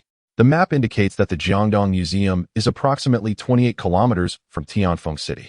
Lacking any means of transportation, we must rely on our own 2 feet. Thus, it is imperative that everyone dons a pair of comfortable shoes. Upon our arrival at the museum, one individual will maintain watch outside while the rest accompany me inside to pursue our target. Once acquired, we shall retreat without delay.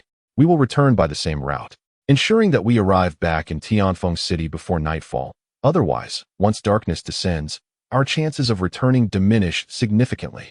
After Lu Kai concluded his briefing, he surveyed the group and inquired if there were any questions. The group shook their heads. Zhang Xiao pondered for a moment and asked, "Brother Lu Kai, are the monsters from the abyss truly formidable?" Zhang Xiao had only seen images and footage of these abyssal creatures on television and the internet, most of which were manipulated, rendering them vague and unclear. It was said that such measures were taken to prevent public panic and psychological discomfort. However, the actual nature of these abyssal beings remained largely unknown due to the scarcity of information. Certainly, if we encounter a first-tier abyssal monster, we might stand a chance. However, against those of second-tier or higher, our odds are virtually non-existent. Lu Kai's tone was grave as he added, "So let us pray for a safe journey tomorrow." With the meeting adjourned, everyone dispersed, and Zhang Xiao returned home. "Brother, did you know? We have new neighbors." As soon as Zhang Feng entered the house, he eagerly bounded over to Zhang Xiao, his face alight with curiosity. "I knew it all along. When I left this morning, I noticed the note on the neighbor's door was gone, so I figured the house had been rented out." Zhang Xiao smiled and nodded, inquiring, "Have you met the new neighbor?" "Yes," Zhang Feng replied, beaming. "He is a very amiable uncle, and he even gave me 2 big apples. Look." With that, Zhang Feng produced 2 rosy apples and handed one to Zhang Xiao. "One for you, and one for me." Zhang Xiao was somewhat taken aback, for in the midst of a world plagued by monstrous creatures, humanity faced a severe scarcity of material resources, especially fresh vegetables and fruits. These 2 large apples, if sold in a supermarket, would fetch no less than 100 yuan each. The new neighbor was indeed generous to have gifted 2 apples at once. Feeling a sense of goodwill toward this neighbor, Zhang Xiao pushed the apple back towards Zhang Feng, shaking his head. "You should have it. I'm not particularly fond of apples. However, do refrain from accepting gifts from strangers in the future." I didn't want them either, but he insisted on giving them to me. Zhang Feng pouted slightly. "Next time, let's invite him over for dinner as a gesture of gratitude." After the siblings finished their meal, the conversation turned to the Lu siblings. Zhang Xiao inquired, "I recall you mentioning that Lu Ponpon's family is not well off, which is why she works alongside you. However, I encountered her brother today, and he mentioned earning over 1,000,000 yuan a year. What is the story behind that?" "Oh, I have also heard Pan Pan mention this matter. Indeed, her brother has amassed considerable wealth, yet all of it has been sent abroad. It appears that his wife and children reside overseas." Zhang Feng replied casually while savoring his meal. "Thus it is."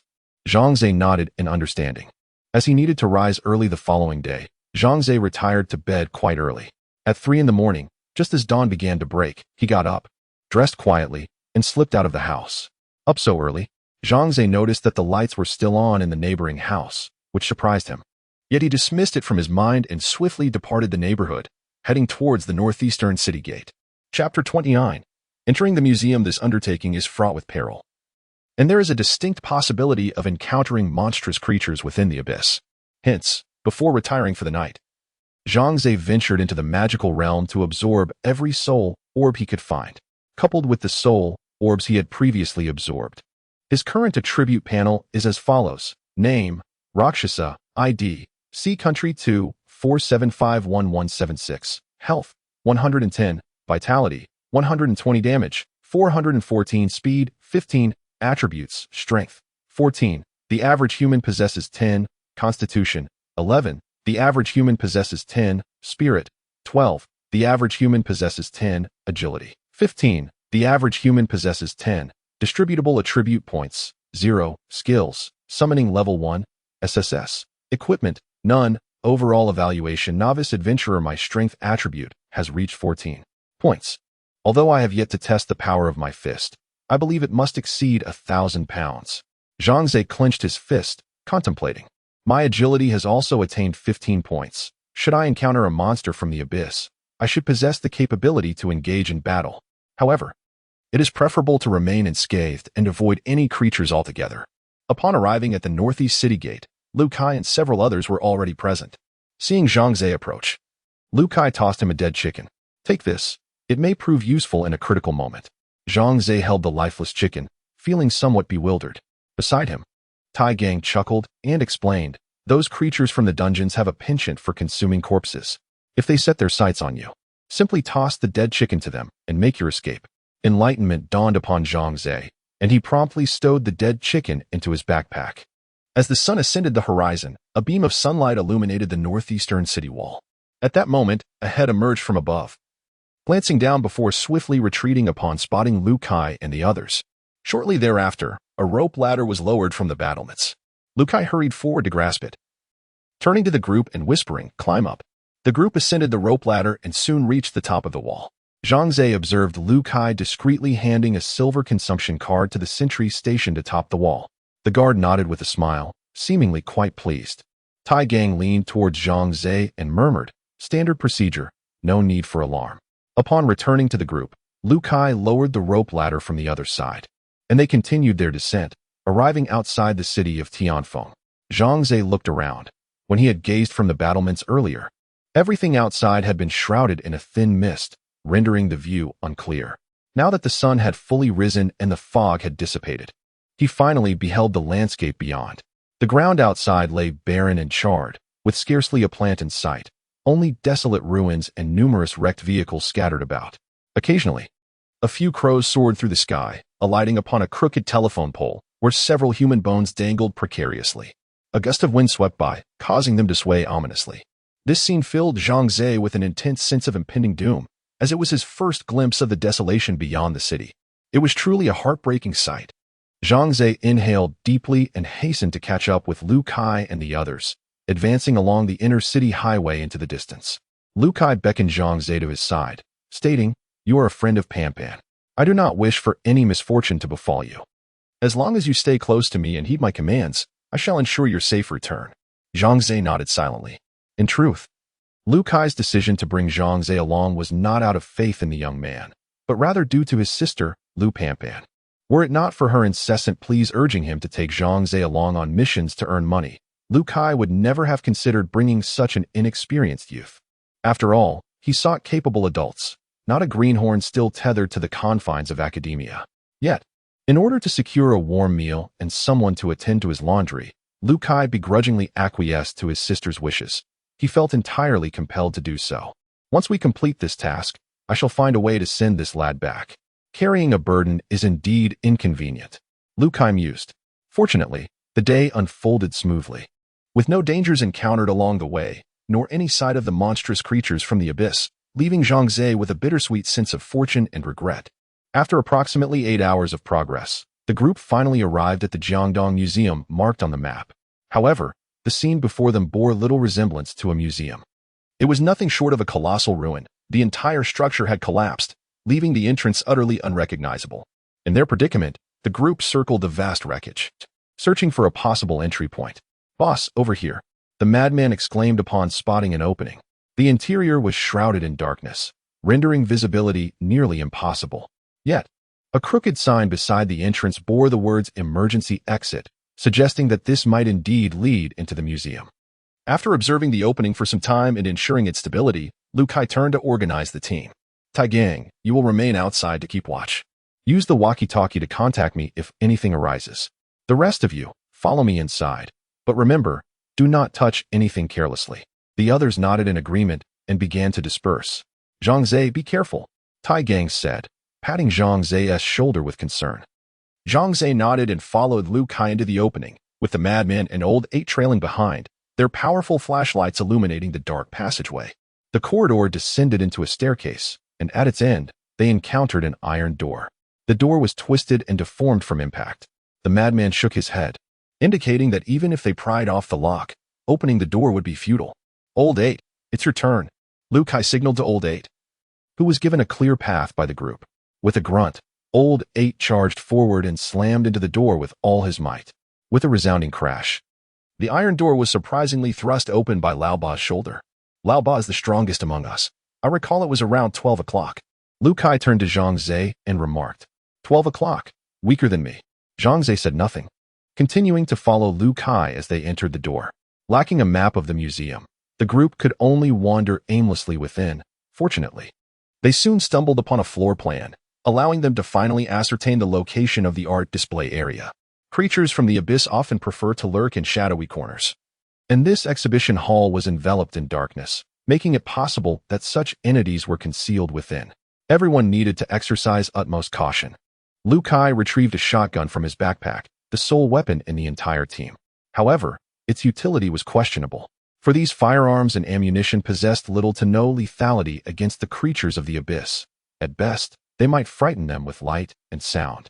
While they could serve as a makeshift defense, once the creatures adapted, they would be rendered entirely ineffective. Chapter 30. The Monsters of the Abyss. As the group traversed the dimly lit hall, they examined the various paintings and calligraphy adorning the walls. Despite the long abandonment and the pervasive dust, the artworks remained remarkably well preserved. The madman exhaled forcefully, dispersing the dust to reveal the ancient characters and stark black and white lines. The spring riverboat picture. No, it seems not, he murmured, shaking his head. Old 8 searched in vain for the artwork requested by their employer, but found nothing of interest. At that moment, Zhang Xiao's gaze fell upon a horizontally hung piece of art on the wall. He approached it, blowing away the dust, and upon discerning a few characters, he inquired of Lu Kai, the gift to Wang Zijuan. Is this the one? Lu Kai hurried over, retrieved his phone, and compared the photograph with the artwork on the wall. A look of delight illuminated his face as he nodded affirmatively. Indeed, this is the one.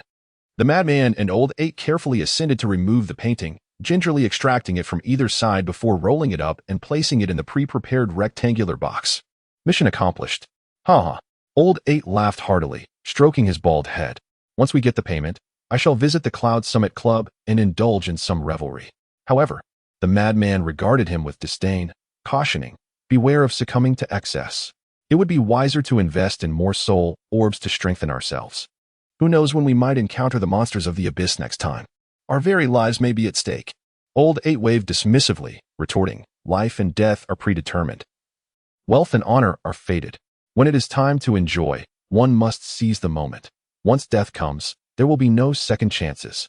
Madman, allow me to offer you a word of advice. For individuals like us, whose mental fortitude is rather feeble, no matter how many soul orbs you absorb, the efficacy will remain limited, and you shall never attain the prowess of a formidable entity from the demon realm. Thus, it is better to seize the moment and revel in life's pleasures, lest you find yourself regretting it on your deathbed. The madman shook his head and muttered, a distraction leads to the loss of ambition. Such superficiality. With the desired item now in hand, Lu Kai picked up the intercom to communicate with Tai Gang outside. He learned that the paintings had been located, and Tai Gang's voice brimmed with excitement, urging Lu Kai and the others to hasten their exit. It was said that Tai Gang had set his sights on a lady, preparing to save money for their impending nuptials. This successful venture would likely secure his marriage funds. Lu Kai chuckled as he hung up the intercom. The group retraced their steps, swiftly emerging from the cave, only to be met with astonishment. Tai Gang was nowhere to be found. Tai Gang, where are you? Lu Kai grasped the intercom, furrowing his brow as he called out repeatedly. But only static echoed in response, with no one answering. The madman's expression turned grave as he solemnly inquired, Boss, do you think something has happened to Tai Gang? Lu Kai surveyed the surroundings, his perplexity deepening. There are no signs of a struggle, and I see no bloodstains. Tai Gang should not have fallen victim to the monsters of this abyss. This is utterly perplexing. How could a living person simply vanish? Lao Ba cursed under his breath, yet his countenance betrayed concern. After all, they had been comrades through life and death situations for many years. To claim indifference would be disingenuous. We cannot remain here waiting for him. It is far too perilous. Lu Kai gritted his teeth. He was reluctant to abandon Tai Gang, yet he had to prioritize the safety of the others. Thus, he ultimately resolved to leave a message for Tai Gang and retreat. Feng Zi and Lao Ba exchanged glances, both aware that this was indeed the wisest decision. Without further ado, they inscribed a message on the nearby wall with acrylic spray paint. informing Tai Gang of their departure, and hastily exited the Jiangdong Museum. As they had scarcely ventured a few meters away, an eerie cry pierced the air. The sound was a chilling amalgamation of an infant's wail and a woman's lament, sending shivers down their spines. Apart from Zhang Xiao, the expressions of Lu Kai, Feng Zi, Lao Ba, and the others shifted dramatically. Damn it, we have encountered it after all. Lao Ba swiftly withdrew a short knife from his waist, and Zhang Xiao noticed that his hands were trembling uncontrollably. Feng Zi's voice was hoarse as he asked, "Boss, what should we do?" The sound is drawing near. Sweat trickled down Lu Kai's forehead. He took a deep breath and commanded, "Ignore it. We must move quickly." He then turned to Zhang Xiao and added, "Stay close. If you fall behind, we will not come back for you." Lu Kai was not merely trying to intimidate Zhang Xiao. The creatures of the abyss were not to be trifled with, and a single misstep could lead to death.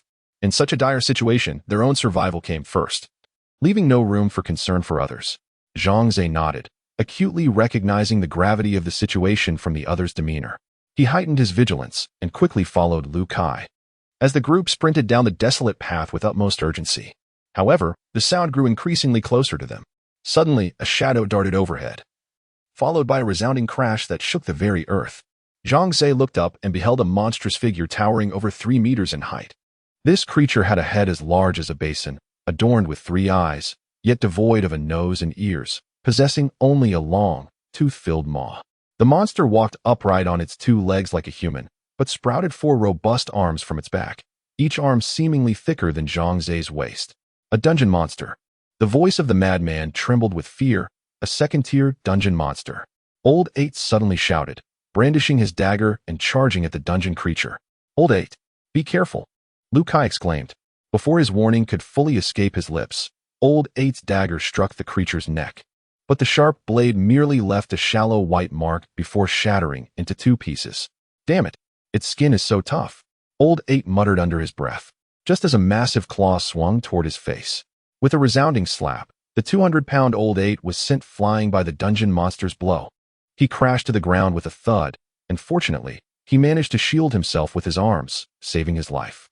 However, his arms drooped like noodles, rendered utterly useless. The monstrous creature in the abyss tilted its head, 3 crimson eyes fixated on the crowd, its mouth nearly splitting its entire head in 2. With a long strand of drool hanging from the corner. "Madman, bring Old 8 and run." Lu Kai aimed his shotgun at the abyssal monster and pulled the trigger with a resounding bang. The explosive flash and deafening sound caused the creature to clutch its head tightly. Seizing this opportunity, the group darted around the beast and sprinted away. However, it wasn't long before the creature regained its composure and began its relentless pursuit. "Zhang Xiao, throw your dead chicken," Lu Kai shouted at Zhang Xiao, who immediately complied, hurling the lifeless bird in another direction with great force. Chapter 31. A clash of strength. Zhang Xiao possessed immense strength, allowing him to hurl the lifeless chicken a considerable distance. The monsters from the abyss immediately pursued the scent, granting the group a fleeting reprieve. Zhang Xiao pondered the formidable prowess of these creatures. The group ran for over an hour before finally halting to catch their breath. Lu Kai turned to Madman and Old 8, inquiring, "Old 8, how is your condition?" Old 8's arms had contorted into grotesque shapes, his forehead glistening with beads of cold sweat, yet he managed a faint smile, assuring, "I'm fine. I won't perish." Madman, however, wore a somber expression, fully aware that even if Old 8's arms could be preserved, he would be rendered incapacitated. "Do not let your guard down. We still have a considerable distance to traverse before returning to Tianfeng City. Everyone must remain vigilant," Lu Kai cautioned, his gaze scanning the surroundings. Doubts crept into his mind. Under normal circumstances, the monsters seldom ventured out during daylight. What could be the cause of their unusual behavior today? Suddenly, an eerie laughter echoed from all directions. This time, it seemed that 5 or 6 monsters were converging toward them. "Damn it! It feels as though the heavens conspire against us." Lu Kai cursed in frustration, lamenting their dire luck in attracting so many abyssal monsters. "Everyone, hurry. We must flee before those creatures encircle us." Just as Lu Kai began to speak, Madman interjected, "Boss, we should split up. Perhaps that will give us a chance to survive." Lu Kai paused momentarily, then nodded in agreement. "Very well. Madman, Old 8, take care of yourselves. Zhang Xiao, come with me." Without looking back, he dashed forward.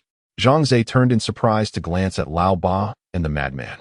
only to find the two of them rooted to the spot, and in that instant, he comprehended the gravity of the situation.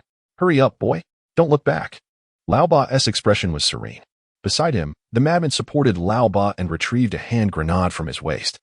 "We brothers may not share the same day of birth, but we can certainly meet our end on the same day. What a profound joy that would be." The madman suddenly erupted into laughter. This was the last scene Zhang Xiao witnessed before he was pulled away by Lu Kai. They sprinted several hundred meters when a deafening explosion reverberated behind them, sending a plume of smoke spiraling into the sky. "Damn it! Damn it! Damn it!" Lu Kai cursed as they ran, and Zhang Xiao noticed tears streaming down his face. With a heavy heart, Zhang Xiao was at a loss for words to comfort Lu Kai, remaining silent throughout their escape. After running over 1,000 more meters, Lu Kai abruptly halted. Zhang Xiao turned to see a monstrous creature from the abyss crouched atop an abandoned vehicle, its head cocked as it stared at them. "Hee ha ha ha." Lu Kai suddenly tossed his backpack to Zhang Xiao and said gravely, "The manuscript is inside. Follow this path straight ahead, and you will reach the northeastern city wall of Tianfeng City. I shall not accompany you any further." Zhang Xiao shook his head resolutely. "No, we must go together." Lu Kai calmly replied, shaking his head, "I entrust my sister's care to you from now on."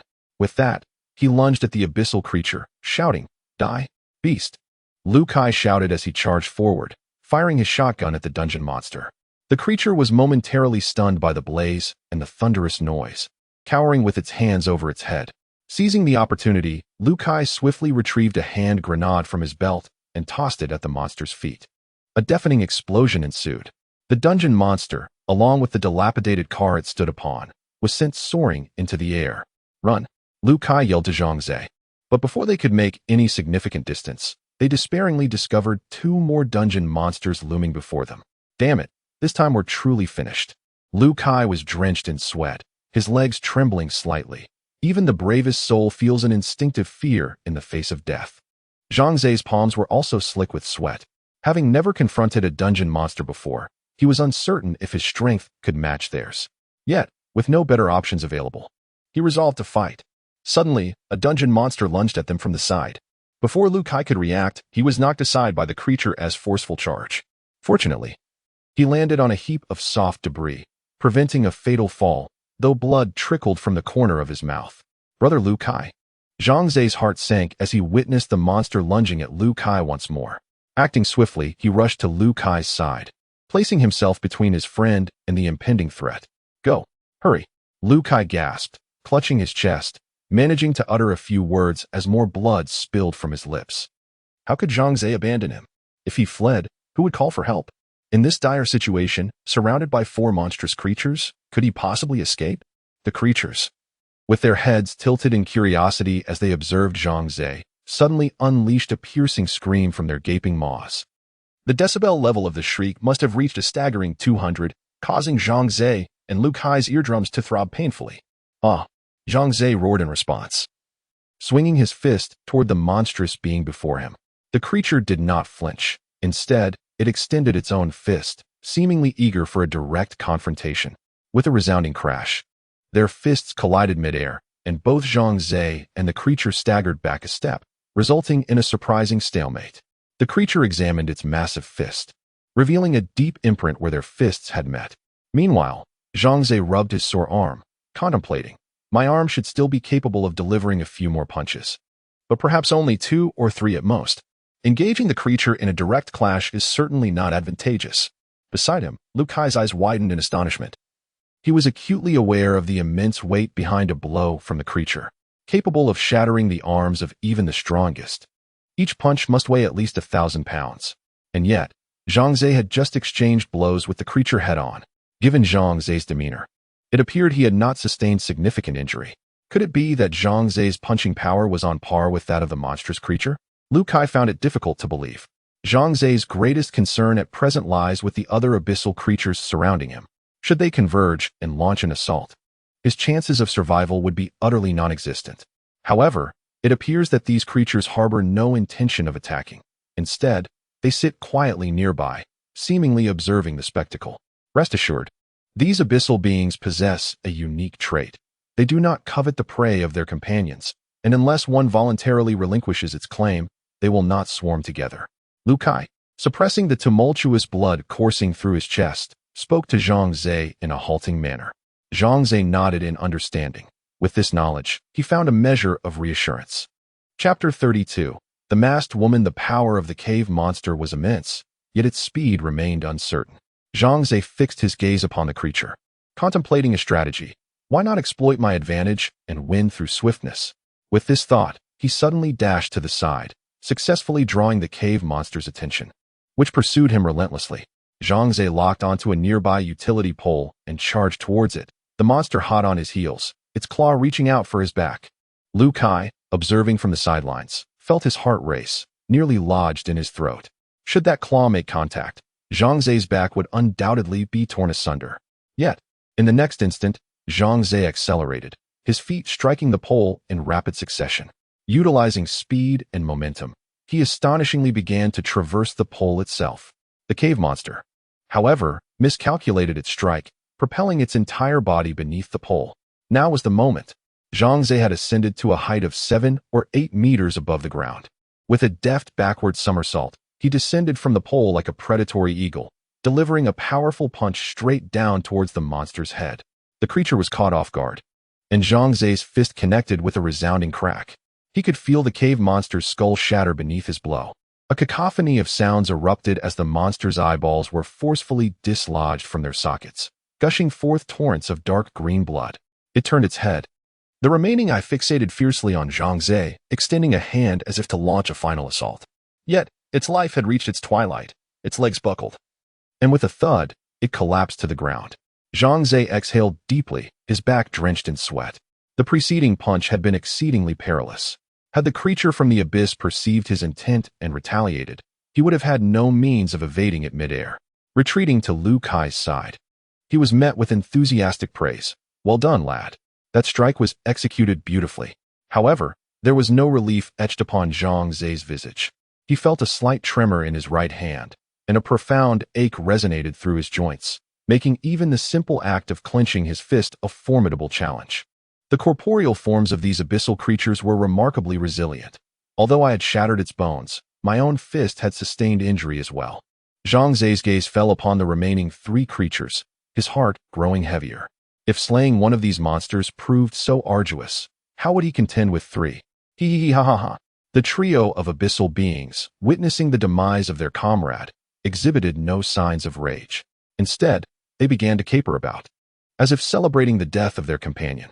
Subsequently, one of the creatures leapt before Zhang Xiao, its gaping maw dripping with thick saliva, as if it deemed him a delectable morsel.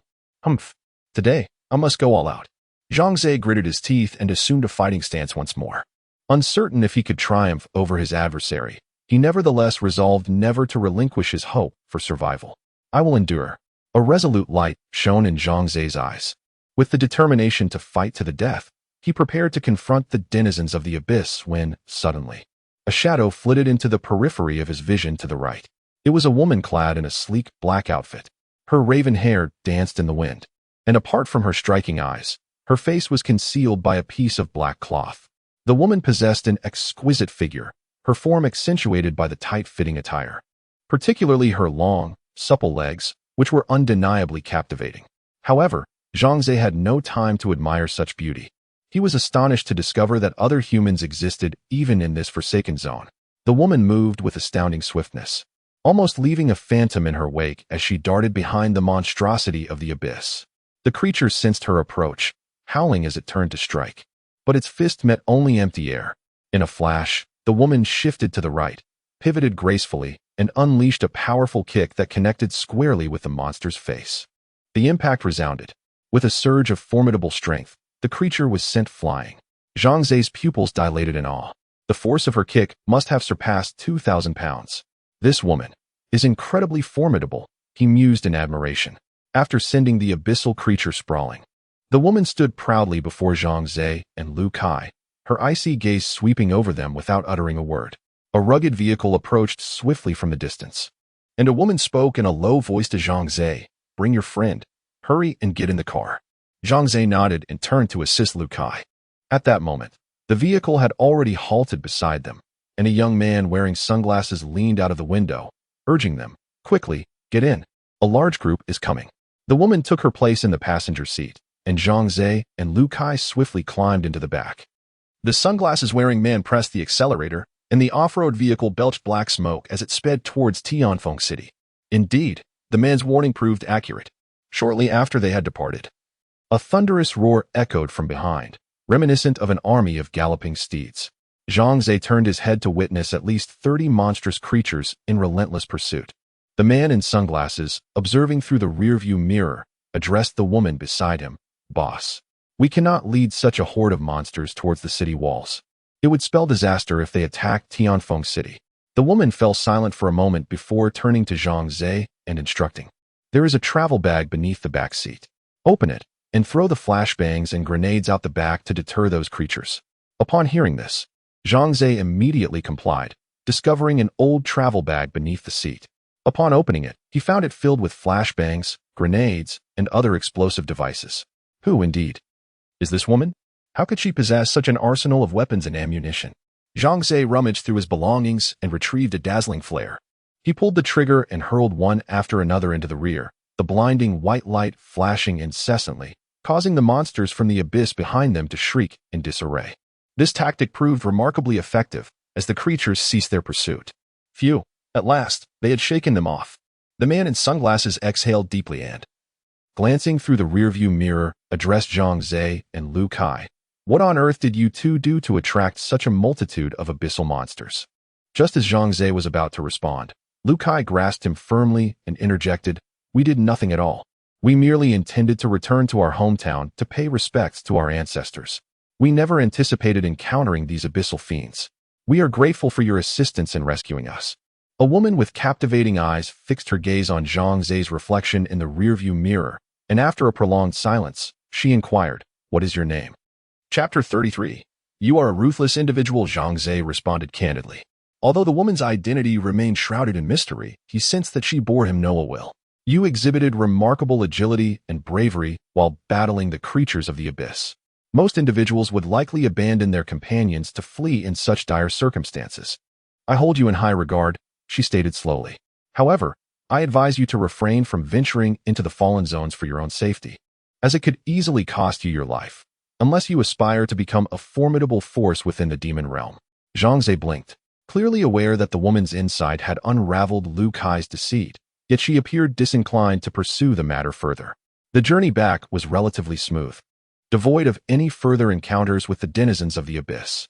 The man in sunglasses halted the vehicle a few hundred meters from the northeastern city wall, lighting a cigarette as he addressed Zhang Xiao and Lu Kai. "Gentlemen, we have arrived at your destination. Please alight." Exchanging a glance with Lu Kai, Zhang Xiao disembarked from the vehicle, which then turned around, trailing a cloud of dust as it ventured deeper into the fallen zone. "Who are they?" Zhang Xiao inquired. Observing the receding vehicle, Lu Kai shook his head, speculating, "I cannot ascertain their identities, but they are undoubtedly powerful entities from the demon realm. Otherwise, they could not have so effortlessly vanquished the creatures of the abyss." He patted Zhang Xiao's shoulder, urging, "Let us not dwell on such matters. We must return swiftly. The danger here remains palpable." Zhang Xiao nodded thoughtfully, suddenly recalling something. He glanced back at his backpack and, with a wry smile, said to Lu Kai, "What bad luck. My backpack was torn by a monster, and the box containing my paintings is lost." Lu Kai sighed, shaking his head in response. "What's lost is lost. At least we have our lives." The two men quietly returned to Tianfeng City. Noticing Lu Kai's severe injuries, Zhang Xiao intended to take him to the hospital, but Lu Kai insisted against it. Reluctantly, Zhang Xiao escorted Lu Kai back to his home. Upon entering, Lu Pampan, startled by the sight of Zhang Xiao supporting Lu Kai, rushed forward in alarm. Seeing Lu Kai's shirt nearly soaked in blood, she was overcome with fear and began to cry. "Stop crying. My brother isn't dead yet. Quickly, go fetch Uncle Wang." Lu Kai weakly urged Lu Pampan before collapsing onto the bed, unable to move. Zhang Xiao stayed beside him, assisting in his care until Uncle Wang arrived with a medical kit. Once Lu Kai's wounds were stabilized, Zhang Xiao took his leave. Today was fraught with danger and twists. On his way back, Zhang Xiao reflected on the day's events, feeling a twinge of fear. Had it not been for the sudden appearance of that woman, who drove away the monstrous entities from the abyss, he and Lu Kai might have met their demise in the infested zone. Regrettably, the painting was lost. Otherwise, the day would not have ended in vain. Zhang Xiao sighed softly, and inadvertently, he caught sight of a familiar figure turning into a street corner. That person seems to be. Zhang Xiao's pupils contracted as he quickened his pace to follow. Although the man was clad in a trench coat, adorned with a cap, and concealed his face behind a mask, his silhouette betrayed him. This individual appeared to be Tai Gang. Zhang Xiao was engulfed in uncertainty. Previously, during the time of the occupation, Tai Gang had vanished outside the museum, and everyone presumed he was dead. To his astonishment, he had unexpectedly resurfaced here. Zhang Xiao's attention was suddenly drawn to an object protruding from the hem of Tai Gang's coat, revealing the long-lost box containing ancient paintings. Furrowing his brow, Zhang Xiao deduced from Tai Gang's furtive demeanor in the exposed corner of the painting box that he must be engaged in some clandestine dealings unbeknownst to others. Curious about the destination of this individual, Zhang Xiao cautiously trailed behind him. Tai Gang exhibited a high level of vigilance, glancing back every few steps, evidently wary of being followed. However, Zhang Xiao adeptly concealed himself, ensuring that Tai Gang remained oblivious to his presence. Eventually, he followed him to an abandoned construction site. Zhang Xiao found a vantage point to hide, from where he could observe Tai Gang anxiously awaiting something in the desolate area. After contemplating the situation, Zhang Xiao retrieved his phone and began recording the scene. Approximately 10 minutes later, a luxurious black sedan slowly entered the construction site, and excitement flickered across Tai Gang's face. "Bossly, I have brought the items you requested." Before the black sedan had come to a complete stop, Tai Gang rushed to the window, flashing a sycophantic smile as he addressed the occupant within. The vehicle came to a halt, and two bodyguards alighted from it. One of them respectfully opened the rear door, allowing a middle-aged man in a tailored suit to step out. Without uttering a word, he retrieved a white handkerchief from his pocket, covering his nose with an expression of disdain as he addressed Tai Gang. "Keep your distance. Your odor is utterly unbearable." Tai Gang nodded repeatedly, retreating a few steps while cheerfully saying, "Bossly, I have brought the items back for your inspection." Bossly signaled to one of the bodyguards, who approached and carefully took the box from Tai Gang. After opening it and scanning its contents with an unusual device, he nodded in affirmation to Bossly. Instantly, a smile graced Bossly's face as he gestured for the bodyguard to secure the items and place them in the vehicle. Meanwhile, Tai Gang rubbed his hands together, beaming as he inquired, "Everything is in order, right? And about my payment?" "Not a penny less," Bossly replied nonchalantly, "but I must say, I admire your audacity. Your heart is as dark as your methods are ruthless. To secure wealth, you would even betray a brother with whom you've fought side by side for over a decade. You are truly formidable." A hint of embarrassment crossed Tai Gang's face as he forced a smile and replied, "Please, Bossly, do not jest about me." Upon hearing these words, Zhang Xiao's lingering doubts were dispelled. It was evident that Tai Gang had set a trap for Lu Kai and the others, intending to monopolize the 3 million by leaving them to perish at the hands of the monsters in the abyss, only to reclaim the artwork and present it to Bossly for payment. What a scoundrel! Zhang Xiao clenched his fists, and a surge of fury welled up within him at the thought of Lao Ba and the madman's demise. A bodyguard handed Tai Gang a golden consumption card, which he snatched eagerly. After a thorough verification confirming the sum of 3 million within, his smile widened considerably. "Thank you, Bossly. Thank you, Bossly." Tai Gang bowed repeatedly, overwhelmed with gratitude. Bossly did not spare him a glance, turning instead to enter his vehicle, which soon departed the factory, leaving in its wake a cloud of dust. Inside the car, Bossly retrieved his phone and dialed a number. "Retrieve my money, and ensure that the subsequent matters are handled meticulously, leaving no trace behind." Chapter 34. What a coincidence, observing Tai Gang's ecstatic gaze fixed upon the golden card. Zhang Xiao felt an overwhelming urge to leap forth and confront this scoundrel for betraying his brotherhood. Did he not possess a shred of conscience? Yet, before he could make a move, his attention was abruptly captured by the emergence of an individual from the dilapidated building. This was a middle-aged man in his 40s, his face obscured, brandishing a glimmering dagger in his hand. Tai Gang, too, sensed the footfalls and turned, his countenance morphing into one of shock. "Who are you? Stay back." Upon glimpsing the dagger, Tai Gang seemed to grasp the gravity of the situation, his face paling with fear. The masked man, silent as a shadow, quickened his pace, leaving behind a fleeting afterimage. In the blink of an eye, he had traversed the several hundred meters and stood before Tai Gang. With a cry, Tai Gang launched a punch towards the masked assailant, his own strength formidable, merely a point shy of Lao Ba's prowess. delivering a blow that could easily exceed 600 pounds of force. However, before his fist could connect, the masked man seized his wrist with an iron grip. Ah, it hurts. Tai Gang felt as though his wrist had been ensnared by a vice, the pain excruciating, prompting an involuntary cry. Yet, in an instant, his voice was silenced as the masked man thrust the dagger into his heart. You lack integrity. Tai Gang's eyes widened in disbelief as he fell to the ground, his life extinguished in mere moments. The masked figure bent down, retrieving the golden consumption card from Tai Gang's lifeless body, tucking it securely into his own pocket. A folk tune emerged from the lips of a masked man, who dragged one foot, encased in iron, along the ground before ultimately vanishing into the derelict building. The entire sequence was captured by Zhang Xiao, who remained silent, aware of the masked man's formidable prowess. The speed he had exhibited moments ago was nearly on par with that of the masked woman Zhang Xiao had encountered in the Forsaken District. This individual was undoubtedly a formidable force from the demon realm, Zhang Xiao mused inwardly. Not all beings from the demon realm are virtuous. Some tread the path of malevolence, engaging in heinous and unspeakable acts. Clearly, this masked man belonged to that latter category.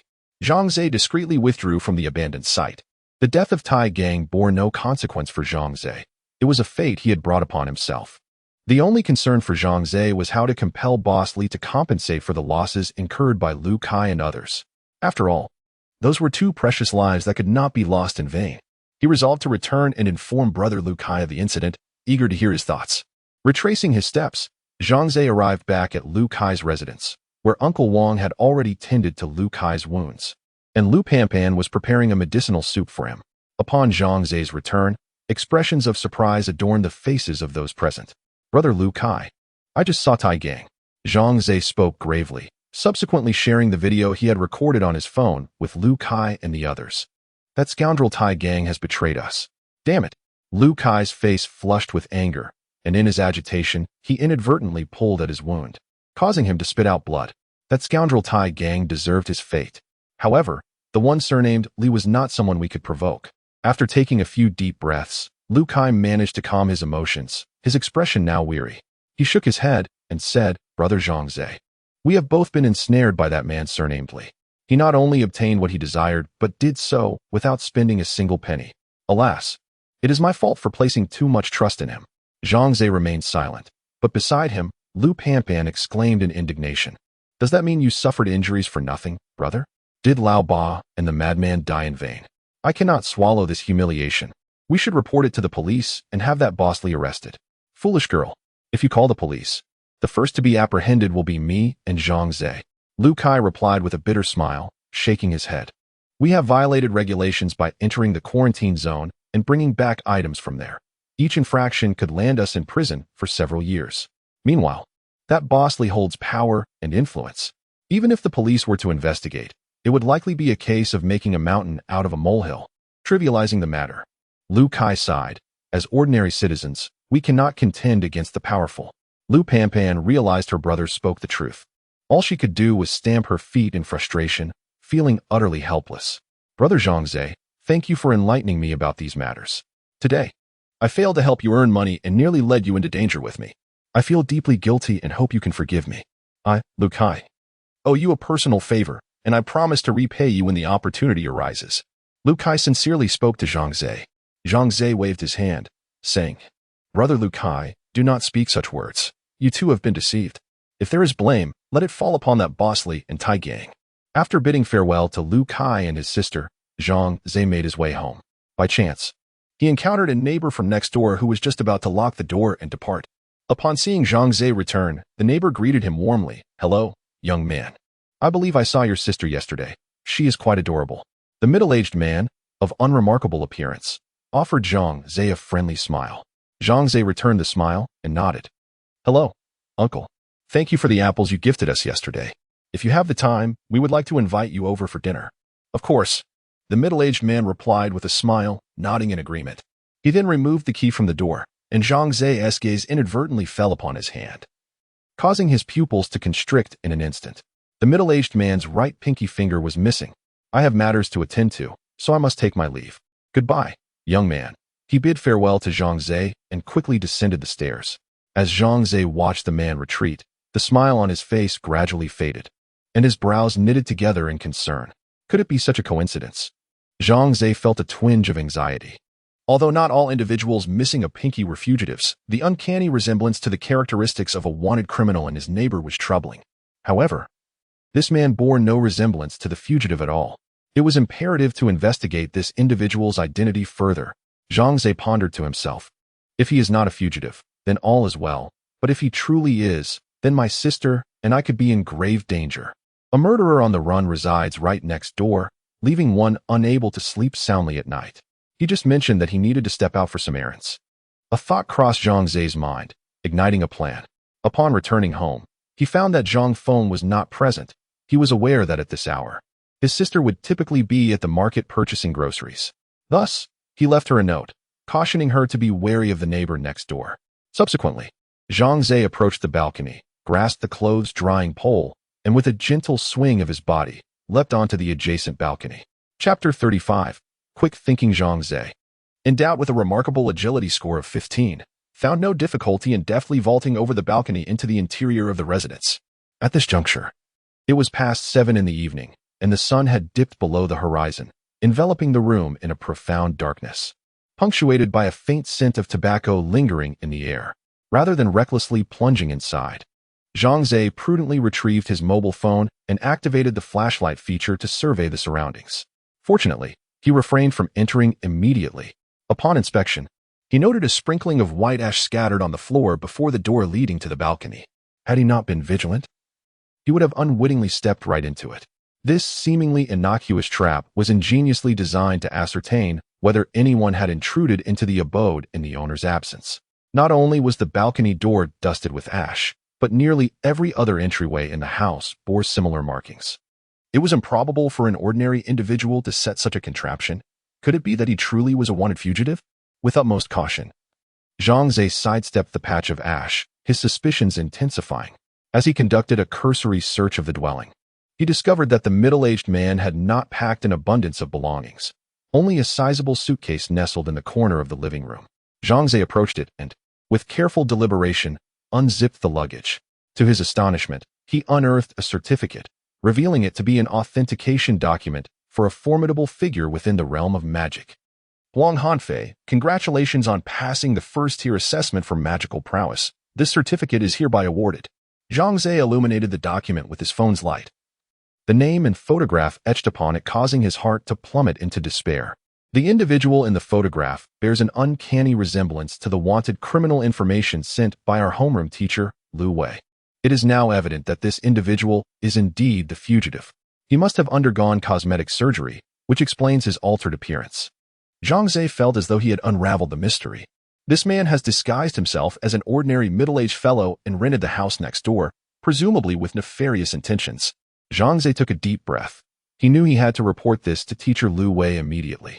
Just as Zhang Xiao opened the class directory, he suddenly heard a male voice humming a tune outside the door.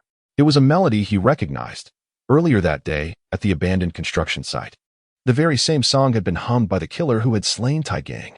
A chill ran down Zhang Xiao's spine, and an ominous premonition settled in his heart. Could it be that today's killer and this wanted criminal are one and the same? What an unbelievable stroke of fate. Click, click. The sound of keys unlocking the door. Zhang Xiao sprang to his feet, glanced around, and swiftly crawled beneath the bed in his bedroom. It was not the optimal hiding spot, but in the face of urgency, he could find no better refuge. He silently hoped he would not be discovered. Zhang Xiao prayed inwardly. This fugitive was a formidable first-tier magic domain expert. He had witnessed his strength when he killed Tai Gang. Zhang Xiao lacked the confidence to defeat him, so the most prudent course of action was to avoid any encounter. The consequences of being discovered would be dire. Although Zhang Xiao himself was not particularly fearful, he could not ignore the fact that his younger sister was nearby. This individual would undoubtedly target her, and Zhang Xiao would never permit such an atrocity to occur. Should his presence be revealed, he would have no choice but to fight desperately. As these thoughts raced through his mind, he attempted to send a message to teacher Lu Wei, informing him that the wanted criminal resided next door. To his astonishment, he found that his phone had no signal. This was not entirely surprising, as the rampant monsters in the abyss had reduced human habitation to a mere fraction of what it once was. The mobile network relied on signal towers, and in the entire Tianfeng city, there were only a handful of such towers remaining, while the rest lay within the fallen zones. At that moment, the door creaked open, and footsteps echoed within the room. Zhang Xiao quickly concealed himself beneath the bed, catching sight of a pair of black leather shoes pausing at the entrance before slowly making their way to the balcony. The figure then halted, leaving Zhang Xiao uncertain of their intentions. Had he been discovered? That seemed unlikely, yet unease gripped him. Just then, he heard the voice of a middle-aged man pierce through the tension. "Stop hiding. I know you are still in the house." At the sound of the man's voice, Zhang Xiao's heart leapt into his throat. This was disastrous. He had indeed been found out. It was no surprise, given the prowess of a being from the abyss. Cold sweat beaded on Zhang Xiao's forehead. His current abilities were vastly inferior to those of the abyssal powerhouse, and if a confrontation ensued, he would undoubtedly be the one to lose. What should he do? Should he charge out and confront him? Zhang Xiao's mind raced. A middle-aged man named Huang Hanfei appeared unhurried in his search for Zhang Xiao, standing in the center of the room, lighting a cigarette and humming a country tune, exuding an air of nonchalance. This was his habit. He always liked to hum a few lines before committing murder. The sound of his polished black shoes echoed as they slowly approached the wooden bed where Zhang Xiao was concealed, finally halting before it. "Come out, or I shall drag you out." Huang Hanfei spoke coldly. Zhang Xiao inhaled deeply, suddenly hearing his phone emit a series of beeps. Glancing at the screen, a faint smile crept across his lips. It was 8 o'clock. This was an alarm he had deliberately set to remind himself that it was time to enter the realm of magic. Huang Hanfei stood by the bed, waiting for Zhang Xiao to emerge, when suddenly a burst of white light erupted from beneath the bed. He was momentarily taken aback, quickly raising his wrist to check his watch, cursing under his breath. "Damn it. The realm opens at 8 o'clock. This must have entered. How cunning." However, Huang Hanfei's expression soon relaxed. Although Zhang Xiao had slipped into the realm, he would still reappear at the original location upon exiting. So all Huang Hanfei had to do was wait patiently for him. "Kid, I'll be waiting for your return." Heh. Huang Hanfei chuckled coldly. "Welcome to the realm of magic. Which level would you like to access? First level, second level, third level, fourth level. My current hiding spot has been discovered. That individual will undoubtedly be waiting by the bedside for my return. However, I cannot remain in the demon realm indefinitely. In 12 hours, my stamina will wane, and I shall be forcibly expelled from this domain. Therefore, I must achieve a remarkable enhancement in my strength within this limited time frame. At the very least, I need to attain a level of prowess sufficient to contend with a first-tier demon realm expert. Otherwise, I stand no chance against that wanted criminal." With this thought in mind, Zhang Xiao understood precisely where he needed to go, the fourth level. As the scenery transformed before him, Zhang Xiao found himself once more upon the altar of the fourth level. He surveyed his surroundings and noted that the personnel from the demon realm were still encircling the area, preventing adventurers from venturing out. Could it be that the death realm has yet to dissipate? Furrowing his brow, Zhang Xiao realized he could not leave the altar. He pondered how he might slay monsters to grow stronger. Nearby, 2 adventurers seemed to be waiting for the death realm to vanish so they could engage in combat, and Zhang Xiao happened to overhear their conversation. Chapter 36. The invitation to the dead domain. The agents of the demon domain stated that the dead domain would soon materialize, urging us to wait a little longer. One individual, exasperated, lamented, "For heaven's sake, I have already waited 10 hours. When will this end?" They remarked that only upon the demise of the boss within the dead domain would it cease to exist. It was said that a multitude of skilled players was entering the dead domain, and it was hoped that they would swiftly vanquish the boss. I had heard that entry into the dead domain required a special invitation. Without it, access was utterly impossible. Indeed, another affirmed, that item can only be dropped by the boss, and the drop rate is exceedingly low. Only 1 in 100 bosses might yield it. Let's not dwell on it. We barely defeat 10 bosses in a year. Although the rewards in the dead domain are lavish, the risks are dire. One could easily find themselves lost forever.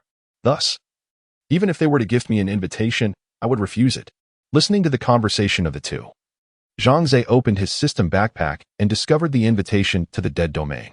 A line of prompts appeared before his eyes. The dead domain has been activated. Would you like to use the invitation to enter? Yes or no?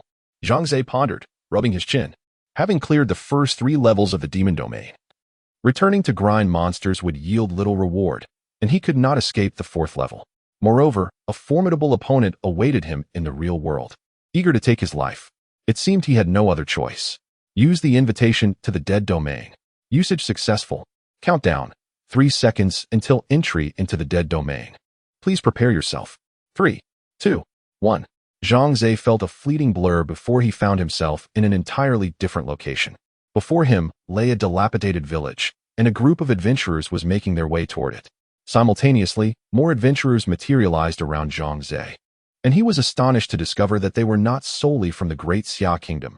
Individuals from various nations had also gathered here.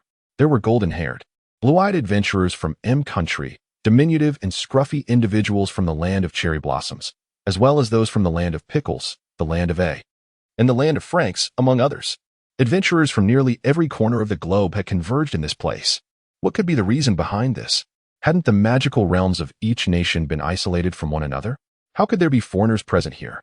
Zhang Xiao's expression was one of bewilderment when, suddenly, someone tapped him on the shoulder. "Rakshasa, I have finally found you," exclaimed a girl, her tone brimming with excitement and a hint of joy.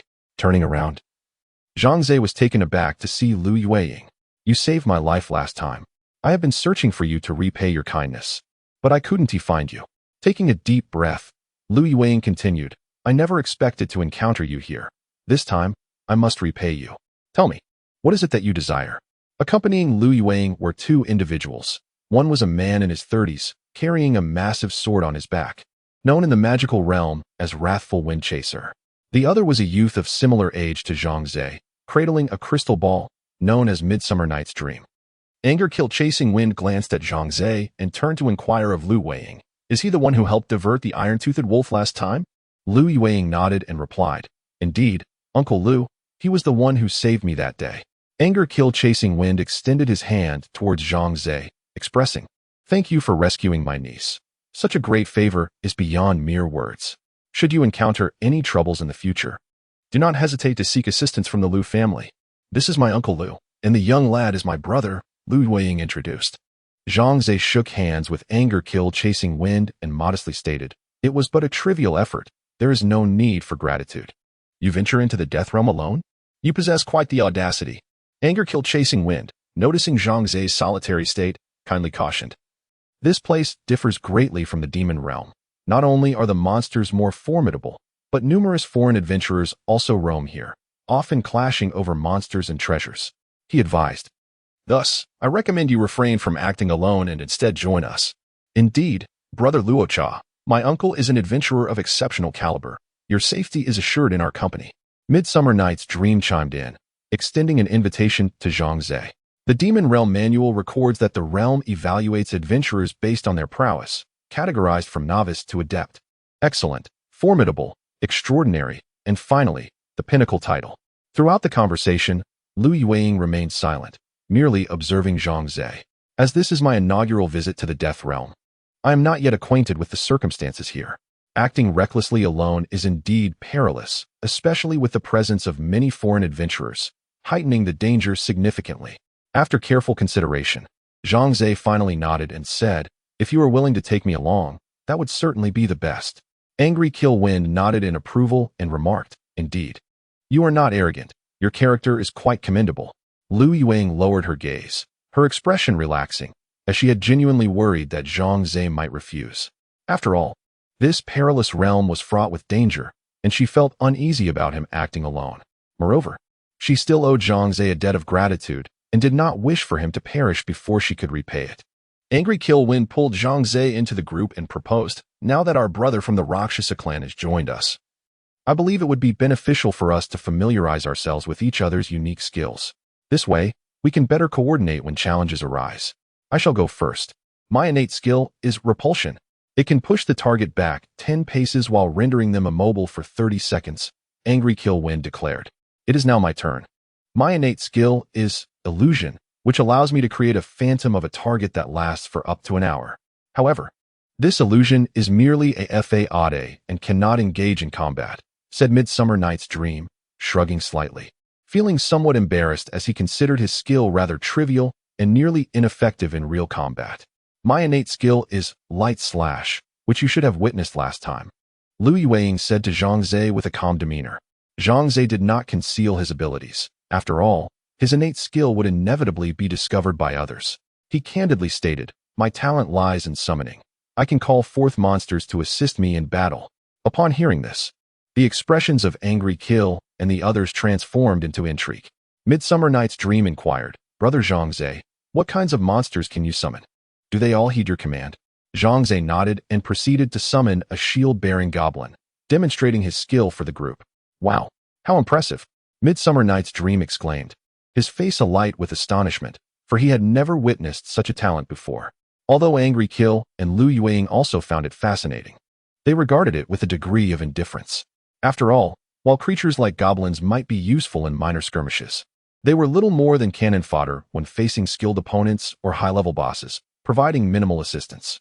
In their view, the strength of the adventurers themselves was paramount. All else was mere trifling. Let us leave the introductions at that. Others have already entered the village. We must not squander time. Should the boss be claimed by someone else, we shall return empty-handed, Angry Kill remarked, casting a glance at the foreign adventurers rushing toward the village. Chapter 37. The insidious foreign adventurer. What distinguishes the boss in the Dead Zone from that in the Demon Realm? From your tone, it seems that the boss here might drop a plethora of valuable items. Zhang, with limited knowledge about the Dead Zone, inquired of Nusha Jue Feng, eager to gain further insight. Ah, it appears this is your first venture into the Dead Zone. Let us converse as we proceed. The group hastily made their way towards the village, while Nusha Jue Feng elaborated. If you have ever played an online game, this Dead Zone is akin to a dungeon, where the monsters therein are likely to yield more bountiful rewards. The boss in the Dead Zone will similarly drop numerous items that cannot be acquired outside the Demon Realm.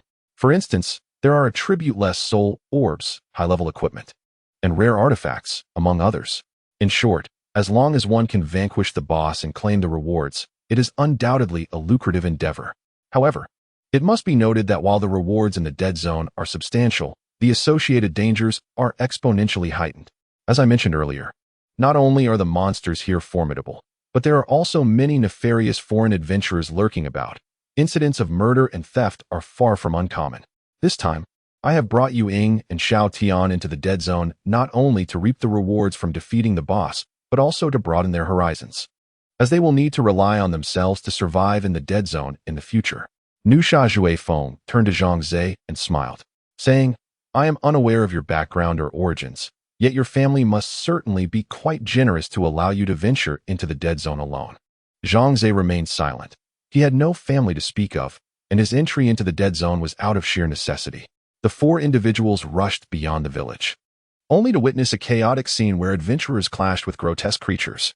Zhang surveyed the surroundings and realized that these creatures were once the villagers, now transformed with fierce expressions, wielding pitchforks and shovels, frantically battling the adventurers. It seemed that some malevolent force had possessed these villagers, resulting in their ghastly appearances. Let us join the fray, commanded Nusha Jue Feng, glancing around. The boss must be hidden within the village. Whoever finds it first claims it. With that, the group surged into the village, which resembled a labyrinth with houses closely packed together, each nearly indistinguishable from the next without careful scrutiny. This place feels familiar, remarked Li Ying as she pointed to a small wooden cabin. I remember this cabin. It seems we circled back. No sooner had she spoken than a horde of villagers erupted from the cabin, around 9 in total, quickly surrounding Zhang and his companions. Remain calm, Nusha Jue Feng bellowed, drawing his colossal sword and slamming it into the ground with a resounding thud. I will guard the front. Yu Ying, watch the rear. Xiao Tian and Brother Luocha, stay in the middle. We shall advance while fighting, ensuring we do not get separated by these monsters.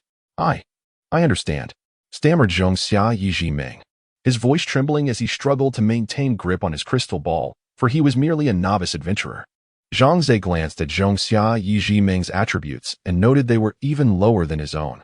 Zhang summoned both his sword and shield goblin and his stone-throwing goblin to guard his flanks, preventing the villagers from rushing in. The battle commenced.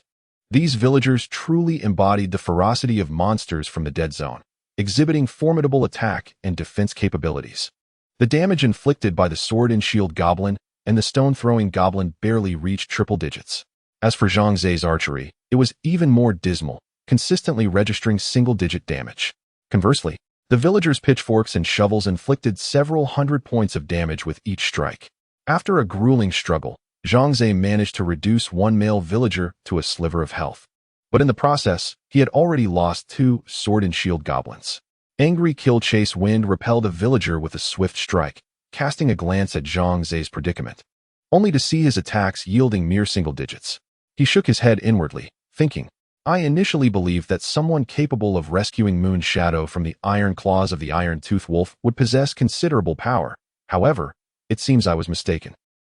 Returning his focus, Angry Kill Chase Wind swiftly dispatched the 3 villagers surrounding him and turned to assist Zhang Xiao. Suddenly, a bolt of lightning descended from the heavens. The strike was so abrupt that Angry Kill Chase Wind had no time to react, and he was hit directly. 277. Legendary Doctor, Paralysis Effect. Damn it. Someone ambushed me. Angry Kill Chase Wind quickly identified his assailant, a foreign player clad in a red robe, known in the game as Legendary Doctor. Greetings, Zhang Xiao person, it seems we meet again. The Legendary Doctor smirked as he beckoned to Fury Killer, then waved his staff, summoning a fireball that struck Fury Killer directly. Zhang Xiao, along with Lu Yueying and others, soon noticed the unusual occurrence, as 2 foreign adventurers appeared before them. One was a blonde woman wielding a crossbow, known in the magic realm as Night Elf. The other was a bald, muscular man, fiercely gripping a massive battle axe, whose name hovered above him as Harrison. Once again, it's you 3. Fury Killer's pupils constricted, and he gritted his teeth, saying, Last time we let you go, yet you dare to provoke us again. You are truly shameless. What's it to you if we are shameless, as long as we can laugh in the end? The Night Elf chuckled, raising her hand to shoot a blade toward Lu Yueying, which Lu Yueying deftly parried with her sword. Meanwhile, Harrison delivered a devastating blow with his battle axe onto a knife and shield goblin, sending it tumbling and causing a significant damage value to appear. In an instant, the goblin's health plummeted to half. Zhang Xiao's pupils contracted. This bald man possesses formidable attack power. The situation was dire. Only 4 villagers remained to besiege Fury Killer and Zhang Xiao's group, while 3 high-level foreign adventurers encircled them. On Zhang Xiao's side, only Fury Wind was a high-level adventurer. Lu Yueying could be considered half, and combined, Zhang Xiao and Midsummer Night's Dream barely counted as one. Crack! Another bolt of lightning struck Fury Killer, rendering his recently revived body paralyzed once more, enduring for an agonizing 30 seconds. Cursed fate. If this continues, I may very well perish here. Anger surged within Chasing Wind as beads of cold sweat formed on his forehead. The foreign adventurers before him were clearly intent on eliminating them all. He had long been aware of the peril, yet behind him stood the younger scions of 2 families, particularly Lu Yueying, the beacon of hope for their clan. Her safety was paramount. Yueying, you must retreat immediately. Do not concern yourselves with me. With urgency, Chasing Wind retrieved a vial of potion from his system inventory and drank it swiftly. A wave of crimson heat enveloped him as he entered the activation state, rendering him immune to any negative effects for 30 seconds, albeit at the cost of sustaining an additional 20% damage. 6th Uncle. Lu Yueying's face reflected her anxiety.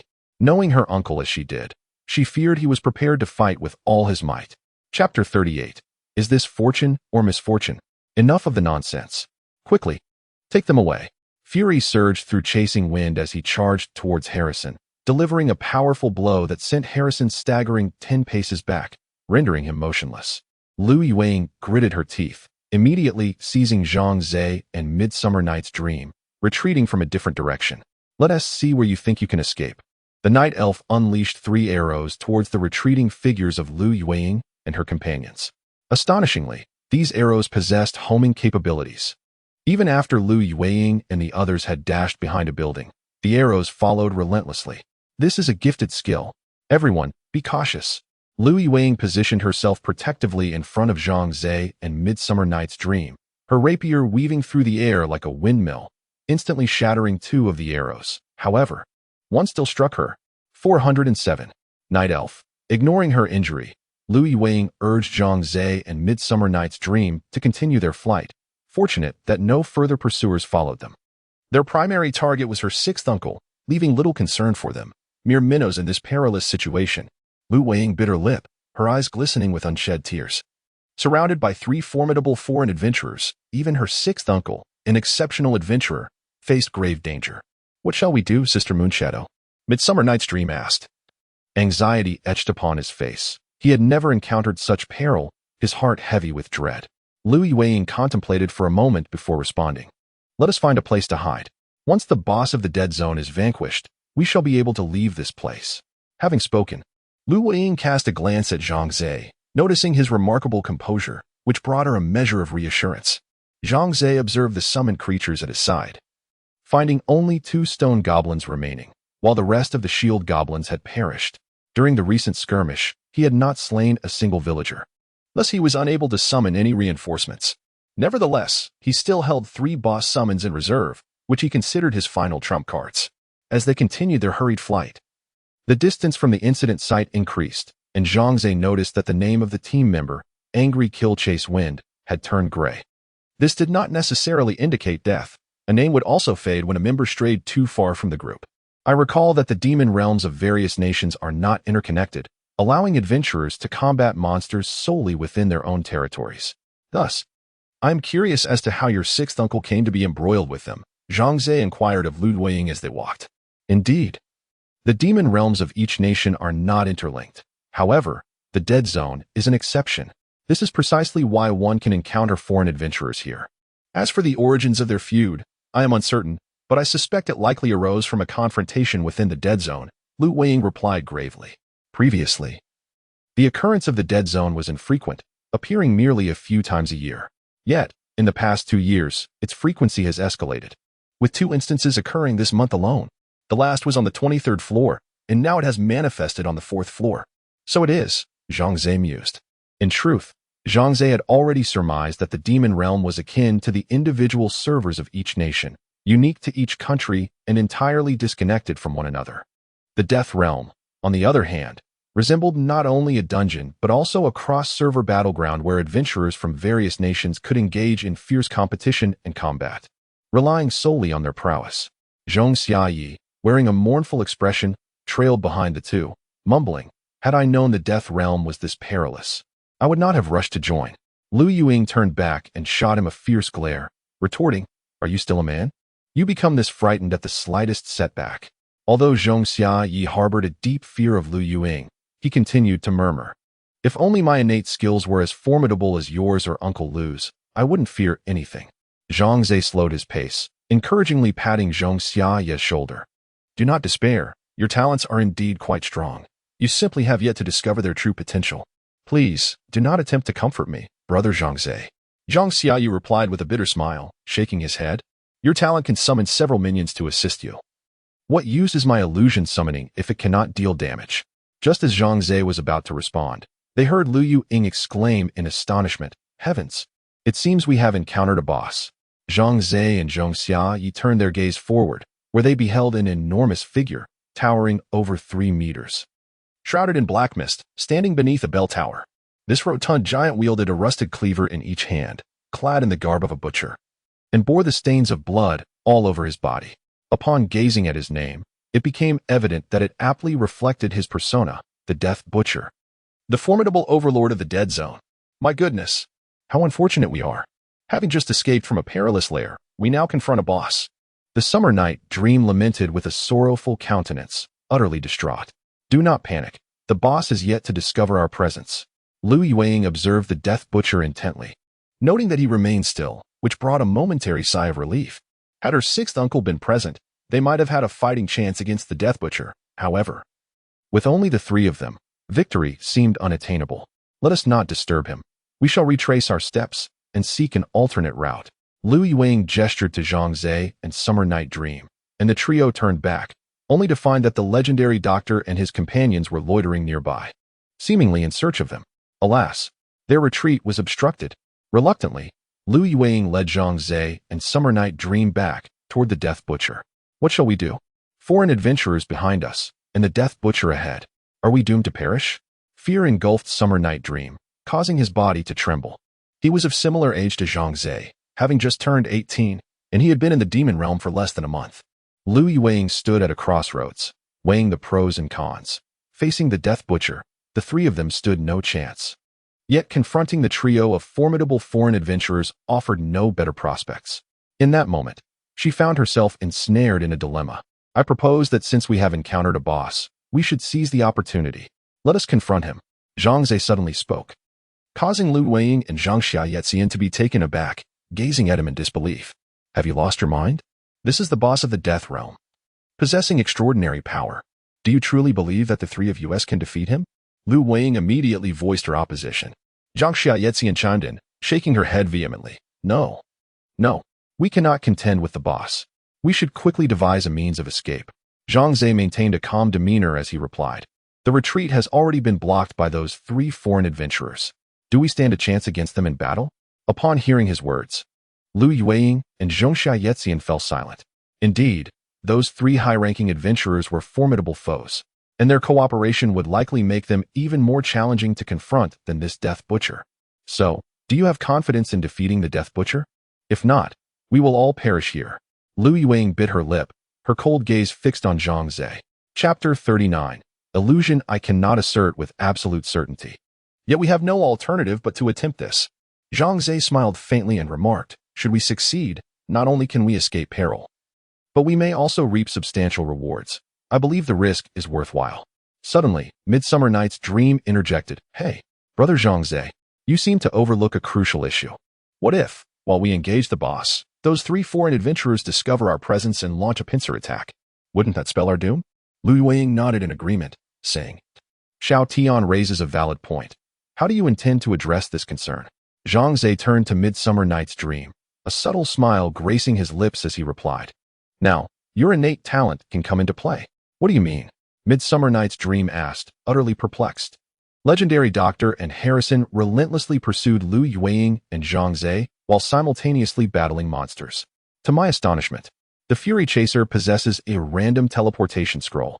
I recall that item being extremely costly, selling for $100,000 on the platform.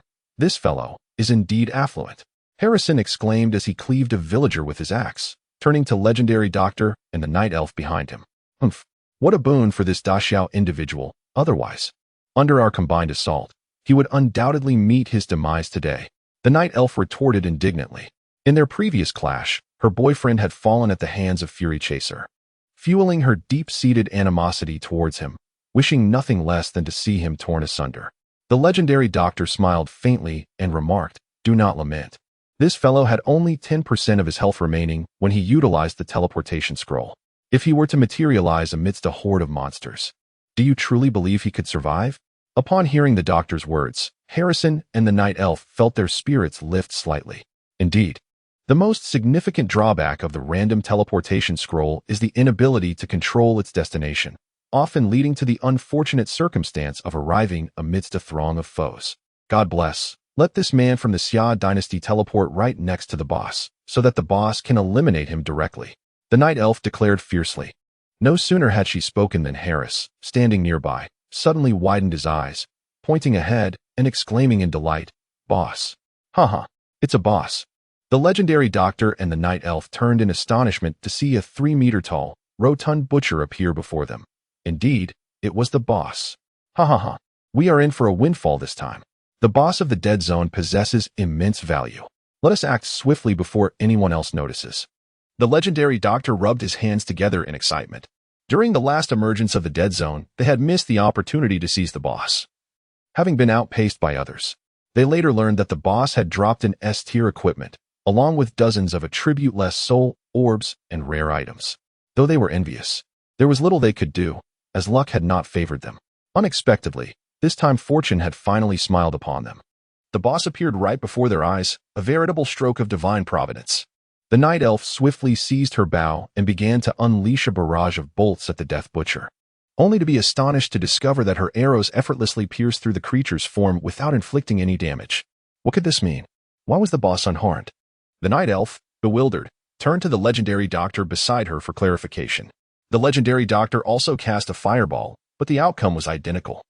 The fireball passed straight through the Death Butcher, causing no harm whatsoever. This was exceedingly peculiar.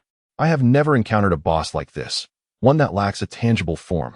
The Legendary Doctor pondered this for a moment before suddenly proclaiming, I understand. Both Harrison and the Night Elf turned their gazes towards the Legendary Doctor, who confidently asserted, This must be a skill of the boss. When attacked, it transforms into a transparent state. Do not panic. Once the state dissipates, we shall be able to strike its corporeal form. Indeed, it must be so. the legendary doctor declared, brimming with self-assurance. Meanwhile, on the other side, Zhang Xiao and Lu Yueying had already commenced their assault on the Death Butcher. You two hurry up. My illusion can only last for an hour. Midsummer Night's Dream stood still, her hands caressing the crystal ball, through which the legendary doctor and the night elf were clearly visible. Indeed, the Death Butcher they perceived was merely an illusion conjured by Midsummer Night's Dream. Lu Yueying turned to Zhang Xiao and whispered, "How do you plan to proceed? We certainly cannot recklessly charge in." Zhang Xiao stroked his chin, gazing intently at the Death Butcher across from him, and remarked, "We possess no knowledge of this boss whatsoever. To know oneself and one's enemy is the key to victory in 100 battles. We must first ascertain his capabilities." Upon finishing his words, he summoned the Iron-Toothed Wolf. "Iron-Toothed Wolf, be cautious," Lu Yueying exclaimed, her delicate face turning pale at the sudden appearance of the creature behind Zhang Xiao. She immediately assumed an offensive stance, ready to strike. Zhang Xiao hurriedly intervened, explaining, "Do not panic. This Iron-Toothed Wolf is my summon and a companion, not a foe." "You summoned it." Lu Yueying's expression was one of astonishment. Although she was aware of Zhang Xiao's talent for summoning creatures, she had never imagined he could summon even a boss. Instantly, her perception of his remarkable skill deepened, and she keenly sensed its immense potential. Before Lu Yueying could recover from her shock, Zhang Xiao proceeded to summon the Devouring Frog and the Goblin King, leaving her utterly speechless. "Heavens, you have summoned bosses from the first, second, and third tiers." Disbelief shimmered in her eyes. Zhang Xiao, however, remained composed, smiling as he said, "Since I have yet to confront the fourth-tier boss, only the first 3 tiers are present. Nevertheless, I believe that with our combined efforts, we should be able to manage this Death Butcher, don't you think?" Lu Yueying gazed at the horde of summoned creatures behind Zhang Xiao. In addition to the 3 formidable bosses, there were 2 stone-throwing goblins and a venomous spider. After a moment of contemplation, she remarked, "If fortune favors us, we might truly vanquish this boss." Zhang Xiao nodded in agreement and replied, "Hold your attack for now. I shall send the Iron-Toothed Wolf to probe the Death Butcher's abilities, and then we can devise a strategy tailored to counter its skills." Lu Yueying, naturally, had no objections and consented with a nod. "Iron-Toothed Wolf, engage the Death Butcher." Upon receiving Zhang Xiao's command, the Iron-Toothed Wolf let out a fierce howl and charged towards the Death Butcher. As soon as the Iron-Toothed Wolf entered the Death Butcher's attack range, the colossal creature took notice, raising its twin blades and rushing towards it with reckless abandon. The Death Butcher, a behemoth of sheer mass, was covered in flabby flesh. With each stride, the very ground quaked beneath its weight. Zhang Xiao estimated that this creature weighed no less than 1,000 pounds. Chapter 40. 2 skills. Lu Yueying and Zhang Xiao anxiously observed the fierce clash between the Iron-Toothed Wolf and the Death Butcher. At this moment, the Iron-Toothed Wolf had ascended to level 2, its combat prowess now rivaling that of the Goblin King. However, it remained uncertain how it would fare against the formidable Death Butcher. The outcome soon became evident as the Iron-Toothed Wolf struck the Death Butcher, inflicting a mere 100 points of damage. In stark contrast, the Death Butcher retaliated with a single blow that dealt over 300 points of damage. The disparity in strength was unmistakable. Indeed, the Death Butcher, a boss from the realm of death, proved to be the superior force. Zhang Xiao mused inwardly. Beside him, Lu Yueying expressed her concern, saying, "Your Iron-Toothed Wolf cannot contend with him.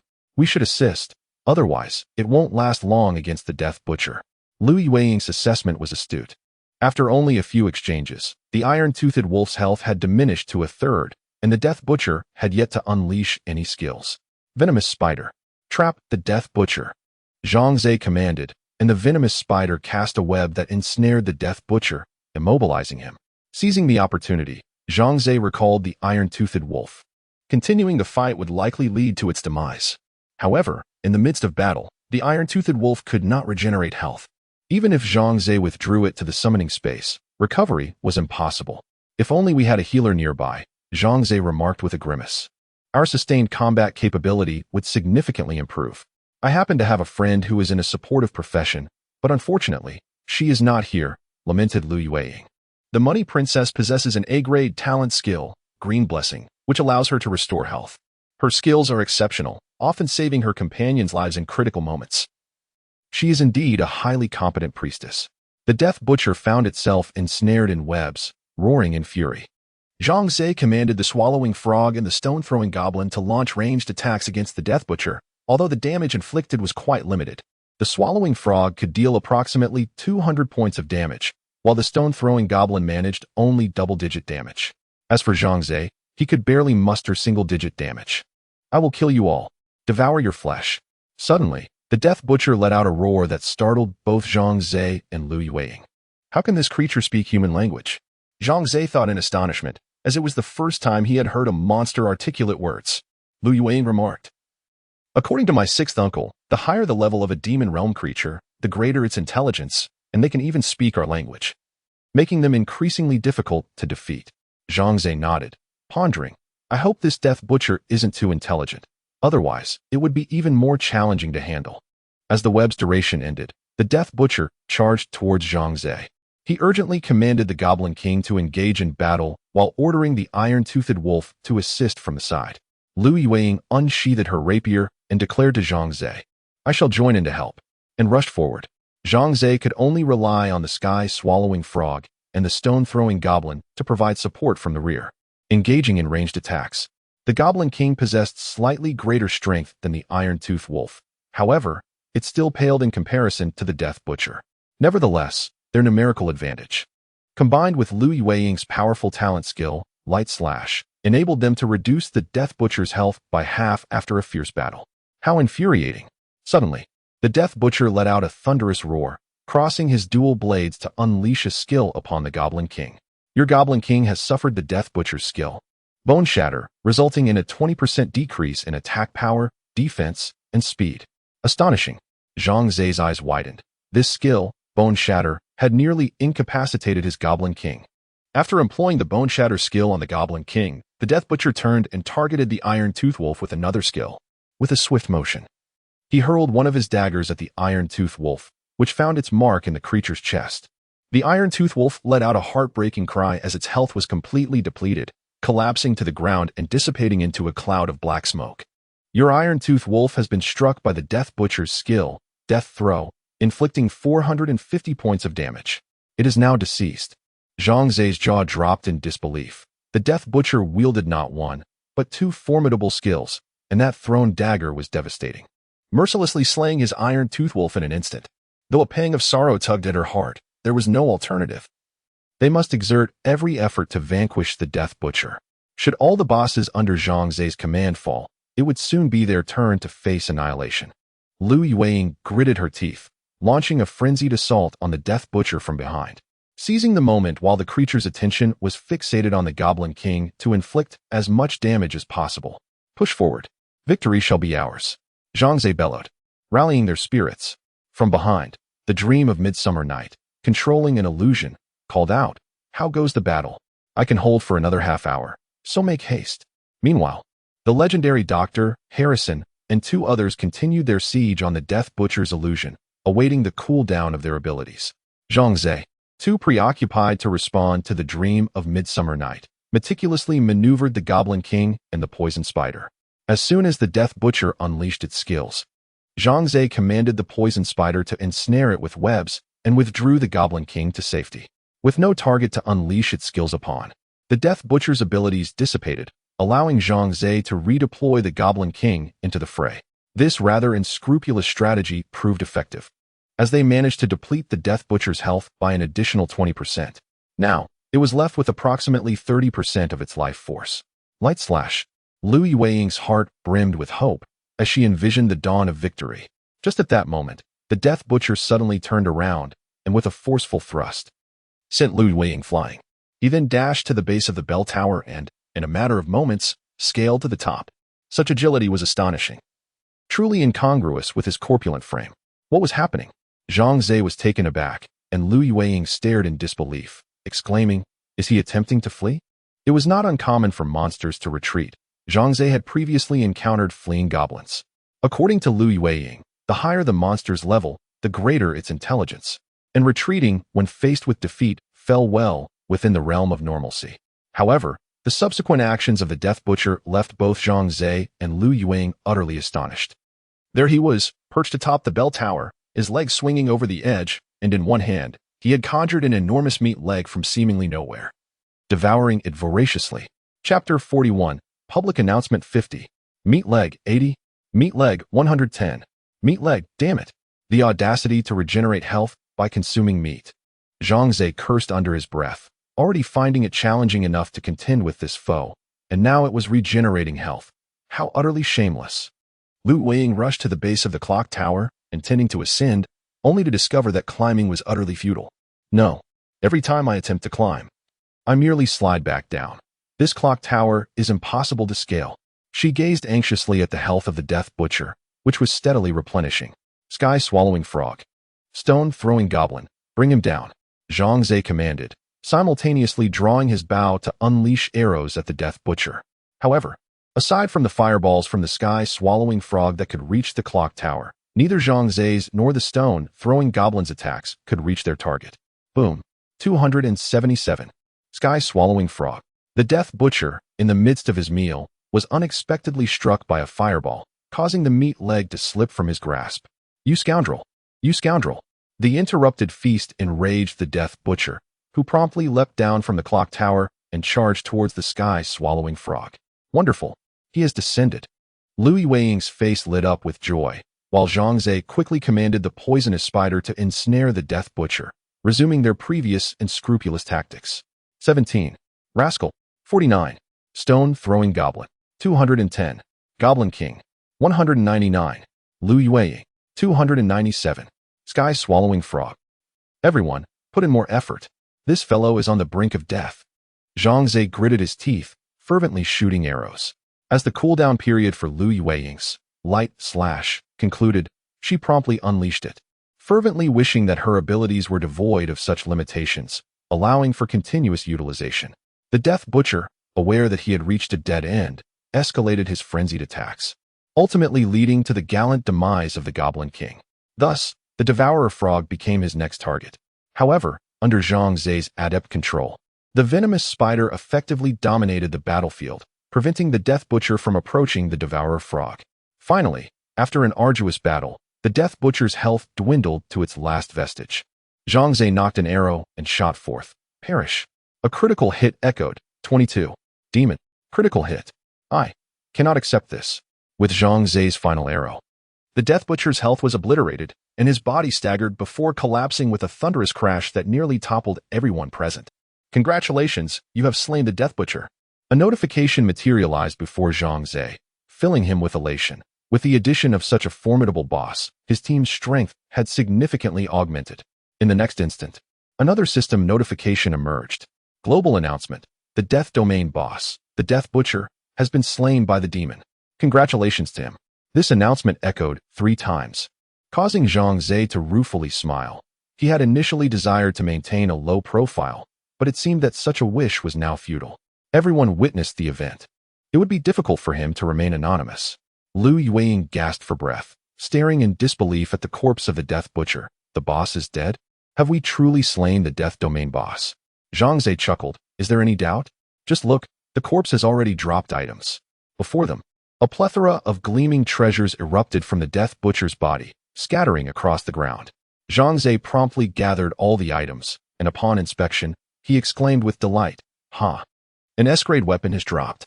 He then shared a screenshot of the equipment with Lu Weiying. Bloodthirsty Longbow, quality, S damage, 410650 special effect, converts 10 of damage dealt to the target into the wielder's health. Durability, 300 wow. This weapon has a lifesteal effect. Lu Weiying gasped, covering her mouth in astonishment. It was her first encounter with such a weapon. While she had seen S-grade weapons before, her 6th uncle possessed one, albeit merely a shoulder piece that reduced 10 of ranged damage. It paled in comparison to this bloodthirsty longbow. This weapon is perfect for you. You should keep it, Lu Weiying stated without hesitation. After all, Zhang Xiao had played the most significant role in this arduous battle. Though she had contributed, in terms of merit, she was not the foremost contributor. Then I shall not be polite, Zhang Xiao replied, eschewing any pretense as he swiftly discarded his inferior longbow in favor of the bloodthirsty longbow. Suddenly, a black longbow emanating a crimson glow materialized in his hand, and Zhang Xiao could sense an overwhelming thirst for blood emanating from it. This bow is incredibly powerful. Zhang Xiao beamed with joy. You are indeed fortunate. Lu Yueying remarked with envy in her eyes. Many individuals had navigated the demon realm for years, even decades, without ever acquiring an S-rank item. Yet Zhang Xiao had secured one in merely a few days, and it was a weapon of exceptional efficacy. His luck was truly extraordinary. Hey, what is happening with you two? My illusion time is about to expire. At that moment, the distant voice of Midsummer Night's Dream called out. He could not move while controlling the illusion. Thus, he was oblivious to the events unfolding behind him. We've triumphed. The boss has been vanquished. Zhang Xiao shouted, then turned to Lu Yueying and said, I have collected a total of 16 high-tier attribute-less magic soul orbs, a random scroll, and 4 bottles of potent restorative elixirs. I will keep the random scroll, and the rest I shall share with you equally. Lu Yueying initially intended to refuse, but Zhang Xiao had already sent the items to her inbox. After a moment's contemplation, she accepted them. These items would indeed prove useful, as she was preparing to undertake the examination for ascension to second-tier demon realm powers. Oh no, those foreign adventurers are heading this way. Midsummer Night's Dream stumbled back in a hurry. Zhang Xiao and Lu Yueying exchanged glances, realizing that the previous alert about the entire demon realm must have revealed their deception. Damn, so that Death Butcher was merely an illusion. The legendary doctor rushed towards them with Harrison and the Night Elf, his heart ablaze with fury upon spotting Zhang Xiao. You wretched man from the Great Xia. You have stolen our boss. He seethed, his teeth clenched. The rewards and accolades for vanquishing the boss rightfully belong to us. The Night Elf coldly interjected. Enough of their prattle. Let us eliminate them and seize our prize. Indeed, Harrison exclaimed, raising his colossal axe and licking his lips with a sinister grin. Zhang Xiao glanced at his remaining companions, a lone stone-throwing goblin, a venomous spider, and a devouring frog, while a Death Butcher awaited in his summoning space. Lu Yueying was urgently tending to her wounds. The fierce battle had brought her health perilously low, and it would take at least a minute to restore her to full vitality. Midsummer Night's Dream hid behind Zhang Xiao, his complexion pale, rendered nearly incapable of combat. Chapter 42. You both should maintain frequent communication. Chapter 43. Zhang Xiao's advantages. Lu Yueying opened her mouth as if to speak, but ultimately remained silent. Midsummer Night quietly addressed Zhang Xiao, Brother Rakshasa, the formidable beings from the demon realm are even more powerful than we can fathom. Exercise caution and avoid unwarranted arrogance, lest you jeopardize your life. Anger Kill Chase Wind cast a scornful glance at Midsummer Night, retorting, silence your ominous predictions. Brother Rakshasa surely has his own strategies. Since he possesses the confidence to confront these adversaries, there is no need for further discourse. After a moment of contemplation, Anger Kill Chase Wind turned to Zhang Xiao and advised, if you intend to contend with the strong from the demon realm, it is imperative that your own strength is formidable. Additionally, you must discern the particular advantages your opponents possess. Advantages? Zhang Xiao arched an eyebrow, inquiring about the implication. Anger Kill Chase Wind elaborated. It is widely acknowledged that to ascend to the ranks of a strong being from the demon realm, one must undergo an assessment. In truth, the evaluation for a first-tier demon realm strongman is relatively straightforward. As long as one's four-dimensional attributes meet the required standards, one can generally pass. However, such demon realm strongmen are rather commonplace, for their abilities are akin to one another, resulting in evenly matched confrontations. Consequently, many demon realm strongmen begin to hone in on a specific attribute for enhancement. For instance, if one invests a substantial amount of resources into the attribute of strength, that individual will possess remarkable might. Their attacks will inflict greater damage than those of their peers. Conversely, there are also those who channel significant resources into their mental prowess, elevating their mental attributes far above the others, thereby endowing them with formidable mental strength that surpasses that of their contemporaries. Such formidable beings from the demon realm possess an undeniable advantage in battle. One can scarcely fathom the disparity when pitted against a demon realm warrior whose mental prowess far exceeds your own. Although their other attributes may be slightly inferior, they can unleash mental attacks against you, leaving you utterly defenseless. Hence, it becomes imperative to discern the strengths of your adversary and devise a strategic plan that targets these advantages. After heeding the words of Fury Kill Chase Wind, Zhang Xiao nodded thoughtfully, beginning to grasp that even among demon realm warriors of equivalent rank, there exists a hierarchy of strength, influenced by the variance in their four-dimensional attributes. Reflecting upon himself, Zhang Xiao scrutinized his attribute panel. My agility stands at the pinnacle among my attributes, having reached a remarkable 15 points. Does this not imply that my speed surpasses that of others? Zhang Xiao pondered, stroking his chin, as he continued along this train of thought. If I were to invest further resources into enhancing my agility, both my movement and attack speeds would significantly outpace those of my peers, thereby granting me a considerable advantage in combat and increasing my likelihood of victory. Yet, I remain uncertain of where Huang Hanfei's strengths lie. Midsummer Night's Dream glanced at the time and spoke. Uncle Lu, Sister Moonshadow, my time in the demon realm is drawing to a close. I must withdraw ahead of schedule. Fury Kill Chase Wind replied. We are also nearing our time. Let us depart together. After speaking, he turned to Zhang Xiao and said, Brother Luocha, before you embark on your journey, allow me to offer you a piece of advice. Until you have sufficient strength, it is wise to refrain from provoking the formidable beings of the demon realm. Thank you, I understand, Zhang Xiao replied, expressing his gratitude to Nu Sha Jue Feng. Subsequently, Nu Sha Jue Feng and Zhang Xiao Yi Ming exited the demon realm together. Lu Yuing cast a lingering glance at Zhang Xiao before sending a friend request. Zhang Xiao was momentarily taken aback, but clicked to accept, after which Lu Yuing also logged off. Zhang Xiao devoted all his accumulated demon soul orbs to enhancing his agility. Now, his agility attribute had soared to an impressive 26 points. This figure was notably high, even surpassing that of ordinary demon realm warriors by several points. Phew, it's my turn now. Zhang Xiao took a deep breath, steadying himself, and then chose to leave the demon realm. Beneath the bed, a flash of white light flickered, and Zhang Xiao reappeared at his original location. He swiftly emerged from beneath the bed, his speed akin to a bolt of lightning. He was apprehensive that Huang Hanfei might be lurking nearby, so as soon as he returned, he immediately fled the scene, preparing for battle. There's no one in the room. Where could that Huang Hanfei have gone? Zhang Xiao looked around in confusion, discovering that the space was utterly vacant. He cautiously ventured out of the bedroom, only to find that the house was completely deserted. What is going on? Huang Hanfei couldn't possibly have left. Zhang Xiao furrowed his brow, glancing towards the corner where he spotted the travel bag still lying there, indicating that Huang Hanfei had not departed. Where could he have gone? A sense of foreboding enveloped Zhang Xiao as he felt a heavy weight in his heart. In an instant, he dashed out of the room, racing towards his home. The door was ajar. A chill ran through him, and he soon heard a voice from within, belonging to none other than Huang Hanfei. Hey, I know you're out there. Come in. We need to have a serious talk. Zhang Xiao stepped inside, only to find his sister, Zhang Feng, seated on the sofa, her face etched with terror. Huang Hanfei sat beside her, peeling an apple with a fruit knife, a sinister smile playing on his lips. I noticed the balcony door was open, which led me to conclude that our neighbor must have entered through there. And it could only be you, my dear neighbor, he said, as he bit into a piece of the apple, the crunch echoing ominously.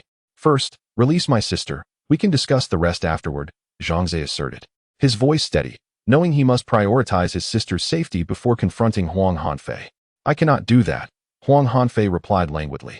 She has seen my face and knows I am a wanted criminal. If I let her go, she will undoubtedly alert the authorities. I cannot take that risk. I won't call the police. Please let us go. I beg you. Zhang Feng sobbed, tears streaming down her cheeks. Being a student, she was naive to the world's darker sides and was utterly paralyzed by fear. Zhang Xiao took a deep breath and asked, What do you intend to do then? Shall we end both of our lives? Do not be so anxious. Huang Hanfei chuckled softly and remarked, As long as you two obey, I shall not resort to violence. However, you must accompany me, and your fates will rest solely in my hands. Huang Hanfei took leisurely bites of an apple, holding Zhang Feng captive. He felt no concern that Zhang Xiao would attempt any tricks, for he had already devised a plan to sell the pair in the black market. Chapter 44. The Bounty Hunter. It is important to note that young men and women are highly sought after in the black market, particularly young girls, who are exceptionally coveted. They can be resold for hundreds of thousands without difficulty. As for this boy, he could have his organs removed and sold individually for a considerable sum.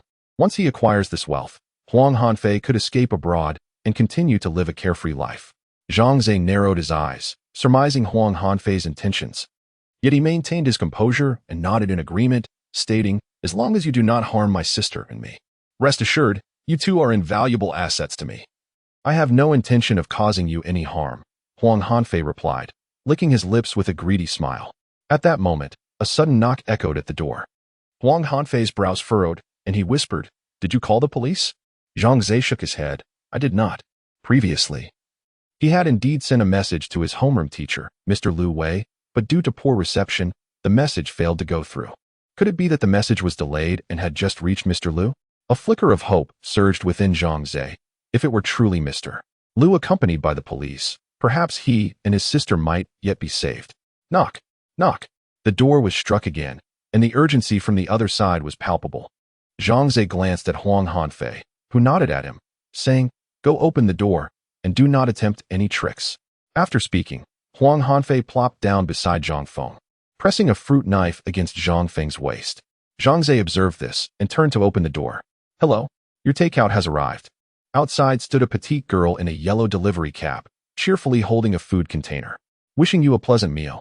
I didn't order takeout. You've got the wrong address." Zhang Xiao furrowed his brow, intending to push the girl out. To his surprise, she squeezed inside, muttering discontentedly, "Guests shouldn't behave this way. Ordering takeout and then refusing it? Is this some kind of joke?" Noticing Huang Hanfei and Zhang Feng inside, she exclaimed, "Did those two order it?" Zhang Xiao, growing impatient, pushed her back outside and snapped, "I told you there's nothing to discuss. Just leave." Huang Hanfei was a dangerous individual, and Zhang Xiao wished to avoid involving anyone else. Thus, he was eager to send this delivery girl away. Moreover, he genuinely had not placed an order. "Humph, you are truly unreasonable, guest." The girl huffed as she descended the stairs. Once outside, she tossed the food container aside, removed her cap, and gazed up at the building with a slight smirk. "Indeed, they're here. Hee hee, the bounty of 150,000 is mine."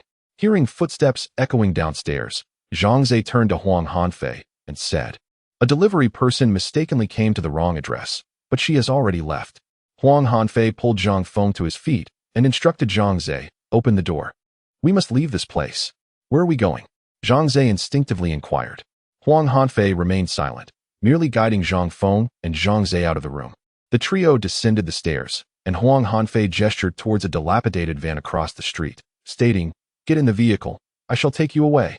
Zhang Feng, frightened, began to weep once more, while Zhang Xiao firmly grasped his sister's hand, softly reassuring her, "Do not be afraid. Your brother will protect you." As they approached the van, Huang Hanfei was about to open the door when, suddenly, a blinding light shot towards his face.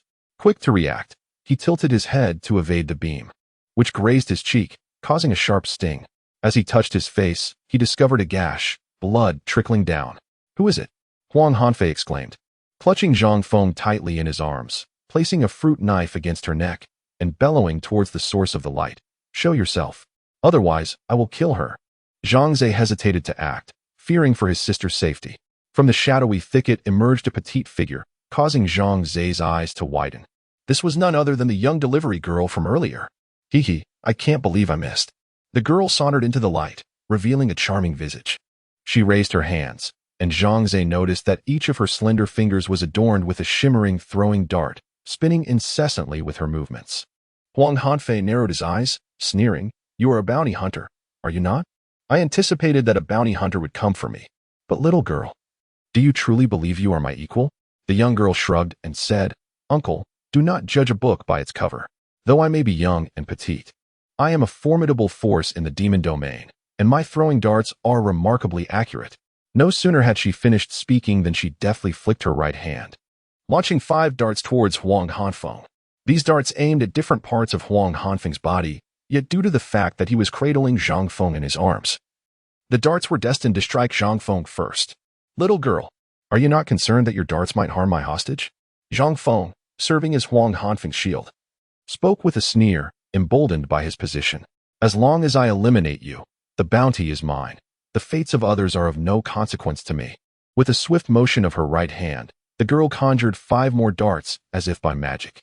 She harbored no fears regarding the potential collateral damage to the hostage, as she believed it was a common occurrence during the apprehension of criminals, particularly when the adversary was a powerful entity from the demon domain, making such incidents even more prevalent. "Sister." A glint of determination flashed in Zhang Xiao's eyes. In an instant, his body transformed into a blur, racing to position himself in front of Zhang Feng. To his eyes, the 5 darts launched by the young girl appeared to be moving in slow motion, gliding leisurely towards him. With a flurry of movement, Zhang Xiao skillfully intercepted 4 of the darts aimed at Zhang Feng with his bare hands. The remaining dart, however, was hurtling directly towards Huang Hanfeng's forehead, which Zhang Xiao chose to disregard. What? Both Huang Hanfeng and the young girl exclaimed in astonishment. This person is incredibly fast. To my utter astonishment, she caught my dart with her bare hands. The young girl wore an expression of sheer disbelief. For her darts traveled at a staggering speed of 300 kilometers per second, not to mention that even ordinary individuals, let alone those formidable beings from the realm of magic, would find it nearly impossible to evade such a projectile, especially if their agility was lacking. Yet, Zhang Xiao had just demonstrated an extraordinary ability by intercepting 4 darts with remarkable speed and precision, a skill that undoubtedly surpassed that of an ordinary magic realm warrior. Could he possibly be one of them?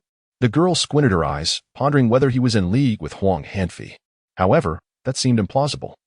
I had scrutinized the police records, and Huang Hanfei was noted to be a solitary figure, without any accomplices. Chapter 45. Mental Hypnosis on the Other Side. As Huang Hanfei observed the beam of white light hurtling toward his forehead, he had no choice but to raise his hand and block it with a fruit knife. Seizing this moment, Zhang Xiao swiftly rescued his sister from Huang Hanfei's clutches. Shielding his sister behind him, Zhang Xiao shot a furious glare at the young girl, exclaiming, "You nearly harmed my sister just now." The girl huffed dismissively, retorting, "I didn't do it on purpose. It's her fault for standing in front of the criminal." Upon hearing her words, Zhang Xiao was overwhelmed with anger, wishing he could deliver a couple of resounding slaps to her face for her utter disregard for human life. The girl turned her attention away from the Zhang siblings, focusing entirely on Huang Hanfei. For a bounty of 1,500,000 was at stake, sufficient to cover her expenses for 3 months, and she could not allow him to escape. Although Huang Hanfei was devoid of hostages, he exhibited no signs of panic. Instead, he let out a soft sigh, stating, "I had no intention of resorting to bloodshed today. But it seems unavoidable. Then I shall deal with you first." With that, Huang Hanfei charged directly at the young girl. In his mind, Zhang Xiao's earlier display of superhuman speed was indeed astonishing, but he perceived the greatest threat as the bounty hunter. Thus, he resolved to eliminate the girl first before turning his attention back to the Zhang siblings. How fortuitous! The girl thought as she leaped into the air. Soaring 4 to 5 meters high, she deftly evaded Huang Hanfei's assault, executing a somersault in midair, her hands crossed as she flicked her wrists, sending 10 darts hurtling towards him with remarkable speed. Huang Hanfei rolled away just in time, narrowly escaping the onslaught. However, before he could regain his footing, another barrage of 10 darts was unleashed upon him, swift as lightning. It was baffling to Zhang Xiao and Zhang Feng how this young girl could conjure forth such a multitude of darts in mere moments, as she had already launched 4 or 5 dozen in the blink of an eye, leading them to suspect she was performing a magic trick. Huang Hanfei was equally astonished to discover that the girl possessed an astonishing supply of darts. He had anticipated perhaps 20 or 30 at most. Yet her relentless barrage left him overwhelmed and in pain. Damn it! Huang Hanfei cursed inwardly, realizing he would need to resort to his ultimate technique. With this thought, he abruptly altered his strategy, abandoning his defensive posture and charging towards the girl instead. Finally resigned to his fate. "I shall turn your body into a bloody mess and claim the bounty." He chuckled sinisterly. Yet, the girl had no intention of engaging Huang Hanfei in close combat. With a swift push of her short legs, her body gracefully evaded him. "Hey, what do you see here?" Suddenly, Huang Hanfei produced an object from his bosom, waving it before the girl as he shouted loudly.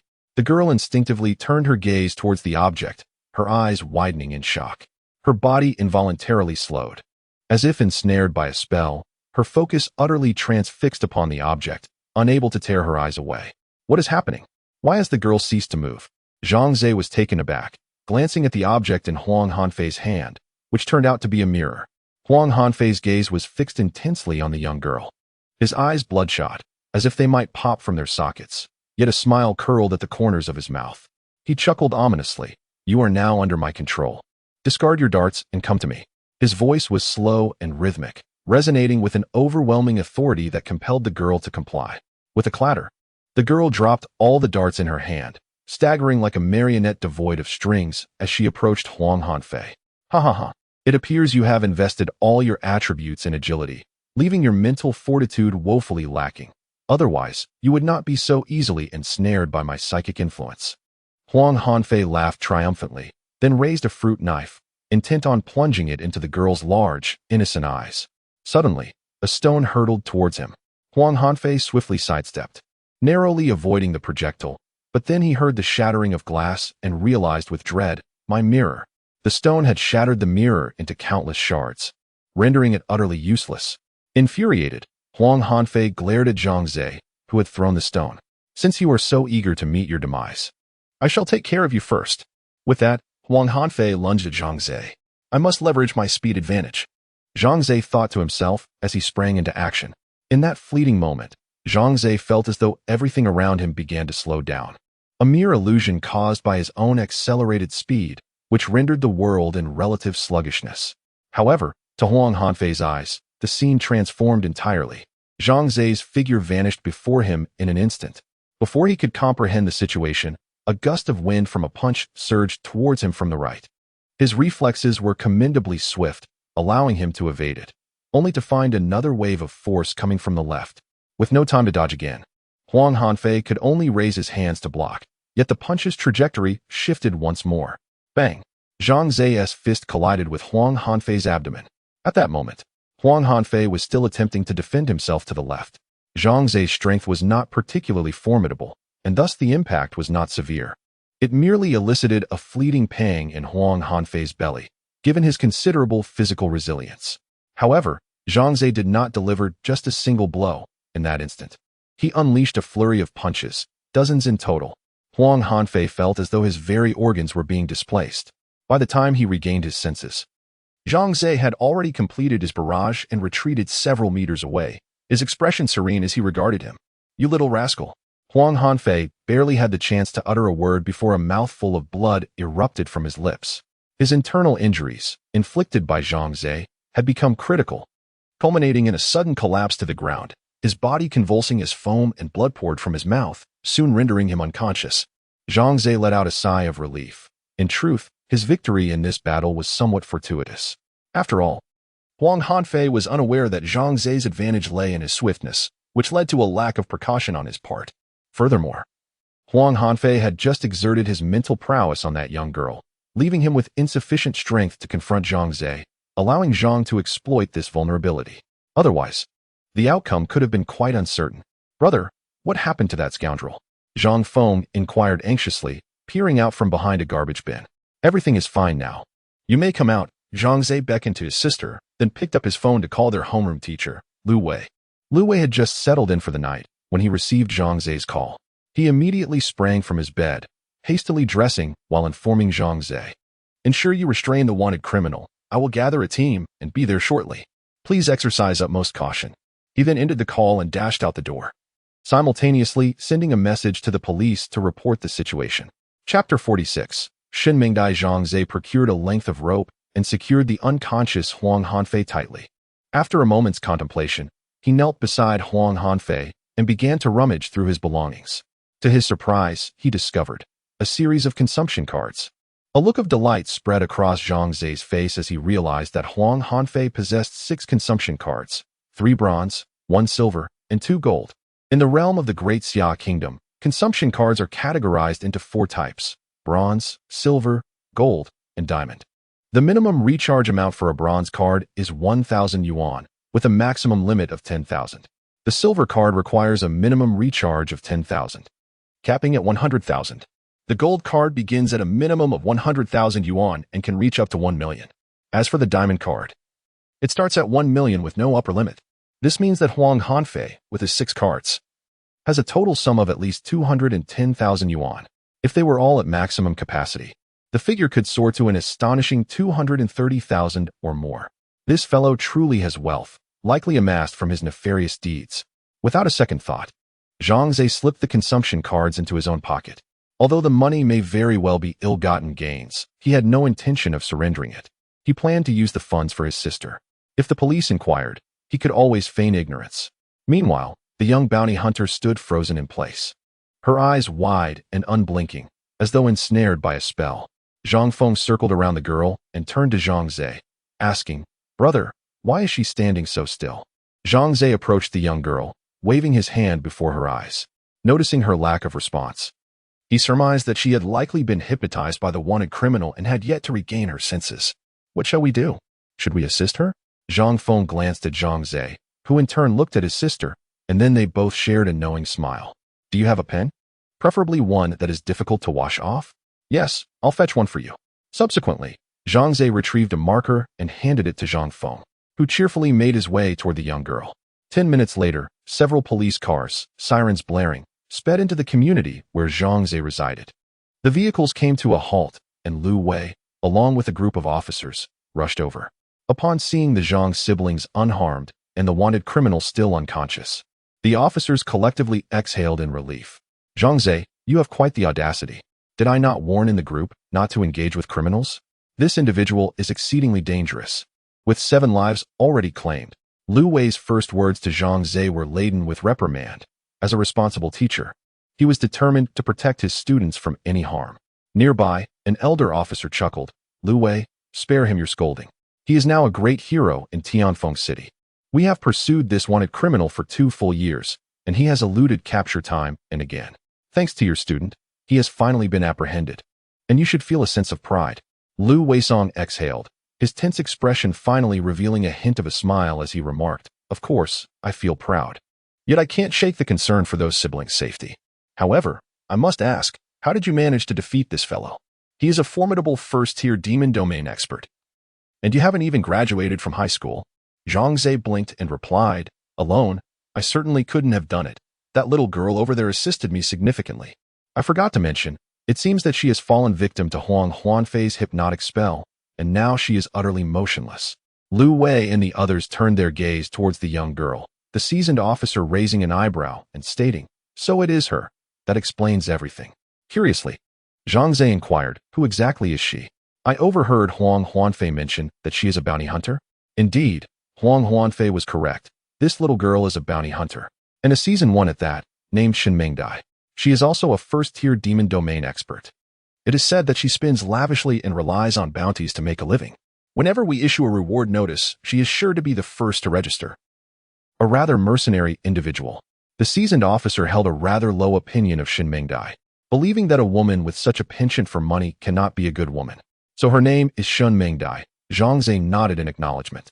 Suddenly, the officer noticed something peculiar about Shen Mingdai's face, which was adorned with numerous strange patterns resembling some kind of shelled reptile, and he couldn't help but ask. Meanwhile, Zhang Feng discreetly concealed the marker, feigning ignorance as he shook his head and said, I have no idea. Upon our arrival, her face had transformed into this expression. Zhang Zhe glanced at his sister, and as their eyes met, a knowing smile appeared on their faces.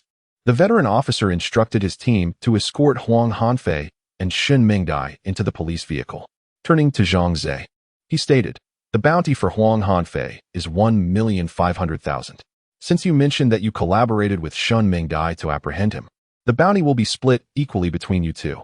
After deducting personal income tax, each of you will receive approximately 600,000. In a few days, we will notify you. At that time, please bring your identification to the police station to complete the necessary paperwork. Within 10 working days, the bounty will be deposited into your account. Zhang Feng, standing beside him, widened his eyes in excitement and exclaimed to his brother, 600,000. That's a fortune. Zhang Zhe felt a surge of joy as well. This windfall could be considered an unexpected gain. If he added the consumer cards he had previously obtained from Huang Hanfei, his earnings for the day would be even more substantial. Perhaps if I accumulated all my funds, I could contemplate securing my sister the permanent right to use an artificial kidney. Zhang Zhe's eyes sparkled at the thought, as it would alleviate their worries about rent in the future. After bidding farewell to Lu Wei and the veteran officer, Zhang Zhe and his sister joyfully returned home. Following the earlier fright and subsequent surprise, their spirits soared like a roller coaster, leaving them exhilarated and nearly sleepless throughout the night. The following morning, Zhang Feng did not rise to prepare breakfast, and for the first time, the siblings ventured out to a small eatery for their meal before hastening to their respective schools. Upon arriving at school, Zhang Zhe encountered Lu Wei outside the classroom, who lavished him with praise. However, Zhang Zhe requested Lu Wei to refrain from making a grand spectacle of the matter, as he preferred to maintain a low profile. The day passed in silence, and after school, Zhang Zhe returned to the martial arts hall to work. As he entered, he spotted Zhang Hao. Upon seeing Zhang Zhe, Zhang Xiao approached him with a friendly greeting. Zhang Zhe, hello. Do you remember me? I am Zhang Xiao. Of course, what brings you here? Zhang Zhe replied, regarding Zhang Xiao with a calm demeanor. Well, it's not anything major. With the martial arts examination approaching, I was hoping to find a peer of comparable skill to practice with. How about sparring with me? Zhang Xiao suggested, his face beaming with enthusiasm as he extended his hand toward Zhang Zhe. Chapter 47. You can't abandon me. Zhang Zhe gazed at Zhang Xiao's outstretched hand, slowly shaking his head as he replied, I apologize, but I have responsibilities to attend to, and I am not your match. I suggest you seek assistance from others. With that, Zhang Zhe dismissed Zhang Xiao and proceeded to the changing room to gather his cleaning supplies. Zhang Xiao scoffed, retracting his hand, and called out loudly behind Zhang Zhe, you need not conceal your true strength. I am well aware of your capabilities. You are undoubtedly qualified to enter the prestigious martial arts academy at Qin University. However, I must inform you that our school has only 2 slots available. One has already been predetermined, and the remaining one can only belong to me. Zhang Zhe paused momentarily, yet he offered no response and continued his stride towards the changing room. Noticing Zhang Zhe's indifference, Zhang Xiao huffed and turned to exit the dojo. So, our school has merely 2 positions. Who could the individual Zhang Xiao mentioned, who has been pre-selected, be? Zhang Zhe pondered to himself. After completing his cleaning duties, Zhang Zhe returned home and, following dinner, prepared to enter the realm of the demon domain. Welcome to the demon domain. Which level would you like to access? First level, second level, third level, fourth level. The dead zone had been conquered, thus Zhang Zhe anticipated he could freely navigate the 4th level. He promptly selected the 4th level, and in a flash, he found himself at the altar of the 4th level. Indeed, the environment had returned to normal, with players traversing freely. Zhang Zhe glanced at his summoned creature team. The gap in the team is considerable. However, I believe there is no necessity to summon goblins on the 3rd level. With the Death Butcher and the Goblin King at my disposal, alongside the long-range fireballs from the Swallowing Sky Frog, I should be adequately equipped to confront the monsters of this lair. The guide to the demon realm mentions that the creatures on the 4th level include the Pighead monster, the Birdman, and the formidable boss Minotaur. As Zhang Zhe departed from the altar, he did not venture far before encountering the Pighead monster and the Birdman. The Pighead monster stands nearly 2 meters tall, and, contrary to Zhang Zhe's expectations, it possesses not an ounce of excess flesh. Its physique is remarkably muscular. Zhang Zhe even spotted a chiseled 6-pack on its abdomen.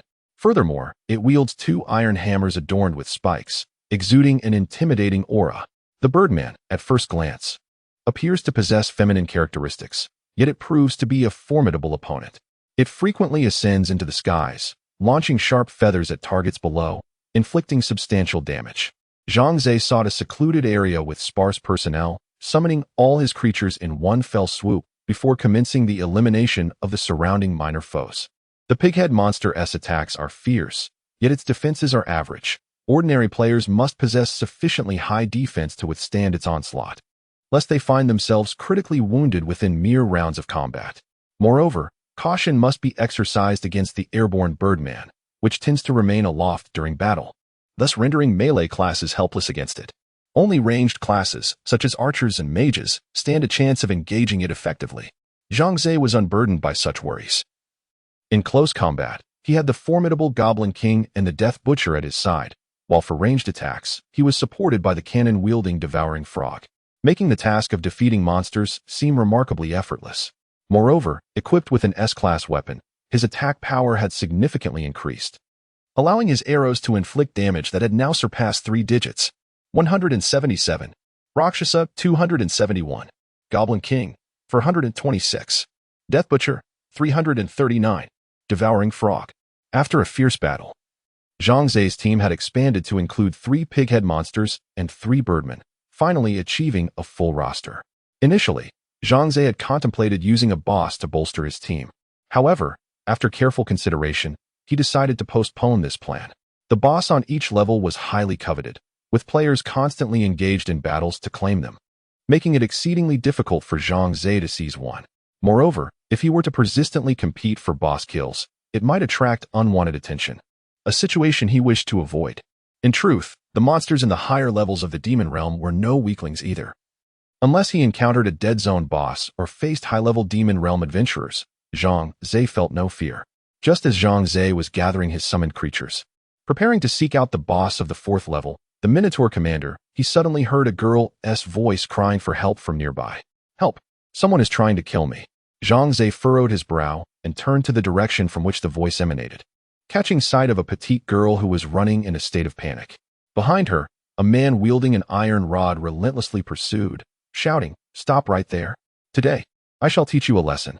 Zhang Xiao turned a deaf ear, for such scenes unfolded daily in the realm of magic, and he felt no inclination to intervene.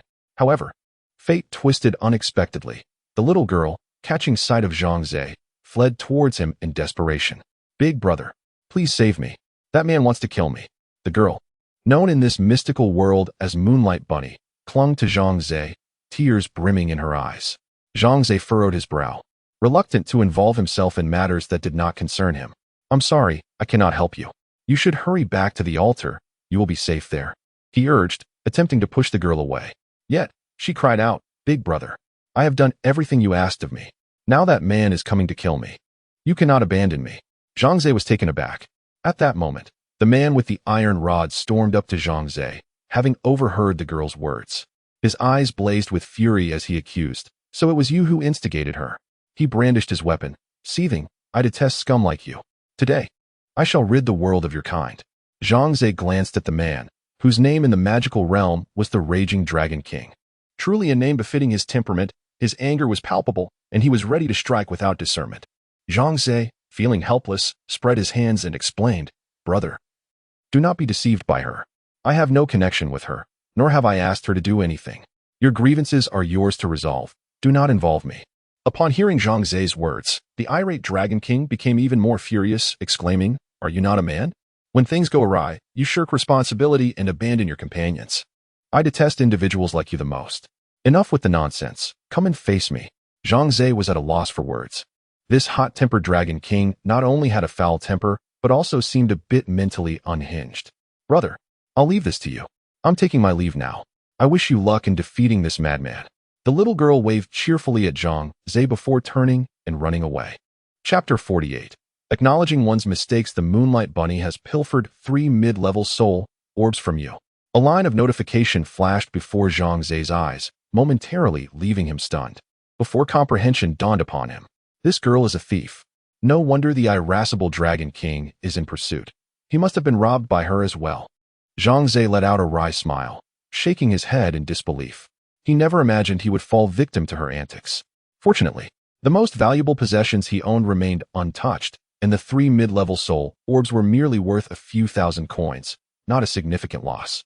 Yet, observing the furious demeanor of the Dragon King, one wonders what precious item he had lost to that Moonlight Bunny. Zhang Xiao addressed the enraged Dragon King. "I assure you, I am not affiliated with that thief. She just stole from me as well. You should pursue her instead of lingering here with me." "Bah, you just handed over her belongings to me. Don't think you can deceive me." The Dragon King glared at Zhang Xiao, having already assumed a combat stance, poised for an attack. "You have become the target of the irate Dragon King's assault. Please prepare for battle." "Alas, you, sir?" Upon seeing this notification, Zhang Xiao could only shake his head in resignation as he was reluctantly thrust into combat mode. "Fear not. I have no intention of taking your life. You simply need to return the items that little girl stole from me," the Dragon King declared. Zhang Xiao replied with exasperation, "She hasn't given me anything. How am I to return it to you? It seems you refuse to heed my warning. Very well. We shall settle this through combat. Drink up." The irate Dragon King charged forth, brandishing an iron staff. However, just as he had traversed halfway, a web ensnared him, rendering him immobile. His expression was one of bewilderment as he exclaimed, "What is happening? How can there be venomous spiders on the 4th level? They are summoned by me." Zhang Xiao replied nonchalantly. The furious Dragon King's eyes widened in astonishment as he beheld a colossal spider looming behind Zhang Xiao. He gazed at Zhang Xiao in disbelief. "You mean to say you can summon monsters? Is this your innate skill?" Zhang Xiao offered no response. Instead, he summoned the devouring frog and commanded it to hurl fireballs relentlessly at the irate Dragon King. Simultaneously, he drew his bow, aiming at the furious creature. He had discerned that conventional communication with this being was futile. Perhaps only through subduing him could he convey his words. 117. Devouring Frog, 98.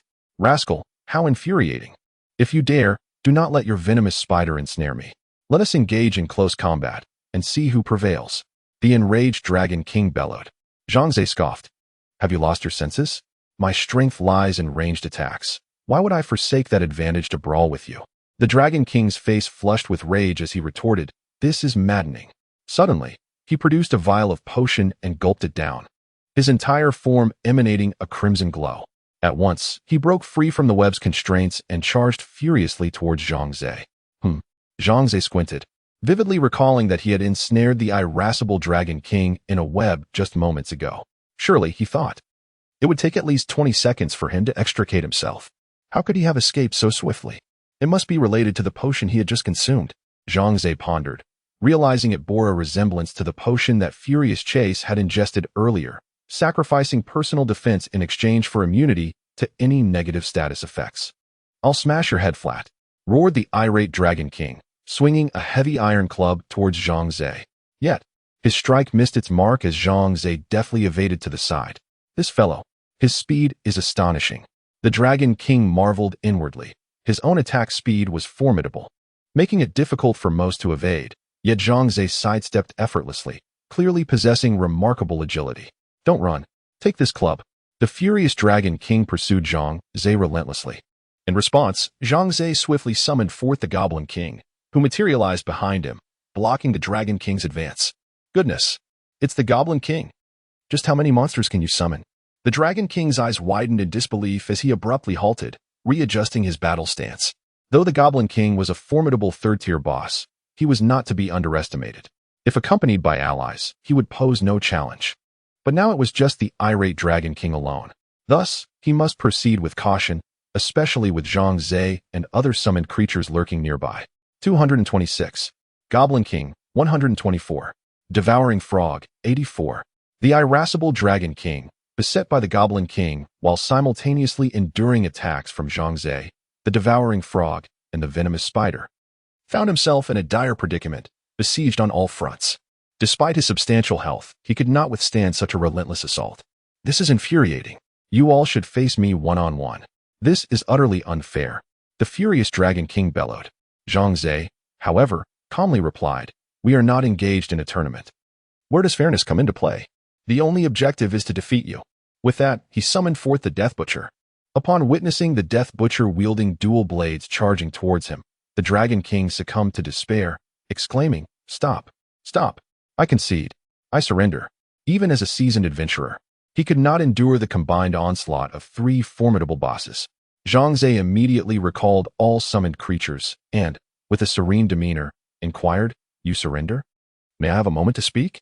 The irate Dragon King plopped down onto the ground, uncorked a potion of restoration, and gulped it down with a scowl, declaring, "Although I concede, I still refuse to accept this. If you dare, do not summon those creatures. Let us engage in a true duel." Zhang Xiao chuckled as he seated himself across from the irate Dragon King, responding, "That is absolutely out of the question. My innate skill is summoning. How am I to battle you if you prohibit me from using my abilities?" "Humph. Regardless, I remain unconvinced." The irate Dragon King turned his head away, still seething with anger. "What did that Moonlight Rabbit steal from you?" Zhang Xiao inquired, to which the irritable Dragon King retorted gruffly, "Aren't you in cahoots with her? She just handed everything over to you, and yet you come to me with questions? Are you intentionally trying to infuriate me?" Zhang Xiao, at a loss for words, could only reiterate, "Allow me to clarify once more, I am not affiliated with that thief. She stole my belongings as well." Upon concluding his statement, Zhang Xiao shared a screenshot of the system notification he had received earlier, hoping to prove his innocence. Goodness, was it truly my mistake?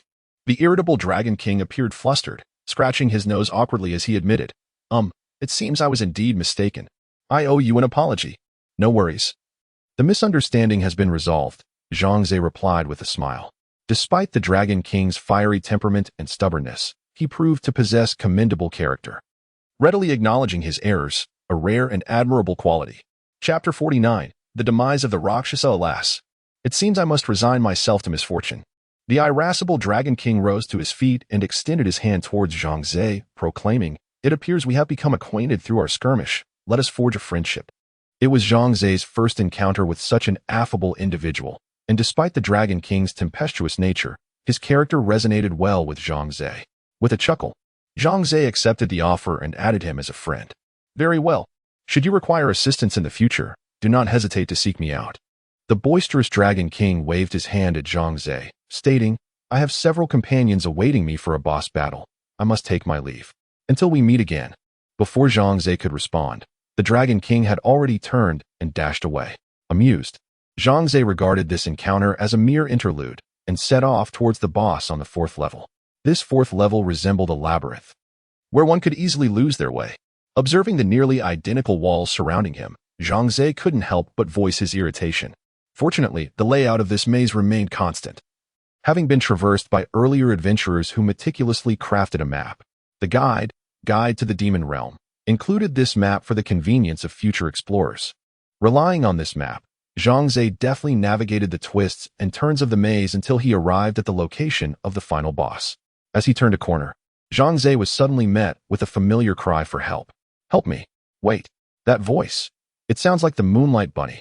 Zhang Xiao followed the sound. And indeed, it was the Moonlight Bunny, though her current predicament appeared rather dire. In a corner, the Moonlight Bunny found herself trapped, erecting an ice wall before her to defend against the relentless assault of the formidable boss, the Minotaur Commander. Outside stood a pig-headed creature, astonishing Zhang Xiao with its peculiar name, Daylight Rain, rather than the expected moniker of Pighead Monster. How could a monster bear such an unusual name? A frown creased Zhang Xiao's brow, filled with curiosity, when suddenly the creature, Daylight Rain, spoke with venomous disdain.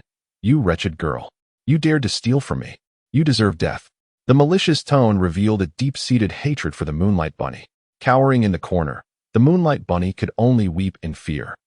For the Minotaur Commander was ferocious beyond measure. The ice wall she summoned with the ice wall spell was on the brink of shattering under the Commander's might. Without this barrier, her abysmal attributes would surely lead to her swift demise at the hands of the Commander. Woe is me. Who will save me? I do not wish to perish. She lamented, curled up in a pitiful ball. Zhang Xiao scoffed. While the Moonlight Bunny's thievery was indeed reprehensible, it hardly warranted a death sentence. In reality, thieves are not subjected to such extreme penalties. Thus, he approached boldly, releasing an arrow that struck the Minotaur Commander at the nape of its neck, diverting its attention. Hey, what are you doing? Stay out of this. Daylight Rain shouted furiously at Zhang Xiao. She is a thief. She deserves her fate. Zhang Xiao distanced himself from the Bullhead Commander and casually remarked, I am aware she is a thief, yet is it truly necessary to drive her to despair? Moreover, she is quite young. Why not grant her an opportunity for redemption? Humph.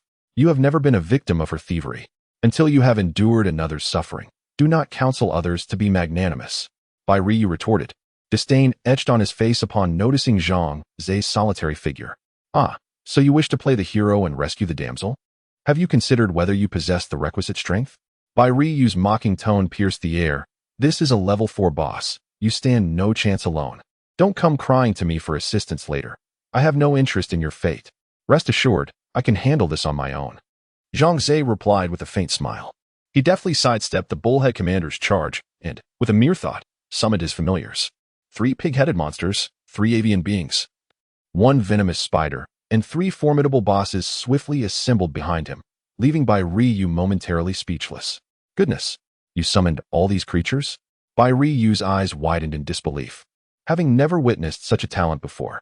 Ignoring Bai Ryu, Zhang Xiao focused as the Bullhead Commander charged at him once more. He promptly commanded the venomous spider to ensnare the Bullhead Commander, and then all his minions surged forward to launch a coordinated assault on their foe. 161. Rakshasa 245. Goblin King 419. Death Butcher 307. Sky Swallowing Frog 110. Pig-headed Monster 172. Feathered Man. Good grief. He can even summon a boss. Is this not invincibility? Bai Ryu wore a mask of envy and jealousy, feeling that his talent, skill, disguise, paled in comparison to Zhang Xiao's abilities. He had just used his skill to masquerade as a pig-headed monster. This skill, aside from deceiving opponents, was essentially devoid of any substantial utility. Rascal. Bai Ryu etched Zhang Xiao's domain name into his memory, then glanced at the Moonlight Bunny cowering in the corner, muttering inwardly, You lucky little brat. This time, fortune favors you with a fool willing to assist. Soon after, Bai Ryu departed from that place. He realized that remaining there was far too perilous. If this rascal and the Moonlight Bunny conspired against him, he would have no chance to escape. Although the boss on the 4th level was formidable, it still faltered against Zhang Xiao's summoned beast, compounded by the presence of the formidable boss, Death Butcher, from Zhang Xiao's team, making the combat even more manageable. 149. Rascal, congratulations! You have slain the 4th level boss, Bull Commander. Zhang Xiao delivered the final blow. As the Bull Commander clutched its chest and let out a howl before collapsing with a resounding crash, scattering items across the ground. Zhang Xiao swiftly collected them into his golden backpack, then summoned a Bull Commander from the spoils. He had not anticipated that the 4th level boss would fall so effortlessly. He could now advance to the 5th level. Zhang Xiao gazed at the stone door key in his backpack, feeling an overwhelming sense of joy. Thank you. The Moonlight Bunny had unexpectedly appeared beside Zhang Xiao, bowing respectfully before him. She then discarded the items she had pilfered from him onto the ground and fled. Do not steal from others again. Zhang Xiao called out to the retreating silhouette of the Moonlight Thief. The Moonlight Bunny hesitated for a moment, but continued to run without looking back. After retrieving the items, Zhang Xiao passed through the stone gate and entered the 5th level, where the scenery shifted once more. Damn it! That foolish girl is about to be slain by the Bullhead Commander. A sudden intrusion by a Rakshasa has truly infuriated me. Inside a rented room, a flash of white light revealed a lecherous man in his 30s. This is absurd. It's not worth my anger over these people. Better to eat something and get to sleep, as I must rise early to work tomorrow. The lecherous man stretched lazily, prepared a packet of instant noodles, and began to eat while browsing the Demon Domain forum on his phone. A bounty post. The man's eyes brightened instantly, and he hurriedly opened it to explore its contents. A few minutes later, a smirk crept across his lips as he let out a chilling chuckle. Rakshasa. Your demise is imminent. Chapter 50. The bounty notice in the 5th layer of the Demon Domain. At the altar, the number of adventurers had dwindled significantly. Zhang Xiao surveyed the scattered few around him, pondering silently. Although it was the stroke of midnight in the real world, in the earlier 4 layers, the throngs of adventurers remained abundant. It could be said that among those capable of reaching the 5th layer, perhaps only 3 or 4 out of every 10 possessed the requisite strength. Zhang Xiao had no intention of venturing forth to slay monsters. His primary aim was to activate this layer before logging off to rest. He intended to return at a later time, ready to select his next course of action. Health was of paramount importance, especially since he had a younger sister to care for, prompting him to prioritize his well-being and refrain from late-night gaming. The Demon Domain was accessible from 8 in the evening until 8 the following morning, allowing him to rise early the next day for monster hunting. Just as he prepared to log off, an unexpected message from a friend caught his attention. It was from Lu Yueying. Curiosity piqued. Zhang Xiao opened the message to find Lu Yueying informing him, "You have been placed on a bounty. Check the Demon Domain forum. The top post in the bounty section is about you." Zhang Xiao's brow furrowed at this revelation. He was well aware of the Demon Domain forum, an entity that transcended national borders, its true location shrouded in mystery. Adventurers from around the globe could log in to share experiences and express their thoughts freely. While Zhang Xiao often perused the forum during his leisure time, he had never ventured into the bounty section. Upon departing from the realm of magic, Zhang Xiao promptly grasped his mobile device and accessed the Magic Domain forum, navigating to the bounty section. Indeed, the foremost pinned post was regarding him. Bounty post. Name: Luo Cha. Gender: male. Occupation: archer. Age and appearance: unknown. Age: mass demeanor. Affiliated nation: Daxia Kingdom. Bounty details: any information pertaining to Luo Cha will yield a reward. Reward amount: depending on the information provided, rewards may range from 1 million to 5 million. Client: Dawn of Humanity. Dawn. Upon reading these 2 characters, Zhang Xiao's pupils immediately constricted. He deduced the identity of the individual who issued the bounty. It must have been a message relayed to his organization by the kiss of death before its demise, which is how they became aware of his untimely end at Zhang Xiao's hands. Zhang Xiao stroked his chin, mentally piecing together the sequence of events. With this post circulating on the forum, there is no way for me to eliminate it. It appears I shall encounter considerable troubles henceforth. Zhang Xiao smirked. He felt no profound fear. With 4 formidable boss allies at his disposal, even if besieged by a multitude, he remained unfazed. However, while evading overt assaults is straightforward, the hidden dagger poses a significant threat. I must be wary of underhanded tactics employed by adversaries during my battles, as that would indeed complicate matters. Clearly, the need arises to seek out trustworthy companions. With their support, I shall no longer fret over potential treachery lurking behind me. When it comes to seeking reliable companions, several individuals flashed through Zhang Xiao's mind: Lu Yueying, Nu Sha Zhufeng, and the furious Dragon King. As he pondered, Zhang Xia continued to browse the forum, only to suddenly stumble upon a bounty post, surprisingly posted by Moonlight Bunny. Intrigued, Zhang Xia clicked to take a look. The bounty read: help the client reach the 30th level of the demon domain. Remarks: the client is currently stuck on the 4th level. Bounty amount: the client's entire fortune, approximately 1 million. Client: Moonlight Bunny. To offer a mere million to escort her to the 30th level of the demon domain seemed rather insufficient. However, Zhang Xia was curious as to why Moonlight Bunny wished to reach that level. Yet, it was a matter of personal privacy, and he had no desire to pry. As night deepened, Zhang Xia turned off his phone and drifted into slumber. The next day, he arrived at school. The classmates had naturally divided into two factions, one comprised of students with exceptional innate skills, predominantly at C grade or above, who engaged in discussions centered around battling monsters in the demon domain and how to become formidable warriors within it. The other faction consisted of students whose innate skills were rather lacking, failing to even reach C grade. Having lost hope of becoming strong in the demon domain, they began to confront reality, contemplating the paths their lives should take moving forward. These individuals may enroll in ordinary universities, graduate with diplomas, and subsequently lead lives akin to those of the average populace, eventually marrying and raising children, thereby nurturing new talents for the nation. To put it more optimistically, they serve as the cornerstone of the country. However, to express it more bluntly, they are essentially instruments of reproduction. Despite their reluctance, the harsh reality is evident. Their talents are insufficient to thrive within the realm of magic, compelling them to return to the mundane world. After all, survival remains paramount. Previously, Wang Yang inquired about Zhang Xiao's talent level, to which Zhang Xia casually remarked it was AC rank, thus earning his place among the elite group. Absorbing the fervent discussions of the magical realm's wonders. Hey, have you heard? Just a few days ago, a dead zone emerged in the 4th layer of the magical realm. The entire layer has been cordoned off by the magical realm administration. No one is permitted to leave. Are you connected to the village network? That news has spread far and wide. It is common knowledge by now. I was present at the time. Later, I heard that the boss of the dead zone was vanquished by our compatriots from the Great Xia Nation. Those foreigners returned in defeat. Just thinking about it is exhilarating.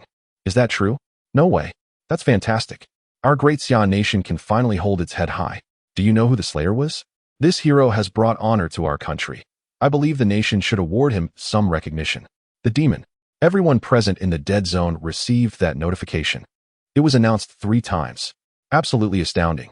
Zhang Xia sat nearby, listening to his classmates incessantly praise him. Even with his thick skin, he felt a twinge of embarrassment. Rasha? That name sounds so familiar. Wang Yang scratched his head and suddenly slapped his thigh, exclaiming, "Goodness! This Rasha is my savior." Zhang Xia, do you remember? I told you before that I was kidnapped, and this esteemed individual was the one who rescued me. I never anticipated that he even vanquished the boss of the dead zone. My desire to apprentice under him grows ever stronger. Wang Yang's eyes sparkled with admiration as he glanced at Zhang Xia, feeling goosebumps rise on his back. Just then, the classroom door was abruptly kicked open, and a man with an explosive hairstyle and ear-piercing strode into the room. Who is Zhang Xia? Step forward. The classroom fell silent, all eyes turning toward the man, filled with astonishment.